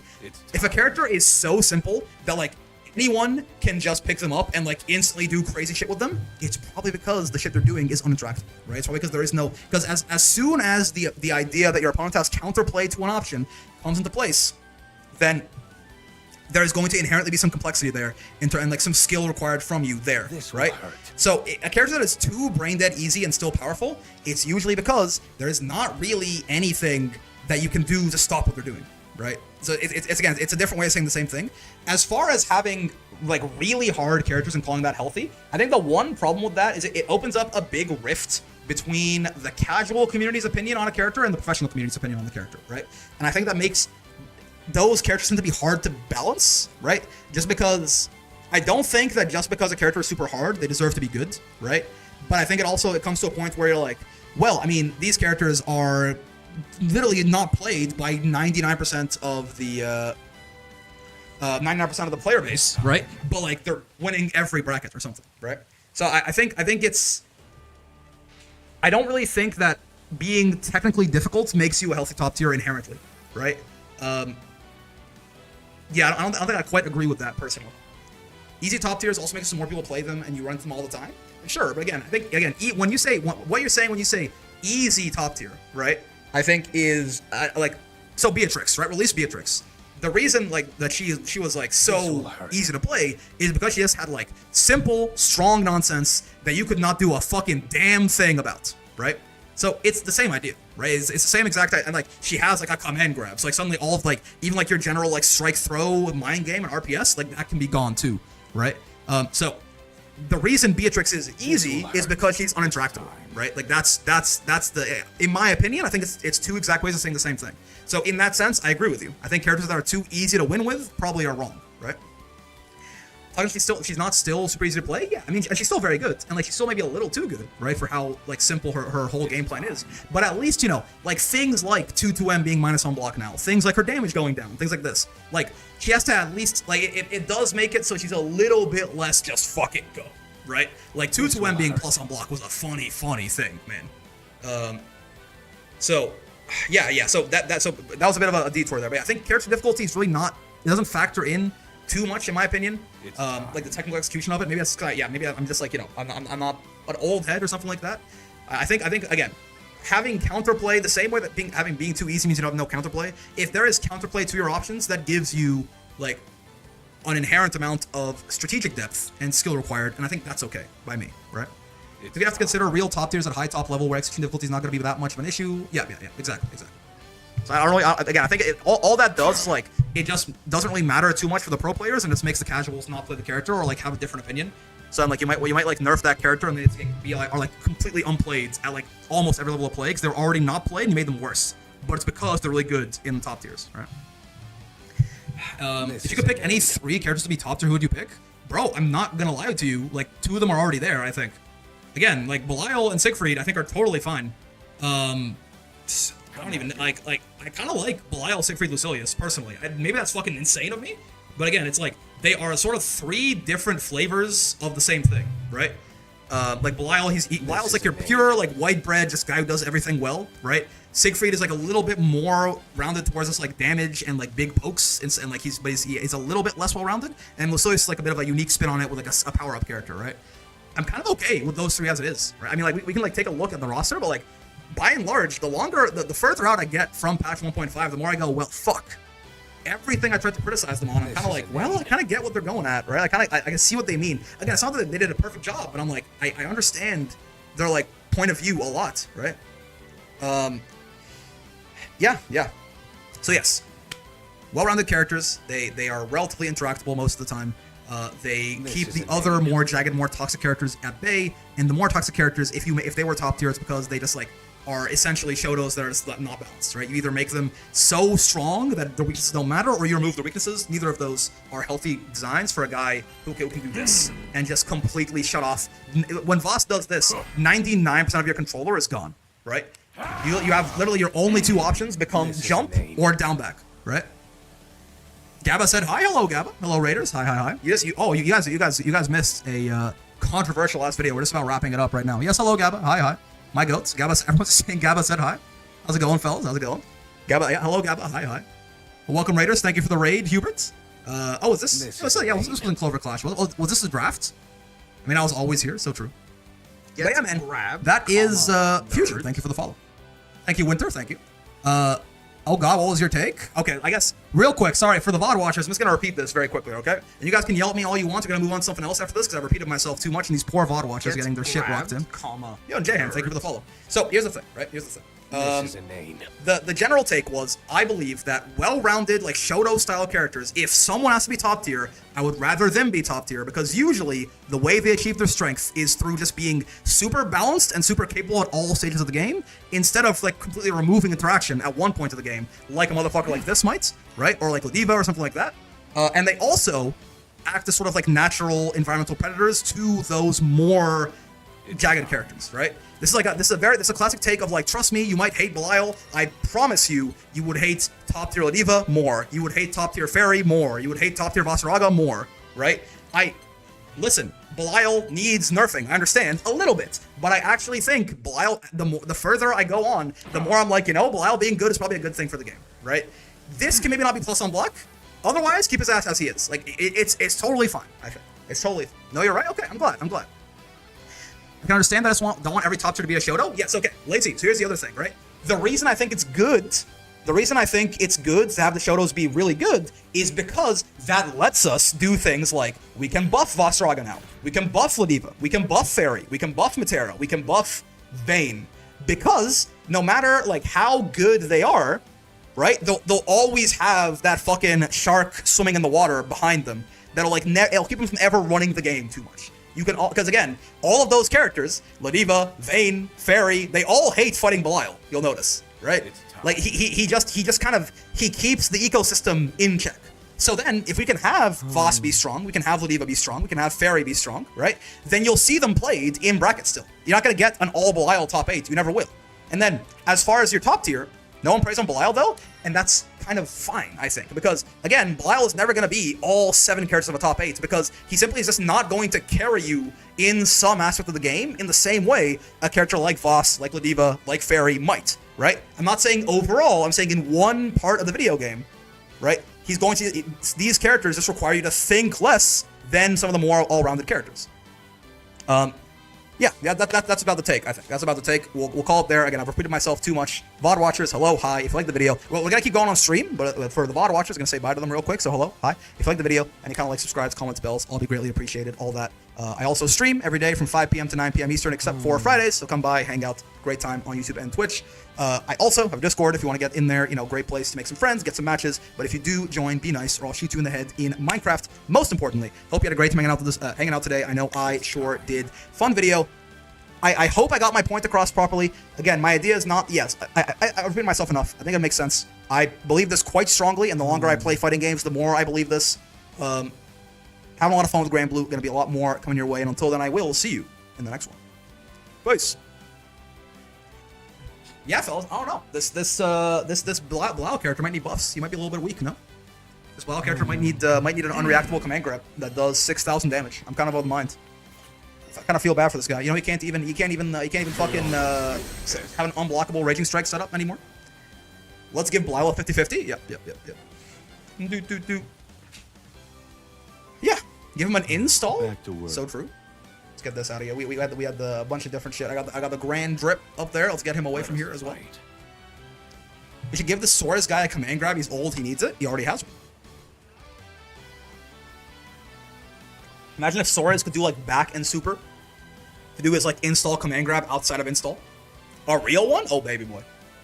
I'm of the mind that I think Sora's gonna be Sora's gonna get buffed a little bit more next patch and become a problem. Me personally. We did like a predicting the patch next before you guys got here too.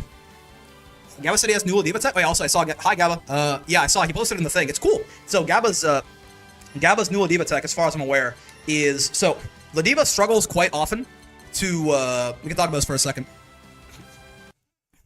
The top tier is Siegfried? Yes, Grisk. For real. Yeah, I agree. That's what I said in the video. So yeah, Ladiva often struggles with her like air grab not side correcting, right? So if you like jump and people can like cross you up a little bit. So what I like with Gabba's tech is like you can either dash and then jump and it side corrects, or you can like hit the guard button and jump and it side corrects. Apparently, at the end of your dash or at the end of your jump,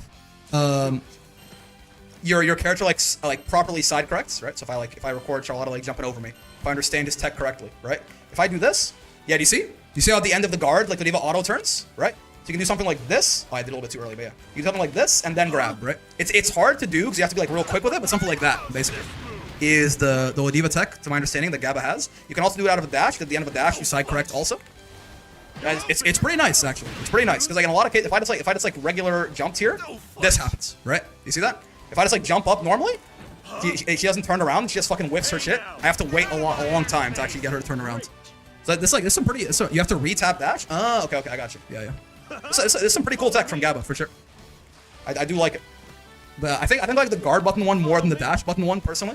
But yeah, just like tapping guard and she auto side switches. Oh, I just caught her out of the fucking jump. Yeah. Same idea.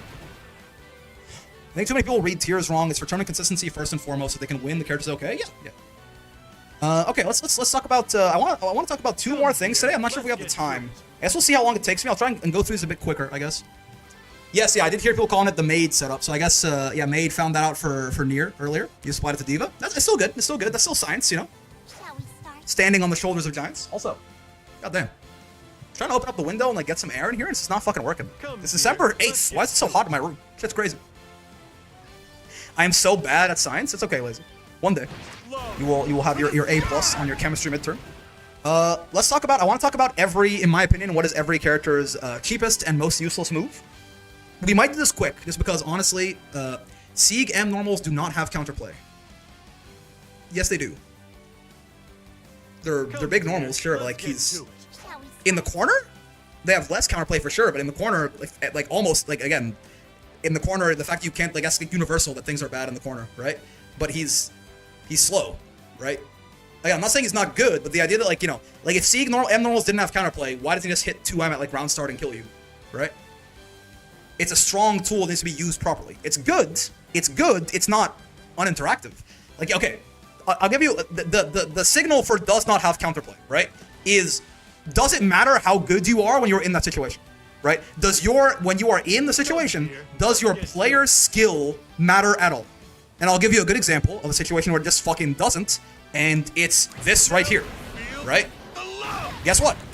It does not matter how good you are when this happens. If you just started the game, or if you are literally the best player in the world, all you're fucking doing is guessing 50-50. In the mid-screen, it matters. In the mid-screen, you know that backdash beats everything. In the corner, though, no matter, like, I've experienced this multiple times. I can fight players way better than me, but guess what? They're in the corner, getting command grabbed by Ladiva, and therefore, there is literally no counterplay to this, right? You could be goddamn Aaron the Mac. You could be goddamn an S rank that like just picked up the game. You have an equivalent chance of getting out of the situation, pretty much, right? That's no counterplay. A normal being good is not no counterplay, right? I think you're being a little facetious. Come, dear. Let's absolutely doesn't matter how good you are. There's a fuzzy jump timing. Fair, okay, fair enough. Yes, fair enough. That's fair. I guess, even still though, I think like you can get kind of fucked up by like delayed strikes on that and stuff like that too. I see what you're talking about. That's fair. Point being though, it's a much less interactive situation, just like playing neutral with Siegfried, right? Then you already lost another interaction together. Yeah, so again, that's why Oliva's not great, right? It's just because the command grab situation here is pretty good for her. It's also very important to know the ranges of SPD.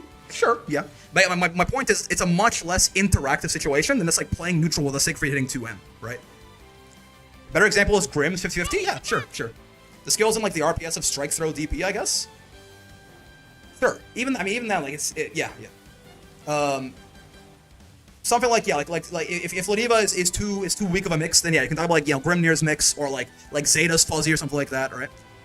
Grimnir's 50 has a tell actually, bro. If you can spot that shit, I mean, it looks pseudo reactable to me, but I don't know, man. You have to be good to reacting to knowing. I don't know, man. I don't know.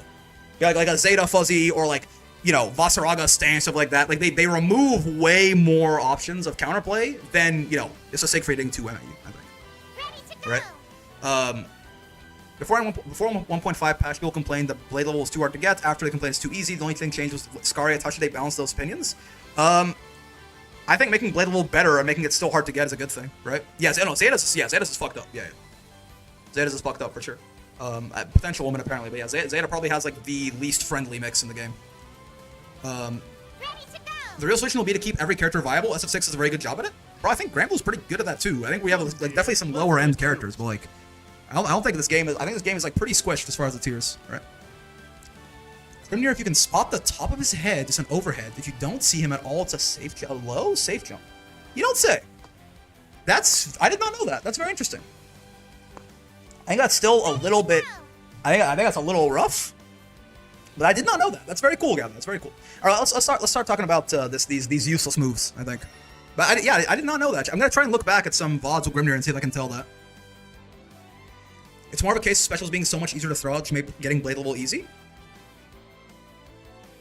I really do think if you just make a Scaria not give him a blade level on hit, or like maybe even you could do one of two things. You could make it so either a Scaria doesn't give him a blade level on hit, or he doesn't get blade level on special whiff anymore.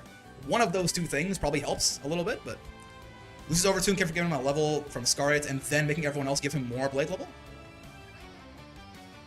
I see what you're talking about. I see what you're coming at for sure.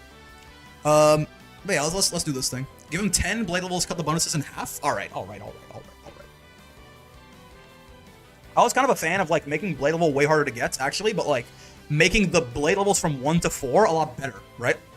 Like make it so that like maybe he doesn't get like a blade level off of Scaria anymore, and he doesn't get blade level on special whiff anymore either. But it's like 1, 2, 3, 4 are way better, and then 5 is just like a little bit extra, right? I think. He can lose blade level on hard. He can lose BL on hard knockdown for 4 and 5. Ooh, interesting.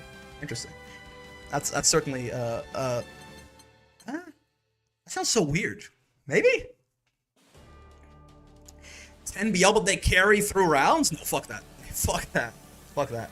Y'all want him dead? I don't know about all that. I want to analyze 100 Lucilius replays to make an average of how long it takes to get each blade level and sort by matchup / rank. That could be cool. Probably need a little bit more than that, right? You probably need a little bit more than like 100, but yeah. Probably want like at least probably like 20 per matchup or something to get any randomness out of the way and like different players and stuff. All right, folks, we are back with more Granblue Fans vs. Rising, and I need to change my stream titles. Ignore this. I need to change my. This is my poor attempt at drawing the JoJo stat hexagon. I just realized I need to change my stream titles, and we'll get back. Ready to go. Most useless move. There you go. Fairy's real worst move is 5U. It pushes you back a little bit, right? It pushes you back a little. All right. Every character's most useless move. There you go. All right, let's go. I think they made 5. I feel like I see fairies, like good fairies, using 5U every now and then. You going in order of characters? Yeah, we're gonna go in order of like this here. So we're gonna start with Gran and Jita and move on from there, right?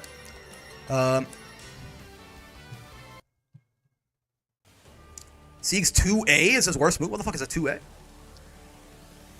All right, folks, we are back with more Granblue Fans vs. Rising. We are talking about every character's most useless move in this video. Again, I don't think I think by and large, there's usually, you know, there's usually some use for some things. I think like a truly useless move is pretty hard to come by, but like at least the most useless move. I mean, not totally useless, but you know, they just like either the moves are just really bad at what they're supposed to do. Like say it's like a cross up normal, but like it's a really bad cross up normal or something like that, right? Or their uses are so like niche or situational they basically don't matter. For some characters that I don't play as often, it's gonna be like, you know, if I like never see that move, I feel like that's probably at least in contention, right? But yeah, that's how it's gonna be. Yeah, calling it a 2A. That's a they call them 2As in. Does BlazBlue call them like ABC as well? I think so. Right? Am I tripping? Maybe not. Maybe I don't think it's LMH in those, right? But anyway, that is going to be the plan for the video. Real quick, before I get into it, as always, you know how it is. Any kind of like, subscribes, comments, bells, all that good stuff helps out. We're doing, you know, with these videos. If you like this kind of stuff, you want to see more, if you want to see less, let me know. I also stream, so come by and hang out if you are so inclined. And let's get into the goddamn video. So we start with Mr. Granathan and Mr. Jita. Again, Gran, you know, he's a well-rounded boy. A lot of his stuff has at least something. I would have said 5U, right? Probably, but then obviously in the Resurgent patch, they did buff this move and make it a lot more useful for Gran, right? I think with Gran, there's a couple of different ways you could go, right? I think for a lot of characters, it's usually like a special move. You know, they made light boots more useful too, or like this light boot more useful, right? They made a lot of his DPs a little bit better. His fireballs all pretty much serve a purpose. He's got like some like weird jump normals. You don't really see that often, right? Like I think for like you could probably talk about you know, like JM or JH, I think, for Gran, just because JU is such like a dominant jumping button that I think it kind of just like usurps a little bit what JH is meant to do. I think JH is supposed to be like the horizontal reach thing, right? You could definitely talk about like I think I never see Grans like ever use this move in my life. Light DP is an interesting one too. Sure, yeah, I mean you can make an argument for that, but for me at least, I feel like his 2U's. Oh yeah, 2U, no, 2U? No way. A lot of characters have air buttons don't really exist. Yeah. Like definitely like air buttons just like don't serve the purpose they're meant to serve. I don't think. Like I'm not entirely sure what this JH is supposed to do. It does hit pretty deep, I guess. I feel like JU maybe like eats its lunch a little bit. But yeah, for Gran, I think you could probably say either JH or light DP. It's like moves that like don't do a whole lot and like you almost never see them, right?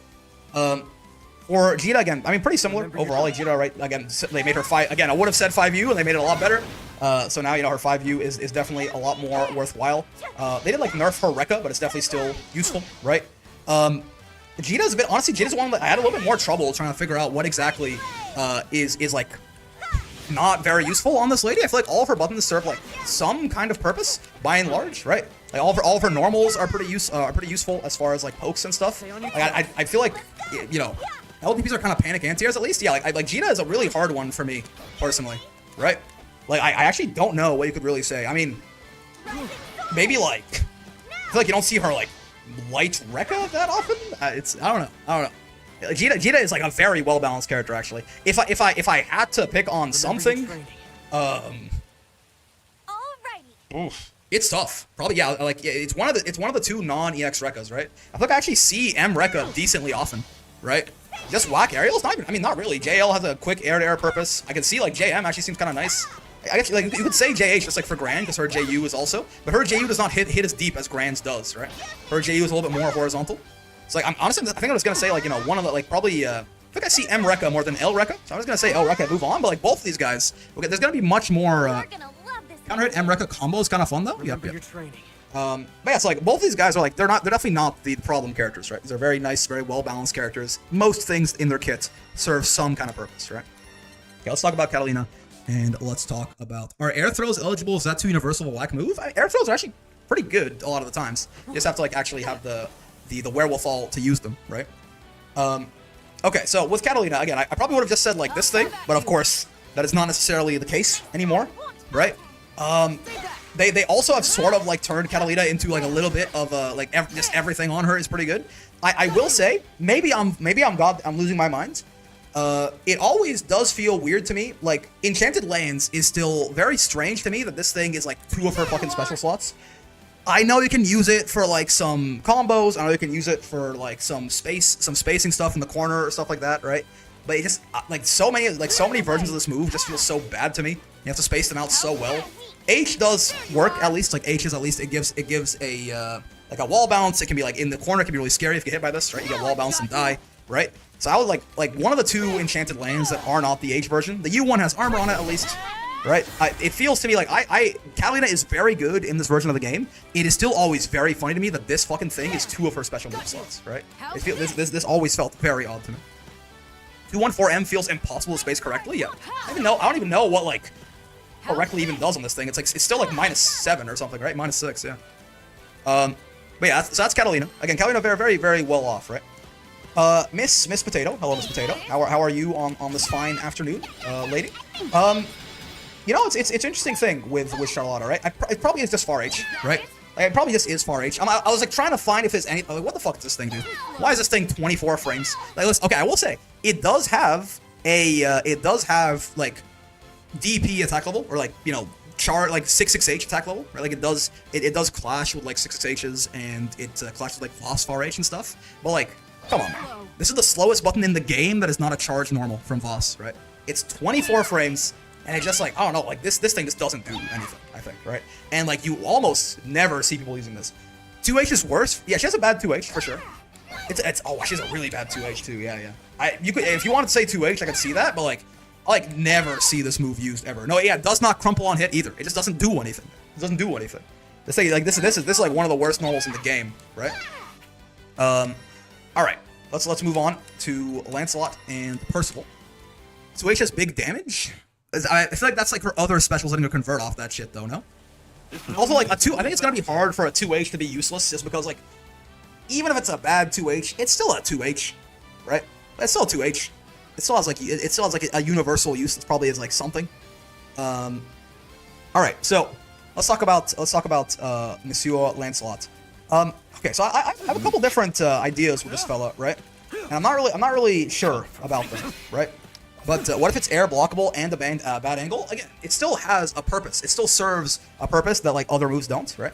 But yeah, I think the thing that always comes to mind for me with Lancelot, that it feels pretty fake in my eyes, are like these teleports, right? Now I know that like these can add like mental stack and stuff like that, right? I understand the points with them, but these always just felt like they were like super duper risky and fake to me for Lancelot. Like even Lances in like S rank are getting the shit 2H and like killed by people. Like I know it's got like an anti-air follow up or whatever. I don't know how to actually. Yeah, there you go. This thing, right? Like the reward on this is like pretty low, and the risk on this is pretty high. Like even if you get like a counter hit on this, you like kind of just like you avoid the 2H, but like sure. These non like UTP moves on Lance always seemed very strange to me. I feel like I don't really see them used that often. Like I feel like I only see these used when a Lance is feeling himself, basically. Like when he's like of the opinion that you are fucking in the blender and your brain is gone, that's when Lance starts doing this shit, right? 2-2H a lot of distance to get around zoning, like horizontal. Okay, yeah, sure, that's fair. I can see that. But I think even then, I mean, I feel like it's a little risky. It's a little risky. Maybe light in that case, just goes like the least distance, so even it has the least use in terms of that, right? But yeah, Percival being what I'm turbing, yeah, Percival's weird, right? Percival's weird because I feel like again a lot of there'll be a lot more there'd be a lot more things to like talk about on Percy before they just like made a lot of his shit like combo easier, like they made a lot less reliant on stocks and stuff like that, right? To the point now that I'm like, again, they kind of have done a pretty good job on Sir Percival here, right? I mean, maybe it's like one of the charges that isn't, like maybe it's one of these charges that isn't like the light one or the U one or something. Maybe it's. Yeah, I mean, I feel like these are so situational to actually be able to use, right? This is a combo tool, at least, right? Like, I feel like I never see any Percivals do, like, the goddamn, like, the M charge, right? Maybe I'm wrong, but some of like, the charge specials feel a little underutilized on this fellow. 66H? I feel like I see this used as, like, this Percival's, like, spacing you out in the corner pretty often, right? I disagree. You get M charge after 214HL. Yeah, I feel like I see this. The Percival's like spacing you out in the corner often. I think I see this often as like a freak you out sort of option, right? You can space it out to be safe pretty easily. It's most likely M charge. Too much lag to use safely anywhere. IMO. Yeah. I don't think Percival has like a horrible move anymore, right? I think they've made a lot of his stuff better. They like really increased the reward in his command grab too, stuff like that, right? They made like the light follow up out of this a lot better, right? I feel like overall like he's doing better, but this to me just feels a little whack. Right? Like it's a little too slow, and it gives you less charge from this, and it doesn't cost like a for Percy I'd say M charge or M dash. Yeah, probably light DP again. Again, like quick little big anti-air move like this does work pretty well, right? 6 frame startup compared to like the 11 frames of a 2H.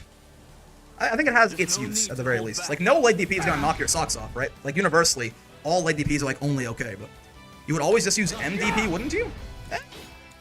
I mean, how quick does this hit someone who's like higher above you? I guess, right? Is the question. Like if they're not like directly in front of you, like this shoulder hitbox like wouldn't clip them, right?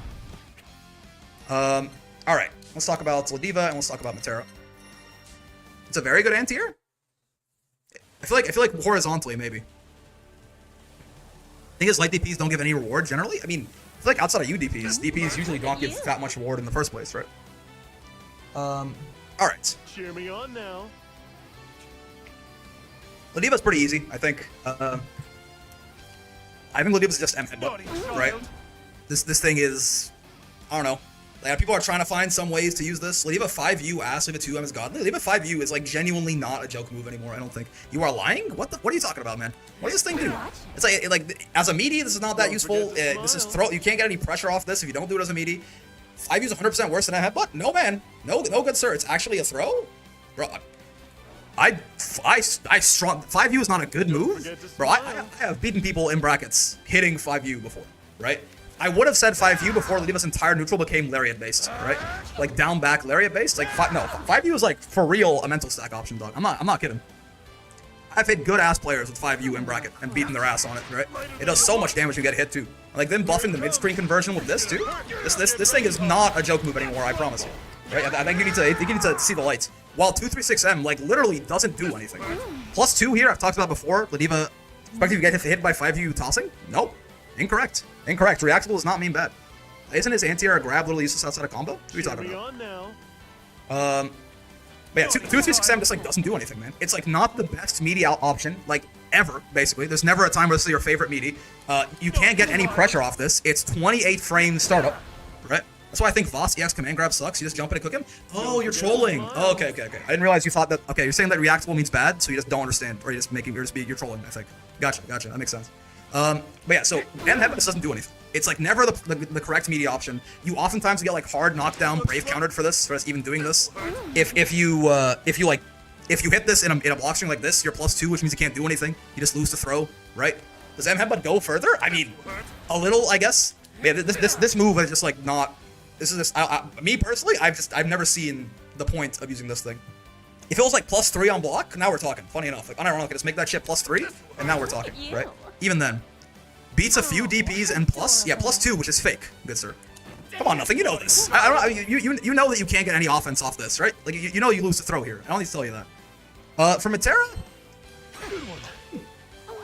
actually I'm not sure, man. Honestly, I couldn't tell you. Matera is one of the characters I'm least familiar with, right?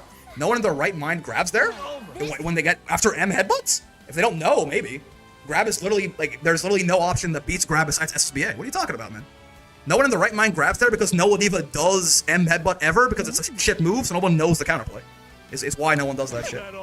66H maybe? Yeah, I could see it. No, or 2U is useful sometimes if you're like respecting the zoning too much. Matera's will like catch you off guard with this occasionally, right? Her DP sucks. Yeah, but again, it feels weird to call like her UDP useless. That's because like it obviously serves a very important purpose, right? But like it is like for the purpose. It doesn't do what it's supposed to do very well on the bright side, right? It doesn't do what it's supposed to do very well. I can see this. It's not useless technically. It's just bad at its one use, right? People saying M butterfly as well. I could see it. It goes too fast, I suppose, right? Oh, here. Yeah, but yeah, it's maybe her DP. Babbitt has a reason to exist, yeah. But yeah, maybe her DP. I mean, like I can see this like 66H perhaps.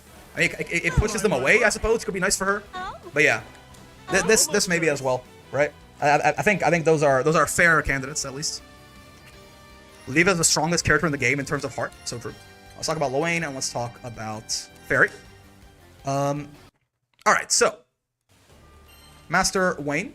Again, man, it's a shame. A lot of my like easy picks for these, they kind of did this like remove. I mean, if we're saying that like something being really bad at the job it's supposed to do counts, then like it's definitely this, right? Like it definitely is like the parry, just because like that shit. Want some of this? How's it hanging? How's it hanging? Credit, you said medium parry, and I was like, what the fuck is medium parry? Wait, what is this move? Want some of this? Literally, what is this? What does this How's it do? hanging? I've never seen this. It's a low parry? Oh, okay, similar. Yeah. Oh, wow. Dude, did you even know that Lowain had this move? How's it hanging? What? Down here. Want some of this? How's it hanging? I Down had here. no idea. This is the first time I've ever seen. Oh, well, it's this for sure. I was gonna say H parry. Wow, I had no idea this even existed. This is obviously the choice. Wow. What is that? Down here. What do you How's it mean? hanging? Want some of this? Wow. Okay. Down There's here. gonna be a lot of like low medium parries that are not very good, I guess. Yeah. Are you ready? Jesus Christ. Okay. Yeah. That's something. Yeah, I did not know that move existed, man. What do you mean that shit? What do you mean that's his move? Holy shit! This is about equivalent to the 5U if one has a functioning brain. I think you're being a little facetious, good sir. Yeah. So with again, I think they made 5U a lot more useful. I would have said 5U, but I think they made yeah, Zeta something similar. But I think Rhapsody is scary enough that like M parry. Yeah, no, yeah. It probably just will be M parry for Zeta as well, because like usually if you're hitting a lot of lows, you just do like the H parry, right? All right, let's do this. But yeah, so with Fairy, I think you could just say something like one of her like far normals or something. But at least again, they serve a purpose for zoning, certainly, right? Her 2H is not very good at its job. If we're talking about again, like it has a purpose, it just isn't doing it very well. 2H is definitely up there. You know, Beppo is kind of up there, right? But yeah, I almost want to say some of her normals. They're not. I think calling them useless is just not correct, right? They really have given a lot of her shit. She has an install. Yeah, I guess that's like I guess that is a cop out. Yeah, that's a bit of a cop out for like a lot of characters. It's gonna be the install. I mean, this shit gives her like reverse beat and stuff. It's cool, I guess, but like it does just like lowers her damage as well for some reason. I mean. Fairy needs the meter too. I think I was trying to avoid saying install because I think it's a bit of a cop out because like almost every character's install is useless, right? But like, yeah, this one is particularly bad. It's true. It lasts so little. Yeah, I mean, okay. You know, just because I thought I could like, I thought I could be a little bit meaner to 2H or DP or something. But again, they serve purposes at least. Just like they're still just not great at them. This like literally doesn't do it. Yeah, I think it does lower her damage. Yeah. So like, yeah, I guess it's Fairy install. That's fair. That's fine. I wanted to avoid it. I'll cop out on that. Okay. I like to install when I enter Master, but I wouldn't know what other move would qualify yet. All right. So with Zeta, I mean, it probably is just it's M Rhapsody. Now it's still a good move, right? It's still a good move probably, but it's the fact that like usually like Zetas will spam L Rhapsody, and then if you are hitting them with a lot of lows, they just like instead, if you don't know, this loses to lows. This only catches lows, right? So, but usually, if you like use a lot of low against Zeta in your offense, she just like starts doing H instead and just covers it, right? So it's fine. I feel like this move is very rarely seen, just because again, it's the fact that it only catches lows is going to be like very situationally useful, I guess. Gray versus Beatrix, I could see that. Yeah, I could see that parrying like riding free or something. But yeah, like very situationally useful at best, probably, right? Like, also, like besides that, I'm not really sure that Zeta has like any like real stinkers, right? I think Zeta is pretty solid otherwise, right?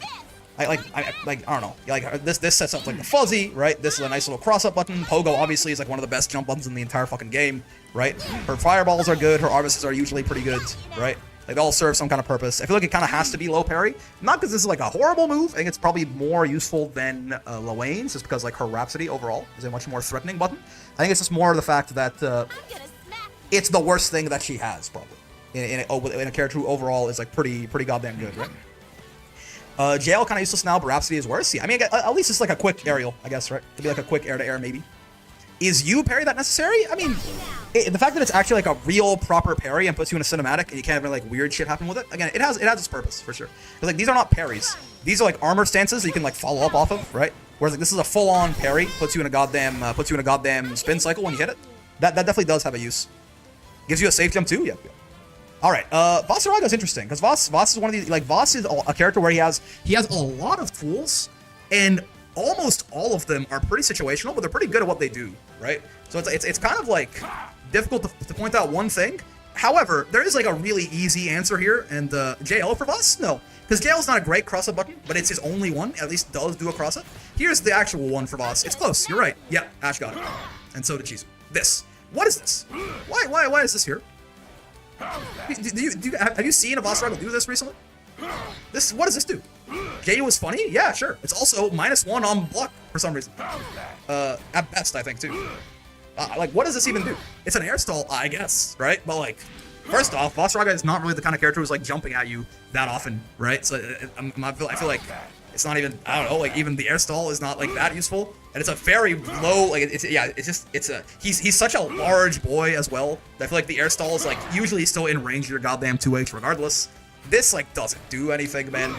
It's useless within his kit as well, just because, like, again, Voss Raga is not the kind of guy who's going to be, like, mixing you up with air approaches and shit.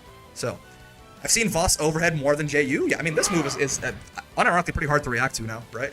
22 frames. Yeah, it's not even overhead. Yeah, it's you guard this shit mid. You can crouch block that shit. It's such a straight. It's one of those moves like literally just does not do anything for the character, right? The cheeks? Oh yeah. All right, Narmaya is a weird one because Narmaya is there's probably like 700 moves on this fucking lady that I don't like. I'm gonna forget something, right? But the general impression that I get probably is it's it's this thing. I feel like, right? 6M is his best move, so true. I feel like I see a lot of people complaining about. I'm not sure if this is like that bad. But I feel like people don't really like this very much. Genji 66H. Oh yeah, bro. I see this. That's a good point. Yes, I see this like once in a blue fucking moon. You're right. Yeah. The Kagura 66H is pretty fine, right? But yeah, like what the fuck is this thing? Yeah. What does this do? Right? Like it's safe, I guess. It's -4. It's a low crush? I see. Okay. I mean, like, I guess, yeah. But like, yeah, like what the hell? Otherwise, I was gonna say the new U transients does not seem like it really serves a purpose in her kits that like other moves don't do better, right? It's my understanding most Narms want that shit gone too. I feel like I almost never see this thing. I will say I feel like I've seen the 66H more than I've seen U transients in like actual matches from Narms. I think I have seen them do Genji 66H a couple of times. I've like almost never seen anyone like intentionally do U transient. Love the Vern boxing gloves. Yes sir. Yes sir. Is he stomping on your toes? I don't know, man. But actually, that's not an overhead. Voss's JU is really bad. Sora's is interesting because Sora's is a strange one. Sora's is a strange one just because like again, a lot of his shit does tend to be like pretty useful in some way or other, right? It's a tough one, man. It's another well. Is JU used at all? Yeah, his JU is quite nice actually. It's a very high reward air to air, right? Hits a very nice angle above you too, and like you get like 9,000 damage if hit someone with that shit, right? Especially counter hits. It's a weird one with Soras, man. Soras does not really have a lot of like bad stuff in his kits. I mean, like I feel like maybe I don't see like the M aura. I feel like this is just like it serves most of the same purpose as the light aura. It just like travels further, but like. I feel like it's uncommon that you're going to use this as a gap closing move, right? So it just kind of feels like a slower version of the light aura. Them being -1 is like okay, just because he does have like this fucking thing. It's like -1 is oftentimes like pretty E+ for him in some cases. Is it weird to say far 5L? Nah, it's a low, man. It's nice. It's a big ass low hitting far L. He can convert it. He can convert into U dash punch off that shit. Look at this. Right, this is a low hitting light that he can do that off of. Not at all. This shit's really good, right? I disagree. Get hit by a low hitting far L and take like fucking 7k damage or whatever without a super. But yeah, I feel like you could say M aura. Is his 66M safe? Yes, it is. Yeah. I want to say JU for Soras, but it's a good air to area. I barely see it, TBH. Yeah, I mean. It's just like not a good his like best poke button, like his best light poke is this thing. Like this definitely has its uses for sure. This guy's like walking away from you, people trying to run away, right? I think it's gonna be M aura. You just like this thing just doesn't do fucking anything, right?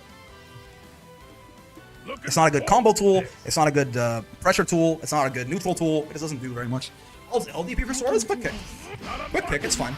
It's a worse version of HDP. It doesn't cost a resource. It's okay. It's fine. It also can be a very high damage anti-air as well, right? On counter hits. Alright, let's move on. Alright, so Zoe and Cagliostro.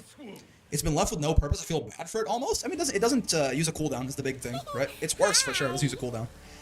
Okay, so with Zoe, I feel like again, it's sort of like, it's kind of a shame. It's like the new thing they gave her.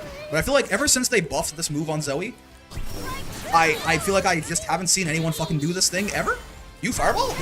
Wait, the Ford F-150? For real? This is her worst move? Or her most useless move? You think so? I feel like I disagree strongly, no? Dripless Zoe? Yeah, unfortunately. Sahara Desert ass Zoe. Best? Oh, no, no. We're talking about, like, the most useless, right? I feel like I never see this shit, like, ever, right? Like, ever since they changed this, I feel like Zoe's just stopped using it. I feel like I used to see, like, the U Lightning a little bit before the patch. It just, like, doesn't do anything anymore. It's my understanding that, like, in general, Zoe's not very happy with that rework either. So I think it's a bit of a freebie, but I think I kind of do have to just go with U Lightning and go from there. Not because I have, like, a lot of evidence. It's just like it just doesn't get used. Right? It just doesn't get used. Therefore, it must not be that good. If it was a good move, they would use it more, right? Was U Lightning good before? I can't remember exactly what it used to be. I think it used to... It, like, guard crushed or something like that, right? Use Spinning Slash. It's her only invincible reversal, and it's not, like, that bad of one. It's actually quite safe as well. It's quite safe compared to, like, a lot of other DPs. It's not that bad of a DP. You land lightning doesn't even have a block string it works with. Oh, crazy. All right, so let's talk about Cagliostro. Cag's weird. I mean, I feel like I feel like a lot of her shit like has like pretty well defined purpose. Like all versions of Spare Body are pretty good. Right, the U version obviously like all the trap placements are useful. U Air Throne. I mean, it's definitely like a lot less useful than it used to be. Right? This is the kind of thing, though, if people don't spot dodge this, if they don't, like, interrupt you, you are usually gonna get, like, a pretty nice situation off it still, right? It feels to me probably for Cag, it's one of these, like, hip thrusts, right? I'm not sure which one exactly. I mean, obviously, like, this one's useful because it combos. This one, like, gets wall bounce from far away. It's, like, light or medium. And I'm not really sure which. I mean, this is quicker. Like, I feel like I see the light one more often, personally. These can, all these are, like, supposed to, like, space them out and make these safe, right? They're both used in combos. Yeah, I mean, I guess if, like, the only thing they do is combo, then, like, M literally doesn't. L at least combos, M literally doesn't, except maybe U. Yeah, but you I've definitely seen used as, like, get wall bounce from far away, right? Hip thrust all used in combos? Fair enough. But I don't think she has, like, a super bad button, right? Like a super bad move. Like, at this point, she's one of those characters where it's like, yeah, we have to find, like, the least useful thing, not really a useless thing, right? So... I can see I can see it being like, yeah, either a light or medium hip thrust or something like that, right? I think M moves are generally less useful than L when it comes to moves like this. Yeah, I can see that. We'll call it like 2-1-4 M and go from there. M combos after a 2H on a trapped enemy. Ooh, okay. Yeah, I mean, again, I don't think Cag has like a why is this here move. You just kind of have to find like the least useful thing and go from there. And for the most part, her shit is pretty good, right? Like, I don't know, like if it's not gonna be that, I'm not really sure what you would pick, right? Like, I mean, like JM is a decent air-to-air, right? Like, this is a nice little jump in. Her rock is pretty useful, obviously. Like, all the spike are pretty good, right? They have their uses. U-spike, right? Like all the trap placements, all the spare bodies, pretty good, so. That's why I like all of her stuff except air UDP. I mean, I can see it. I think it tends to, like, put you in a rough spot if you block it, and people will sometimes block it just out of fear of certain other air options, right? But, If you want to say the U toilet now that has no invuln, that's fair. I think to me it still feels like these. If all they do is like their combo tools sometimes, I think it's not that great. Don't underestimate me. I do generally think it's exclusively a knowledge check now. Yeah. You can on reaction 2H this for sure. UDP also isn't a true DP. Yeah, no, it's not a DP at all. There's no invuln in that shit whatsoever. Right? So it could be U air throw. That's fair. It's that or one of the hip thrusts to me personally. Moving on, we have Uel, and we have Uno. Oh, Uno's gonna be a tough one. Uno is a hard one. Uel though, I'm not. So Uel is one of these characters I don't fully understand. She's kind of like the only character I don't really understand very much, right? I'm gonna have to kind of like shop around on this lady and kind of see. Her 2H is very good, right? Her buttons are for the most part fine. Bar L is okay, right? Close proximity normals seem fine. I mean, I think I've seen all versions of her little backflip used as well, right? Far H pretty ass, I guess. Far H is amazing. It's super disjointed. Oh, how's 2-2M? The Fox Flames are all used for like frame traps and shit. No. And backflip pretty bad. I will say I feel like I mostly see H backflip from ULs, but I'm not really sure if that's a thing for me. Gucci, you're here. Tell me, what is the most useless move UL has? I'm just gonna, because UL is one I just don't understand UL. I have to play her at some point. I want to defer to you on this if you're down. 2-2M or 2-1-4M probably. So 2-2M is the backdash, right? Do I have technical fucking inputs turned off or some shit? Oh no, 2-2M. You're talking about this, yeah. And 2-1-4M. Okay. Because this, you only get to pick your follow-up out of the heavy version, right? This one always gives you the low. Okay, I can see that. I can see this. And this like a slow plus on block sort of thing. That feels to me like it's probably from what I'm looking at, it looks like it's probably 214M personally. I think 22M I can see a use for this thing, but like this to me feels like it's probably not very worthwhile. Plus M's low is super minus, and like H is low -4. Oh yeah, wow. It's wait. Can you even space this shit out to be safe? -6. Wait, can you actually not? There you go. -2. Got it. At least 22M is hella plus and guard cancel safe. Yeah. I think this, it definitely seems like it's this to me. With Uno, it's weird, right? There's a couple of things. Just like moves you don't see on this fellow. Someone said M parry. I'm not so sure I believe that. It's gonna feel like I definitely do see motherfuckers be using this thing just so they don't use their cooldown up, right? I feel like I don't see like a lot of his dash normals very often besides the 6XL, right? I think I don't see 6XM out of this guy very much, or 6XH out of this guy. I'm not really sure. What's the difference between L and M parry? Ow. Spiral spear ever composed. M parry is good, gives a full combo in corner. Yeah. I don't think so. Yeah. So L has a little like shoulder thrust here. I assume M parry gives like a combo, but like has a little bit more gap in the middle here or something. 6M is actually unseeable. 6H has no purpose. I mean, it's a quick low, I guess. Yeah, it is a quick ass low. That's fair. This one I feel like who uses this move? And what does it even do? Is it like a combo tool maybe? Like if you hit them, if you hit their ass in the corner with it, does it do something? Right, like, Uno 668 is just like, no? I mean, maybe on counter hit? Like, what exactly is this fella doing? Yeah, okay, wall bounce on counter, I guess, right? Fair? You can combo off that shit somehow? It's like, whatever. Like, I feel like 668 is not super common, right? Uno's another one of those characters where it has like a lot of fucking tools, right? So I think a lot of them are like pretty useful for something at least. So I think we're gonna go with this 668 and call it there. What is 6H on block? I think it was like -4 but spaced or something. Hold on. Let's see. Oh wait. Oh, it doesn't. Oh wait. Take this. I need to space this out better probably. You can make it -1. You can make it safe for sure, right? But yeah, it's just I don't know. It's a decent poke, but yeah, no, Uno's is not the install. Uno's install is actually pretty good, right? Like Uno's install is pretty good. I'd say J6U before people use it now because they found out you can time it right before you hit the ground speed +6. They also they did buff his dive kick a bunch, right? This little thing. So I can definitely see like this dive kick being a lot more useful. I don't know how they buffed it. I just know they gave that shit a bunch of changes in the patch, make it more useful, faster combo or something like that. All right, let's move on. Uno has a dive kick, yeah. I mean, if Uno has anything is a good question for most people, I think.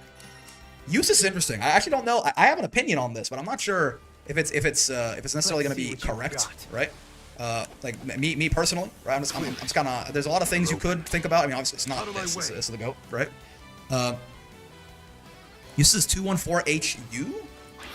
Oh yeah, because this one you don't even get a combo on hit on, right? Is that what you're talking about? Interesting. Some of Uses fucking normals I hate with a passion, right? But yeah, maybe it is that. I don't know. For some reason, I just really hate Uses far L, but I guess it's fine. I guess it is as fast as a 6-frame poke, right? Yeah. It's less plus than 214 L and M. Yeah, that's fair.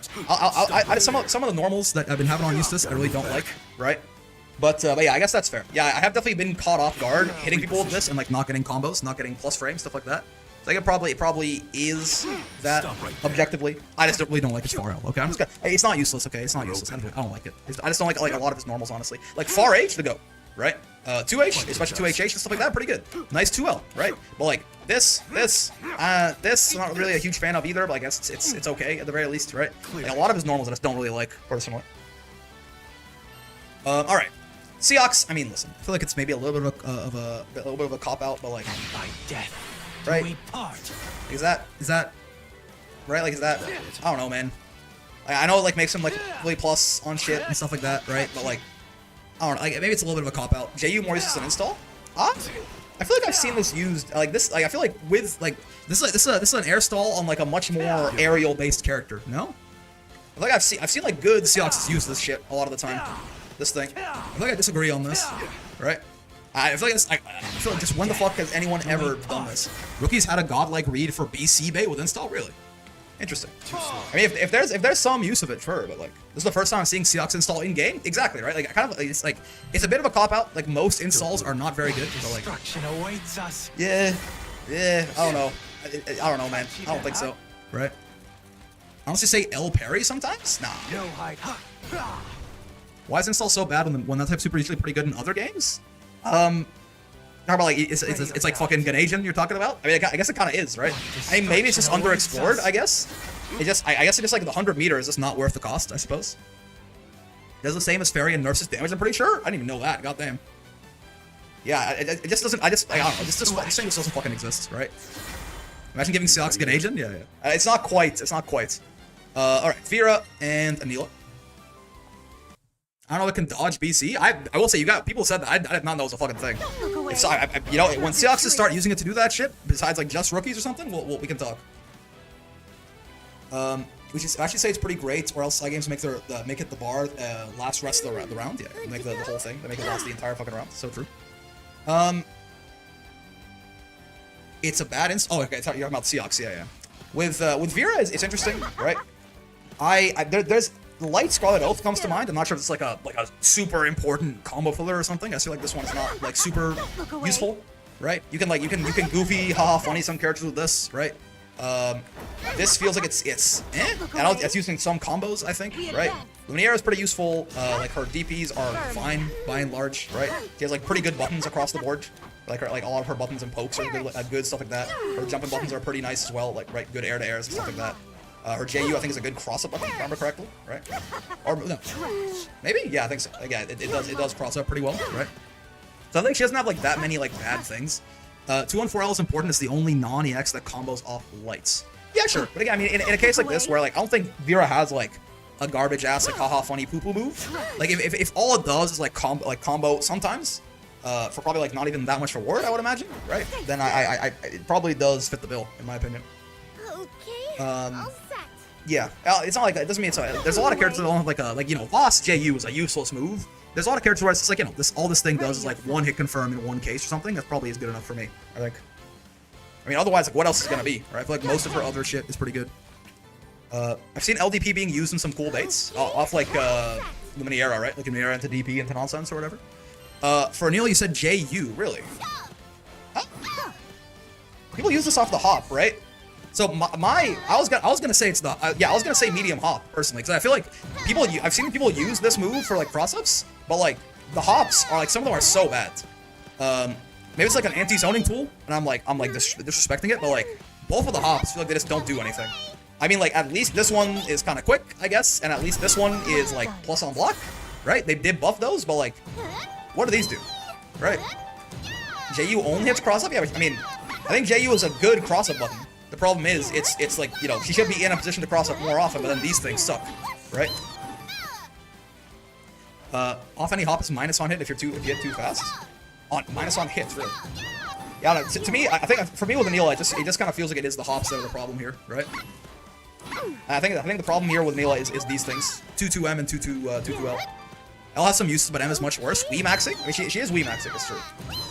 That is very cute, but unfortunately, cute does not mean not shit. I think I've ever seen the L or M version of Hop. Yep. It would have been probably like 22U before this patch, but now they made 22U a lot better before Versuja, right? But now this actually has like a purpose. It's like, it was also useless, and it also cost 50 meter. At least now it does something, right? Hop is used in our corner routing? Okay, well then 22M it is, I guess. I feel like that shit just doesn't exist. Alright, man, a lot of these shadows are tough, right? I mean, like, Siegfried's... I almost want to say it's fucking this. I could say install again, I guess, right? This like doesn't, but I almost want to like not just cop out on everything like that, because like almost every character with an install, it's like super rare and not that useful. Like Siegs does something, I guess. Like the problem with he's just so well-rounded, right? Command grab. I mean, again, it's not a good command grab, but it is still a command grab. It still like gives a little bit more threat to Orkin, right? 5U is quite a lot worse now. Yeah, parry? No, parry is very important. For guys that can OS Orkin, parry becomes like the only fucking option that beats the OS, right? Early see Uva Drunken? I mean, you're kind of spitting, I guess, right? This move is a complete joke now. I mean, is it used even in combos? I think it's too slow to even be using like a lot of combos and shit, right? I feel like even on like the big like 2H anti-airs, they use like the charge H1 instead, right? Because it leads into more combos and shit. Probably is far H? No, it's a good button. It's the mom of all knowledge checks. I feel like this probably is like a pretty bad move now, right? Like most of the times that I see a Siegfried use this for the funny, I usually kill him afterwards, right? What happens if it counter hits? Oh, this thing? You die. You go straight to hell. All or nothing. His 6H is great. Yeah, they buffed it a lot too. So Siegs use this shit pretty often, right? You just have to space it out carefully, or else you die. But this I think is pretty bad. I think this move is just a joke. For fun, he hit 214U at max movements and 0 BP. Oh yeah, no, I can imagine. I can imagine. Hey, by the way, I mean, quick thing for someone pointed out for the Jeopardy, by the way, in case you were in the sub-only stream yesterday. I was wrong, by the way. Apparently, let me double check this real quick. Apparently, the highest damage super in the game is not Lucilius Blade Level 5 super, or neither is it Lediva 720. It's fucking this thing. 1, 2, 3. Point of no return. That does do 9,000 not cinematic hits? Oh, okay, yeah. Oh my god. Okay, yeah. Me and Luca were both wrong. This is... Remember. Wow. Can it insta-kill on some characters? No. 11,000 is not enough, but wow. Yeah. A little bit of damage. We do a little damage in this sense. Gotcha. But yeah, I think that's a side note for everyone who's in the sub-only stream yesterday. The most useless move for Sieg, I think, is probably this. It just kills him. It's just a complete joke. 35 frames. And the U skill slowdown is like 50 frames to react to this, right? It's just not gonna happen. For Grimnir, does his MDP do anything? I feel like, or yes or no? I know like his H1 is pretty good. Obviously his U1 is his DP. I feel like the light one I kind of see every now and then. I feel like one of these. I feel like one of these two tornadoes does not do very much, right? Loads of routing use MDP. What about lights? I don't see a lot of these tornadodos. I hear Grim buttons are ass other than far H. I'm not quite sure I believe that, right? But he's got a lot of like decent buttons. I mean, like, I don't know, man. I feel like his far M is pretty good too, right? You can Gale Dash out of light DP? Ooh, okay. I feel like I don't see them very often, which is why they were the candidates, but like... I feel like, I mean, maybe it's like not a great 2M, I will say, right? Oh, it's 6 frames though? The fuck?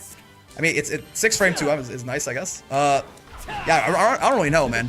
Like, I feel like he's got a lot of good stuff. That's a good air normal, Obviously, like, JU with the seal dashes and shit. What about his 2H? Bro, what the fuck? No, it's a great 2H. His far H seems great to me, true. 2U? I could see 2U. I mean, it's a low. Like, it is a sweep, right? It's uncancelable, though, right? It's a non-cancelable sweep, isn't that right? Or can he cancel off this? Yeah, and it's... Dude, Stand M seems pretty good to me. Maybe I'm tripping. Maybe I'm an idiot. I'm a fool, but, like, this seems like a fine button to me, right? I can see 2U. Oh! Oh! Oh, it doesn't knock down if you hit far away enough. Oh! Oh, yeah, this thing's ass. Oh, yeah, okay. Yeah, it's this thing. It's this. Yeah, it's 2U. Moving on. Wow, that's bad. Alright, man. Well, wow, I don't even know anymore. Does Deathless Near count? Does, like, Deathless Near's throw count or something like that? It's like Deathless Near 2H or something like that. It's like the worst move that she has. But honestly, I don't know with Near anymore. I mean, like, a lot of her U skills are still useful, but got worse, right? A lot of her, like, death stuff is still, like, the same as it always was, right? A lot of it is all, like all her specials are useful in some capacity, I think, for, like, cancels and frame traps and stuff like that, right? Her normals are, like, pretty okay for the most part, and, like, some of them are very good, right? MDP, probably? Actually, is it HDP now? What does HDP do? What's the point of HDP? What is that? What does he do? I mean, yeah, so again, we can always say install. Her install has a use, at least, right? Her install does, like, give her death, but it does, like, kill her, basically. Like, Near installs, I think it's a bad move, I think it has a use, right? HP's using combos? Okay. Yeah, I mean, it probably is, this then, I suppose. It's too slow to use a combo filler and otherwise kind of, like, useless. Are all her M versions of moves good? Yeah, like this. A lot of them are, like, plus on block, like, you know, catchy slip and reset tools, right? Like, 236M is plus 86 on block, right? 22M is plus, like, 22 on block. Things like, they're all, like... If you respect her too much, she gets, like, insane plus frames off them. And, like, you can use some of them for, like, setups and stuff like that, right? But yeah, I can see MDP. Too slow to be a combo tool, not invincible, right? Just, like, yeah, not very worthwhile, I suppose. For Mr. Z-Bub, thoughts on also MDP? Am I tripping? Isn't this thing, like, minus $1 billion? And, like, very slow? It's like the easiest DP to safe jab in the entire fucking game or something? Right? LDP? It's 6 frames at least, man. You can, like, safe jab this thing, like, standing up, can't you? It's, like, almost Vasaraga, you grab. I feel like it has to be MVP, right?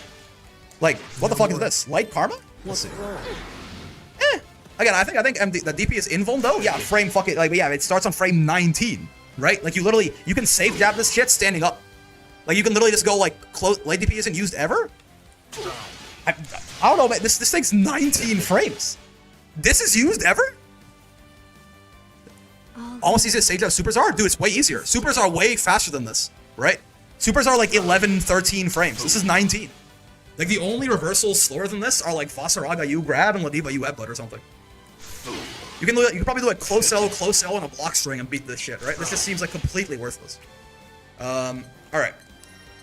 We are getting there. Oh, I mean, bro, what do you want from me? Belial? I don't know, man. You can literally save that with close M, yeah. Down you go. This is I mean, right? Like, I don't know, man. What the fuck do you want from me? Like, his 2H isn't great, I guess? 5U? Nah, 5U is a matchup maker and something. It's not a great move, but it definitely has like a very... It has a lot of use in some matchups. Medium Vasaga? Sure. Nice job. Yeah, I mean, what do you get for the main who has everything, right? It's a slow-ass command grab, I guess, yeah. 46 frames. Talk about leading with 5U, this thing's like 12 frames slower than that, right? And Fireball, no, it's some combo routes now. Never like optimal, but it's got some combo routes. That guy on the right, kill him? Yeah. Yeah, it's probably just M command grab. For the most part, all this shit's really good, right? But yeah, I can see that. Yeah, M Fireball they buffed in the patch. Made it a lot more useful, right? His smug aura mocks me. Yeah, I mean, for Abel, I don't... Abel's a weird one, right? It probably is just his... It's one of his DPs. It's H or UDP, I think. I'm not sure, like, which one it would be, right? I guess UDP gives you more reward, but it costs 50. Right? Just the fact that, like... Yeah, I guess because UDP will give you a safe jump, right?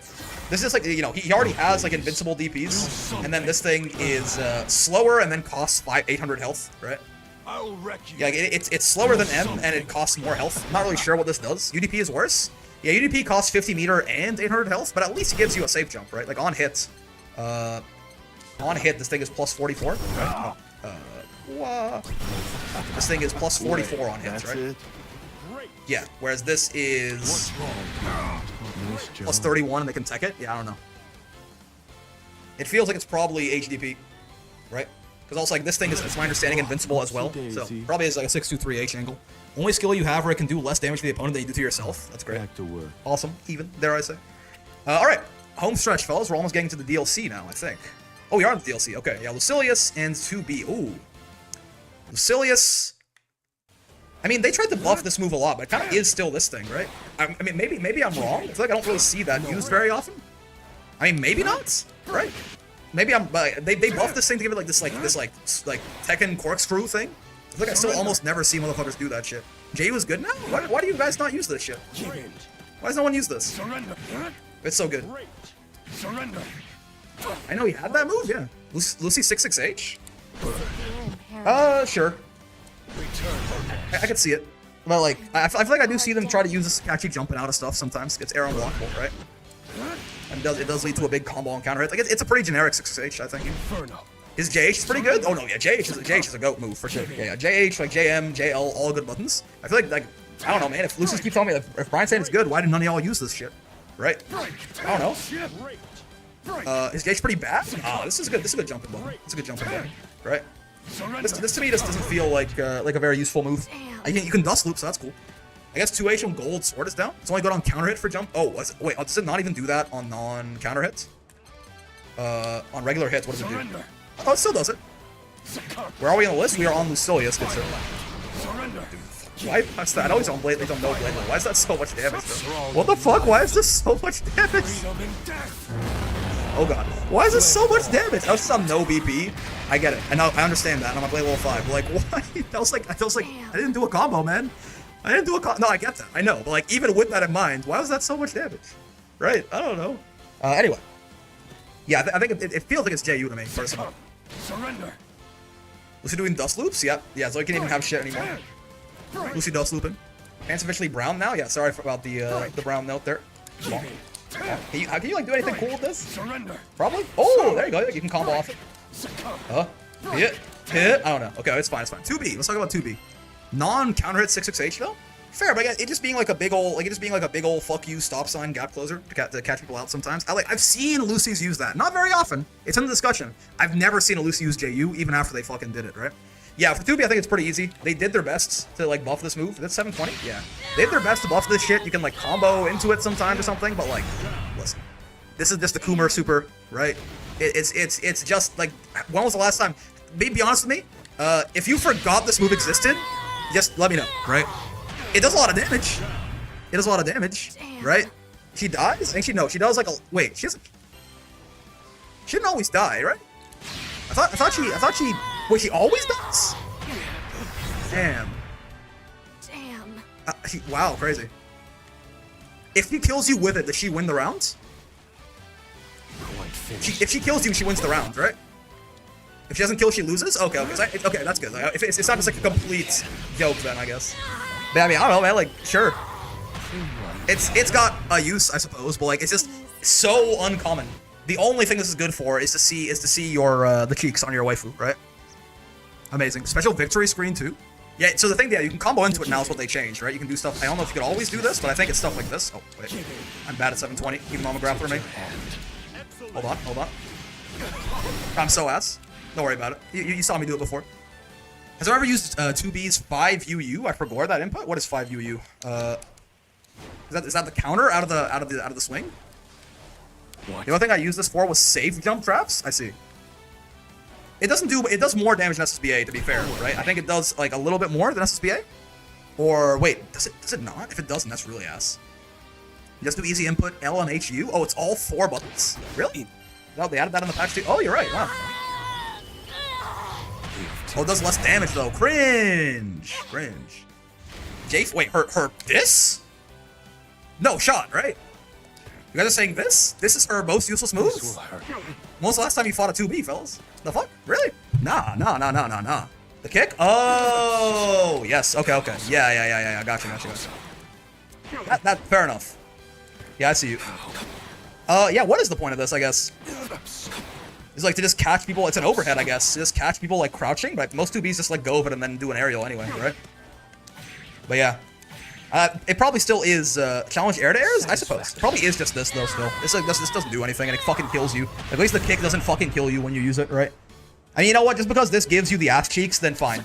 Because it gives you 2 booty, then this is the most useless move. How's that, right? Because this has a use. It's to goon. The use of this move is so you can goon. Yeah. Gooning is a use, okay? Gooners are like valid members of society, and we have to respect them as such. So that's fine. This being gooner installed, that's a use. You can come to it. We'll take it. And the most useless move will be her JUU. Distract the enemy? Yeah. Gooners unite? Alright, Vayne, and for Vayne, I almost want to say shield. I know it's not. Like, I know it isn't shield, but like, I almost just want to say it's shield and move on. But it isn't. I feel like for Vayne, it's probably one of the, wild beats, right? What's the fucking input for wild beat? I feel like it's, what's the M wild beat? What did y'all say for Jita? Jita is like, Jita was like the hardest one so far, honestly. I feel like I couldn't really find, right, no, what am I talking about? Yes. You're right, I forgot it. So, this 5U is so bad, I forgot it existed. Never mind. Like, I literally forgot this move was here. Yeah, I mean, they put this move in here as a joke, right? They kind of did this, they put this move as a joke, right? Retro wants a word with you? Wait, really? Retro thinks this move's good? Really? I don't know, man. I feel like this move is like in here to be funny, right? This move exists at, like, they put this in as a joke because they thought it would be funny. There's no like actual intended use case for this thing, right? Besides just like a guy who was not looking at the screen, just mashing button. Okay, yeah.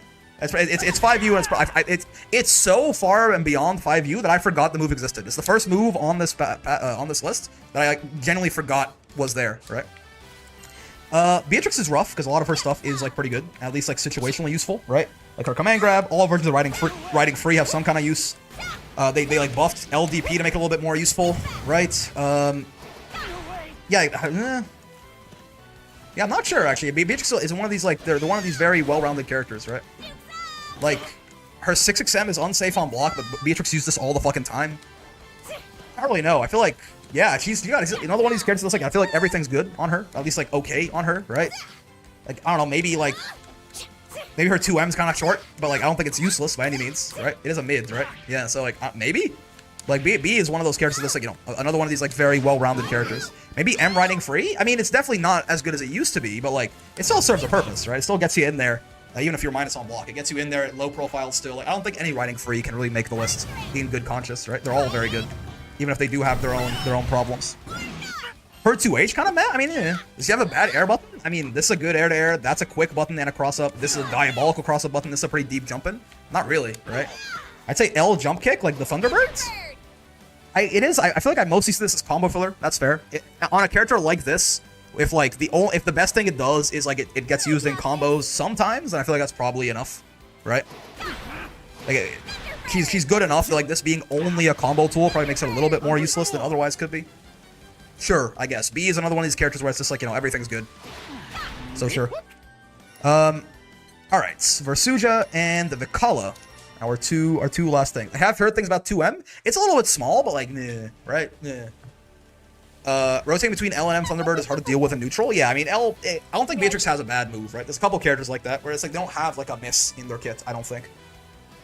Okay, Versuja, I mean, am I crazy to say, it feels like the M Samsara is not that useful, right? Again, like maybe it's a combo tool or something. This thing, I mean, I'm not really sure what the point of this is.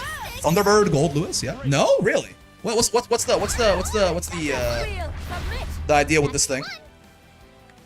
M Pillar? Focus. I mean, I wouldn't say useless on this either, though. I think this is quite it letting you conserve H Pillar cooldown at all, right? It's a counter hit bait? Oh, okay, gotcha. I mean, it's unsafe on block though, right? But I guess that RPS kind of goes in her favor with the HP and shit. Does she have like any bad jumping buttons? I mean, not really. No, I think any pillar is good, just because any pillar like lets you not use H Pillar, right? I feel like both the pillars have their own use. M Pillar is probably the worst one, but I really don't think I see it as like being useless at all, right? Yeah, I don't know. I mean, I still like it being a counter hit bait. I feel like is not that useful. M Samsara gives free 5U if you get hit by it. This thing's always unsafe though, right? Isn't this thing like -8 all the time? Probably 623M, like the MDP here. Misguided. Yeah, I don't know. There's another one of these. Oh, your anti-airs just because of how unreliable they are. Brick, read what I said. Oh wait, what did you say? I didn't see it. Let me see here real quick. M Samsara gives what does that say? M Samsara gives what, 5U and 668 Oki? Is that what you said? Part of it's cut off on my screen here, but yeah. You get Oki when you hit it, but again, isn't it? So are you talking about as a combo ender or what exactly? Because it's -8 on block, right?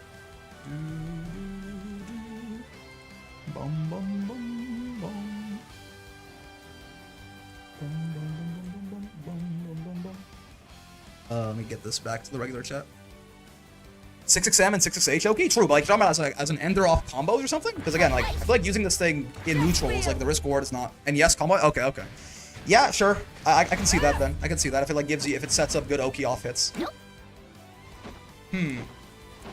It's weird, right? Like for example, like her 6XL is bad and great at the same time. Like her, I guess it's like this like instant 6XL if this counts, right? Like before you get some momentum behind you, right? Like this is pretty bad.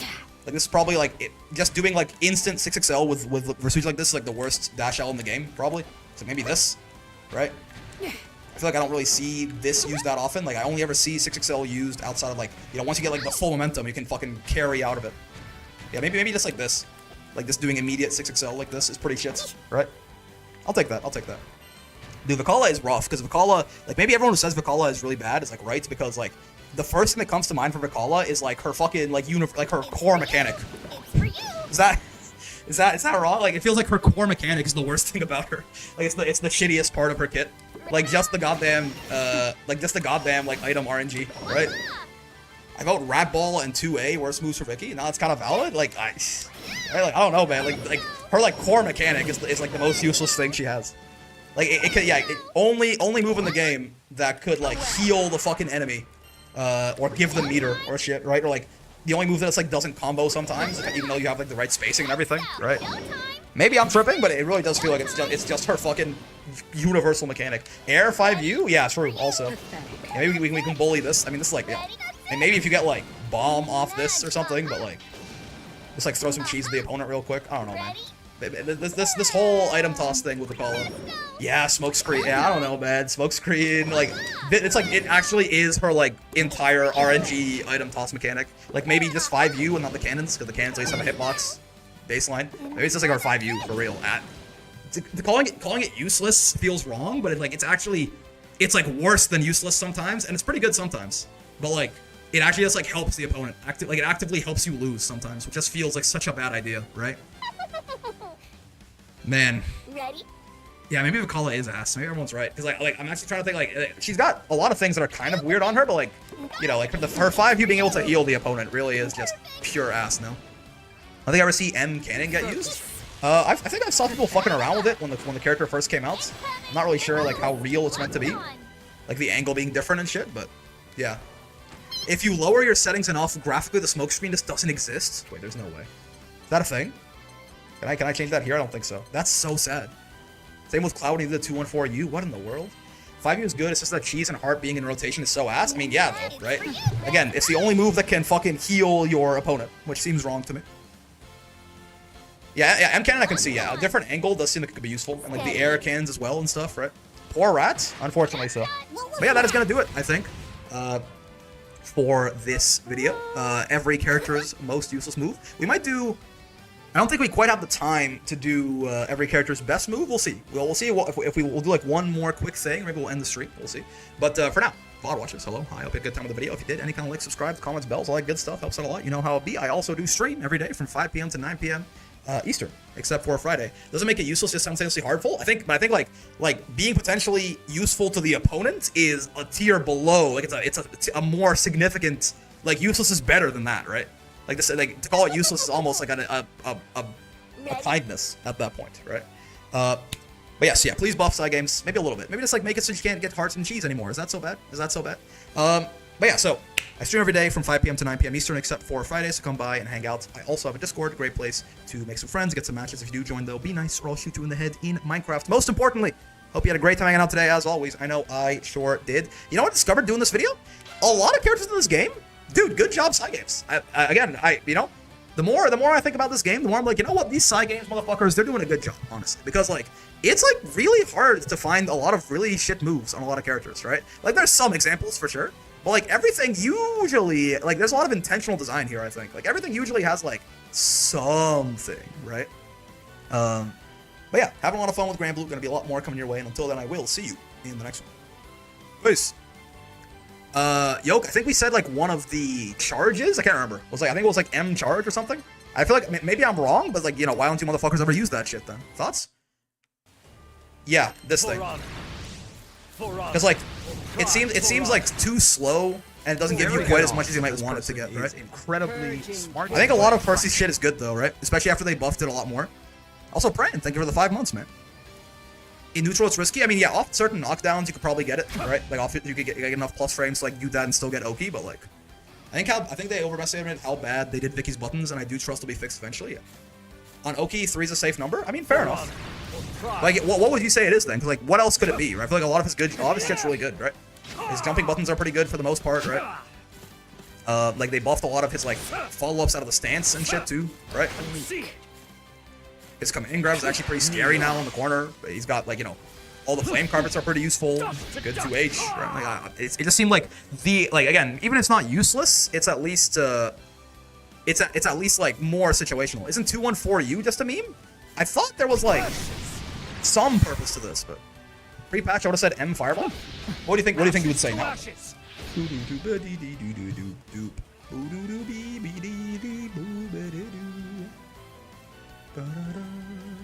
Looking at Pursuit's moves right now, the only one that feels bad to use is M Pillar to me. But again, I feel I don't know, man. I feel like it's still like the pillars are all just really good. He objectively has no bad buttons. Yeah. Fuck my tummy hurts. So true. Yeah, I think we're good. I think that's probably right now. Let's say JM. Really?